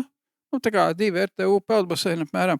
Tie ir visi Zviedrijas kodolatkritumi saražoti 50 gadu laikā, nodrošinot lielāko daļu Zviedrijas enerģijas patēriņu. Kamēr tie kalni, kas radīsies no turbīnām un saules paneļiem, mēs redzēsim, kas ar tiem notiks. Bez tam arī nākamais ir tā saucamā enerģētiskā neatkarība. Ne saule, ne vējš, ne arī Hesi mums nedod pārliecinātu neatkarību, jo pat Hesos var pietrūkt ūdens, kad ir sausie gadi, un tādi gadi ir bijuši, droši vien būs arī. Savukārt, kodoldegviela ir kompakta, tā nav dārga. Mēs redzējām vienā no iepriekšējām prezentācijām, cik maksā kodoldegviela 1 megavatstundai. Laikam bija 6 eiro vai kaut kas tāds, zem 10 katrā ziņā. Un to var uzkrāt gadiem, 10 gadu uz priekšu, ir tāda vēlēšanās ar salīdzinoši nelielām investīcijām. Un es domāju, tas ir pietiekami enerģiskai neatkarībai, ja mums ir 20 gadu enerģijas rezervi uzkrāta. Un visbeidzot, tas, ko mēs te redzējām, tie, kas skatījās stratēģijas, bija kaut kāda runāšana par enerģijas uzkrāšanu un ūdeņraža ekonomiku. Lai kontekstā iedot to patieso stāvokli, tad nekādas enerģijas uzkrāšanas tehnoloģijas zinām pārbaudīt jau nav. Un ūdeņraža ekonomika, viņas patiesā seja jau ir tāda, ka šobrīd ūdeņraģi iegūst no dabasgāzes, un nākamais solis būs iegūt no dabasgāzes viņu sildot ar elektrību. Tālākais ūdeņradis no ūdens būs, nezinu, cik reizes dārgāks par parastu ūdeņradi pagaidā. Bet tas, diemžēl, ir tas, uz ko balstās liela daļa no oficiozajām nostādnēm. Un tad otra lieta ir elektrības patēriņa prognozes. Salīdzinot ar pagājušo gadu, Kems ir kļuvis stipri realistiskāks savās prognozēs, bet tik un tā. Paskatīsimies, kāda ir tā reālā situācija. Latvijas patēriņš uz iedzīvotāju atpaliek 2 līdz 5 reizes no rietumvalstu patēriņa. 2 līdz 5 reizes mēs atpaliekam. Plus vēl, lai īstenot tā saucamos zaļos plānus, ir vajadzīga elektrifikācija, kas nozīmē vēl 2 reizes palielināt patēriņu. Ko mēs prognozēs oficiozajās redzam, labi ir 2 reizes palielinājumu tuvākajos 10 gados. Lūk, visbeidzot ir dati par iedzīvotāju skaitu, pie kā es pašās beigās atgriezīšos, un ir aizdomas, ka patiesībā mums ir mazāk iedzīvotāji, nekā mums mēģina stāstīt statistikas orgāni. Ko dara cita Eiropā, kamēr Latvija ražo savas stratēģijas? Igaunijā ir pieņemts lēmums, mūsu iepriekšējais runātājs Kalevs jau skaisti izstāstīja, kas notiek Igaunijā, bet viņi pašlaik izvēlās vietu atomstacijai un prognoze ir 2036, varbūt 38. Bet, Kalevs negribēja nosaukt skaitli, tad pēc tam vēlāk redzēsim. Ko dara Lietuva? Viņi 24. gadā parakstīja vienošanos ar ASV par sadarbību Lietuvas kodolenerģijas attīstībā. Un ņemot vērā Lietuvas normatīvo aktu bāzi un visu kompetenci līmeni, domājams, ka viņi ir kaut kāds 10 gadus priekšā Latvijai, ja Latvija nolēmt šodien sākt attiecībā par atomenerģiju. Polija. Mēs arī dzirdējām priekšlasījumu par Poliju. Nav vērts daudz atkārtoties, bet viņiem būs 4 līdz 6 lielie reaktori, plus vēl daudzi mazie reaktori ir plānā mazākā gatavības stāvoklī, bet diezgan stingros plānos. Zviedrija. Ko Zviedrija dara? Viņiem plāns ir dubultot atomelektrostaciju kapacitāti līdz 2040. gadam. Un ko es gribēju interesanti vēl piezīmēt, kad Zviedru šķidrā svina SMR reaktors izstrādātājs Sīler ir izstrādājis reaktoru Blīšala šķidrā svina reaktors, ko viņi plāno pirmo ķēdes reaktīt 29. gadā. Nu, redzēsim, kā viņiem izdosies. Un interesanti, ka tajā tehnoloģijā ir izmantoti Latvijas Universitātes fizikas institūtā izgatavotie svina sūkņi, lai veiktu tos reaktoru sagatavošanas pētījumus. Un bez tam Zviedrijā ir arī startupi par SMR izvietošanu. Šernfield Next sāk pētījums dažādās pašvaldībās, kā viņus izvietot sadarbībā ar pašvaldībām un ar pašvaldību līdzfinansējumu. Un vēl Zviedrija arī virzās uz to, lai sāktu iegūt urānu. Uzskat, ka Zviedrijā ir relatīvi liels urāna ieguls. Somija. Par Somiju mēs jau arī dzirdējām. Ko es gribēju šeit vēl papildināt, ka Somija ir laikam viena no vadošajām valstīm šajā brīdī, kas domā par kodolenerģijas izmantošanu centrāla apkurē. Viņi izstrādā Somu Steady Energy centrāla apkuras 50 MW siltuma reaktoru. Ļoti piemērots reaktors būtu gan Jēkabpilī, gan Jelgavai, varbūt pat Olainei un dažādām citām pilsētām. Šādus reaktors viņi plāno jau tuvākajā 10 gadē izvietot arī Helsinku centrā, lai nodrošinātu centrālu apkuri. Nu, tāds ir plāns. Un tas plāns iet uz priekšu. Norvēģija. Norvēģija agrāk bija tāda, diezgan hidroresursu zeme, bet pēdējā laikā viņi ir diezgan daudz reflektējuši par vajadzību pēc vairāk enerģijas un jau gan valdības līmenī, gan privāto iniciatīvu līmenī notiek diskusijas par to, lai sāktu veidot atomelektrostacijas, SMR atomelektrostacijas. Ir nodibināta kompānija, piemēram, Trondheims Kjernekraft, lai būvētu daudz SMR Aurē un Heimā. Bet tā nav vienīgā no tādām kompānijām. Apvienotā karaliste, kas plašāk pazīstam kā Lielbritānija vai Anglija, ir būvē reaktoru Hinkley Point C. Viņi, redzot, cik dārgi un lēni tas iet, ir nolēmuši, ka jāutilizē tā saucamais economy of scale. Nākamais reaktors viņa plānā būs lētāks, un aiznākamais būs vēl lētāks, nākamais būs Sizewell. Un papildus tam ir SMR reaktoru konkursu programma, kas droši vien rezultēsies ar vēl dažiem reaktoru dizainiem, kas tiks izbūvēti apvienotajā karalistē, un Rolls-Royce SMR, ko viņi plāno eksportēt pa pasauli.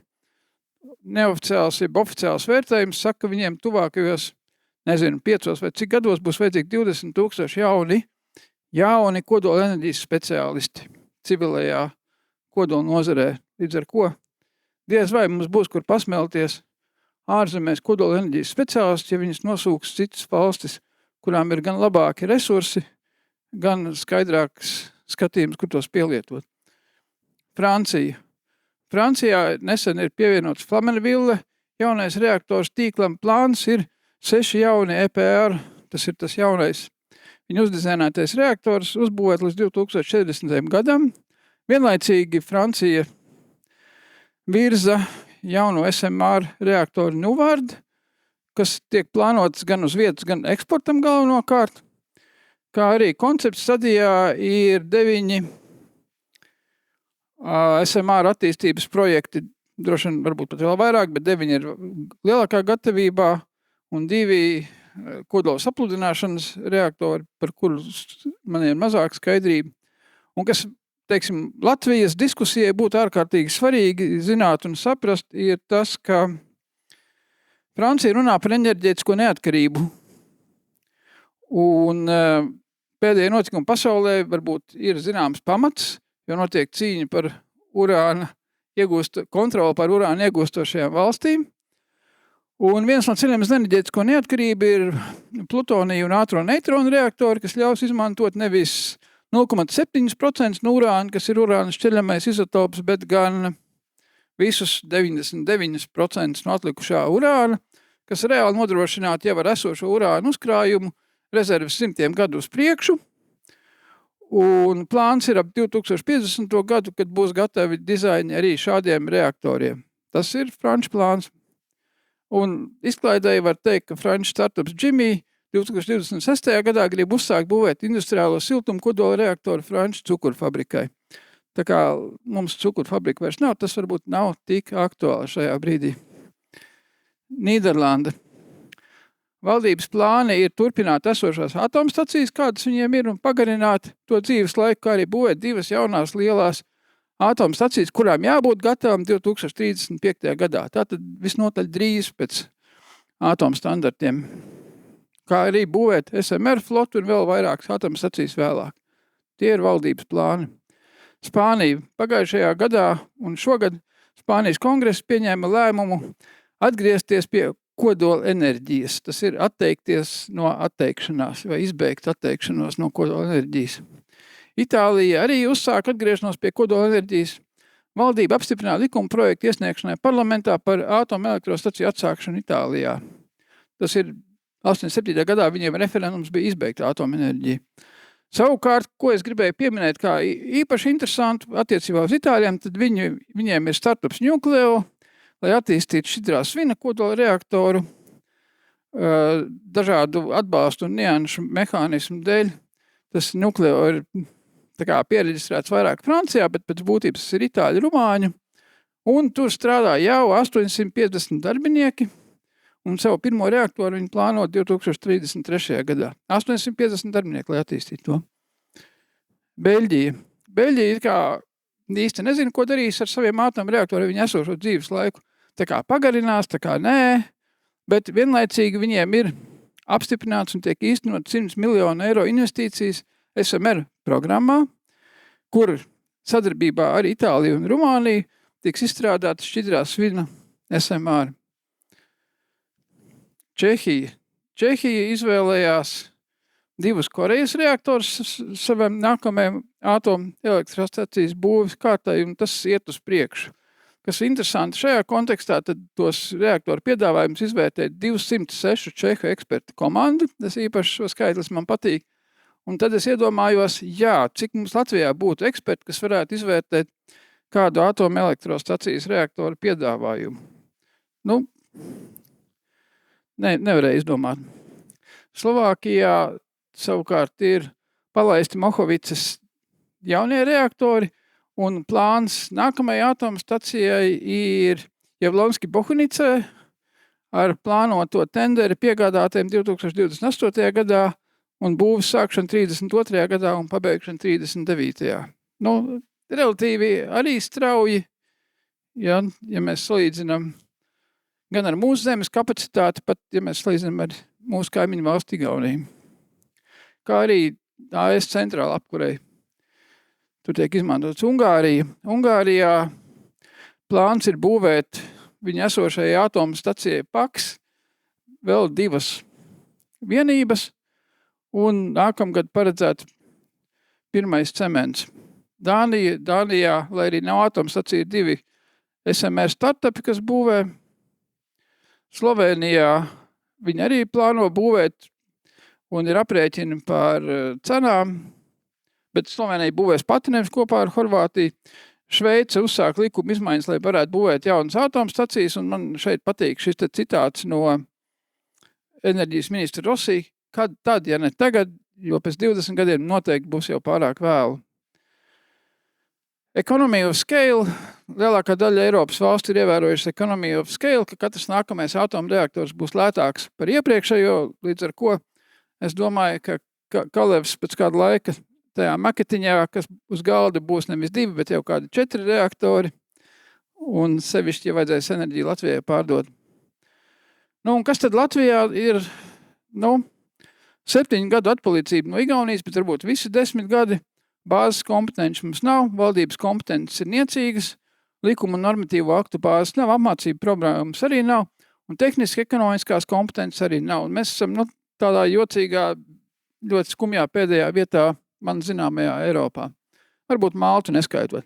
Un kādi tad mums ir secinājumi pēc Kēma 2,5 gadus ilgā darba un 25. gada ziņojumi par kodolenerģiju un par stratēģiju? Tie ir mani privātie secinājumi, jūs varat viņus paši vērtēt, kā jums labāk patīk.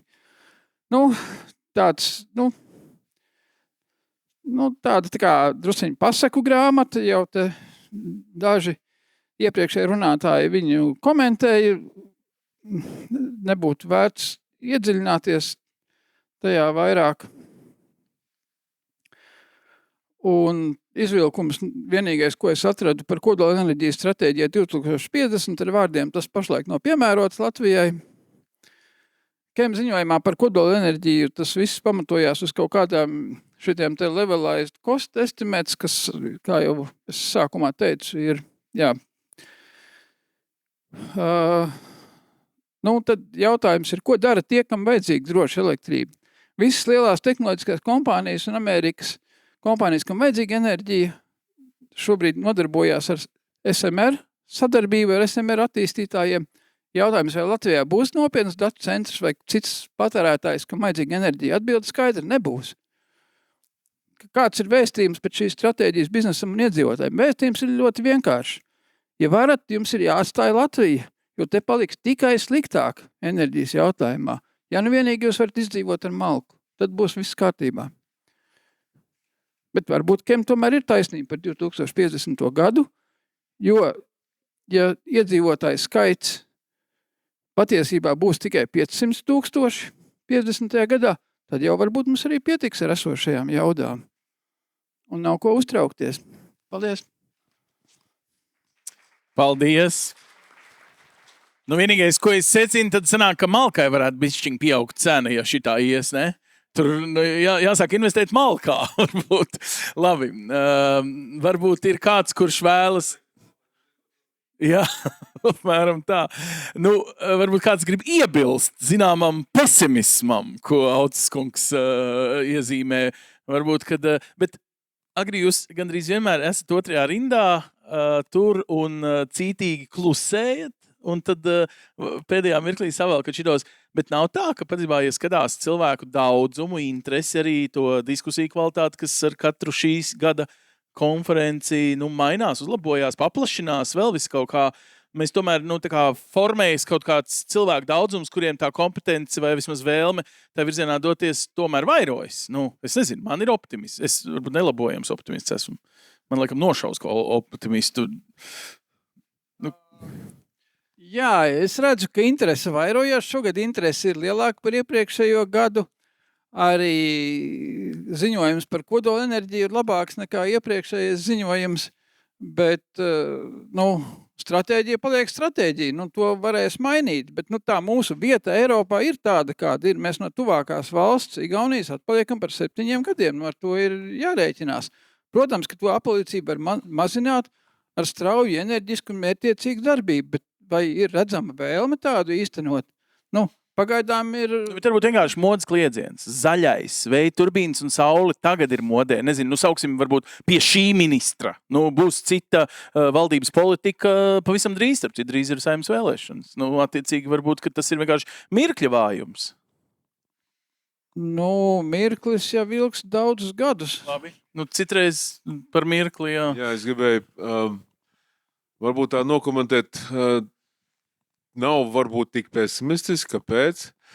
Tas, ka mēs latvieši visu laiku ejam pēc tādas Briseles ideoloģijas, diemžēl, mēs sekojam ideoloģijai, mēs neliekam savu lokālo risinājumu, kas tieši Latvijas apstākļos mūsu risinājums, bet mums patīk iet pakaļ un ļoti tam ieskrieties.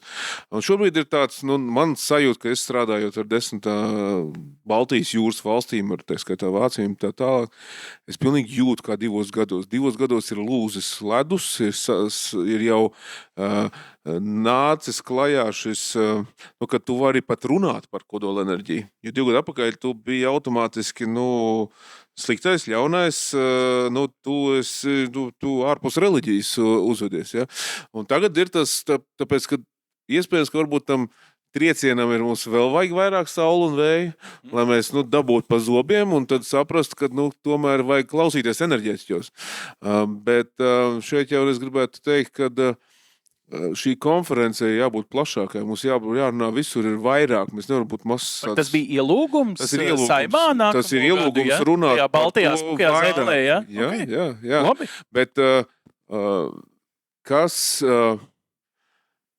tavuprāt tad ir, ka Kems tik spītīgi negrib ieklausīties nevienā jūsu vēstulē, nevienā loģiska enerģijas kaimiņos, kas ir tas, jo mēs Saimā redzam reizēm ziņojums, reizēm ir uzstāšanās par šeit un tā tālāk, it kā viss notiek, bet kas ir iemesls tam?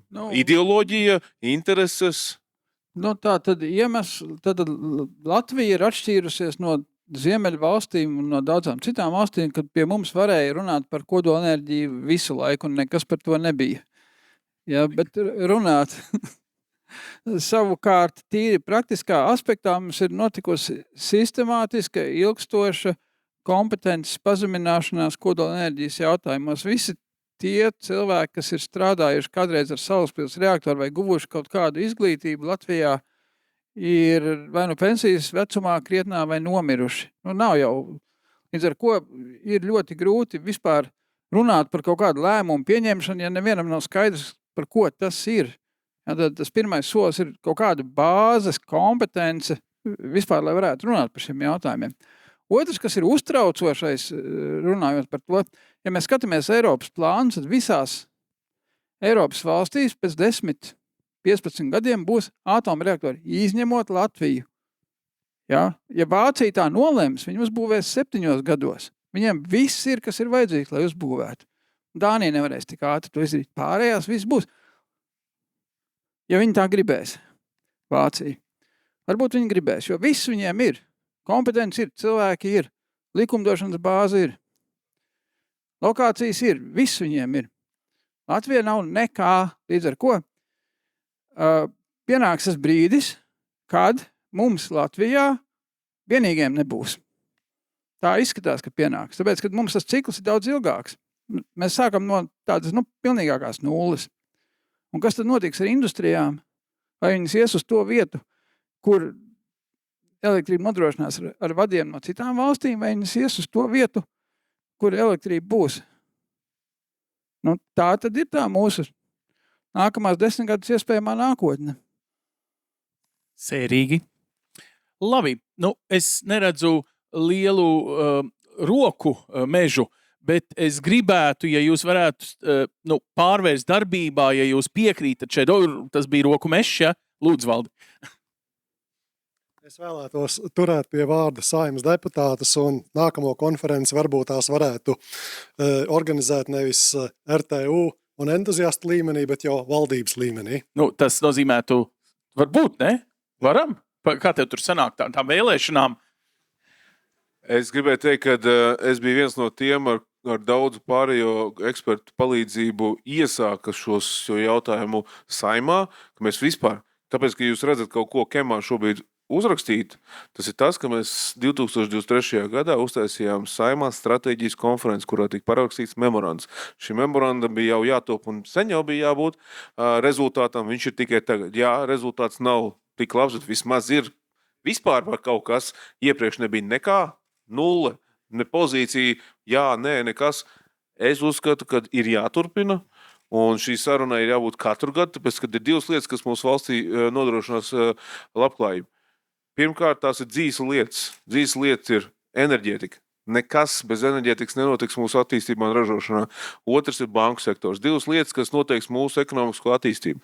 Un šīm lietām jābūt diskusijai konstanti valdības līmenī. Un, nezinu, jāgāda arī varbūt pie veiksmīgākas valdības salikuma.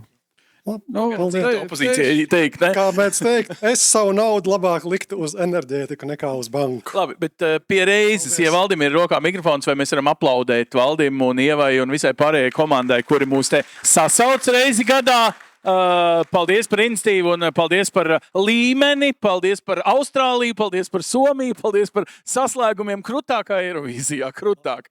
Bet, paldies arī katram, kurš gribētu tagad, un mēs uzliksim jums, parādīsim vienu iespēju. Stulbi sanāca, es pa dienu, kad teicu, ka var parakstīties tajā manabalss.lv, mana balss uztaisīja maintenance, kā to sauc, darbus, ja, viņi updatēja savu saitu. Tagad, ja jūs gribat noskanēt šo QR kodu, jūs esat uzreiz jau manabalss.lv, un jūs parakstaties, un tā doma bija iniciatīva par vispār diskusijas sākšanu. Ja? Tad tur nav konkrēti būvējam šito reaktoru vai būvējam tur reaktoru. Mēs vairāk gribam runāt ar sabiedrību, jo saprotams, ka tas būs garš process, sāpīgs un tā tālāk. Šodien Autskungs piedalās arī vienā raidījumā, TV 4:18:30, redzēsim, ko cilvēks zvanīs un prasīs. Tas jau tas interesantākais. Mums apmēram skaidrs, ko Autskungs teiks, bet ko domā sabiedrība, to mēs arī varēsim varbūt drīz izmērīt. Es saku sirsnīgi paldies par kopā būšanu šiten, tad mēs tā kā uzprasījāmies gandrīz kādā piekdienā Saeimas Baltajā zālē. Ja var, ja nē, tad tiekamies šeit. Super, paldies. Ja tas materializējas, ja nē, tad visdrīzāk Rīgas Tehniskajā universitātē pēc gada, vai ne, Ieva, tā plus mīnus sanāks. Labi, paldies liels. Kafija un kūks vēl ir dažas pieejamas, tā kā varat uzkavēties arī droši sirsnīgām diskusijām un vēl veiksmi. Paldies!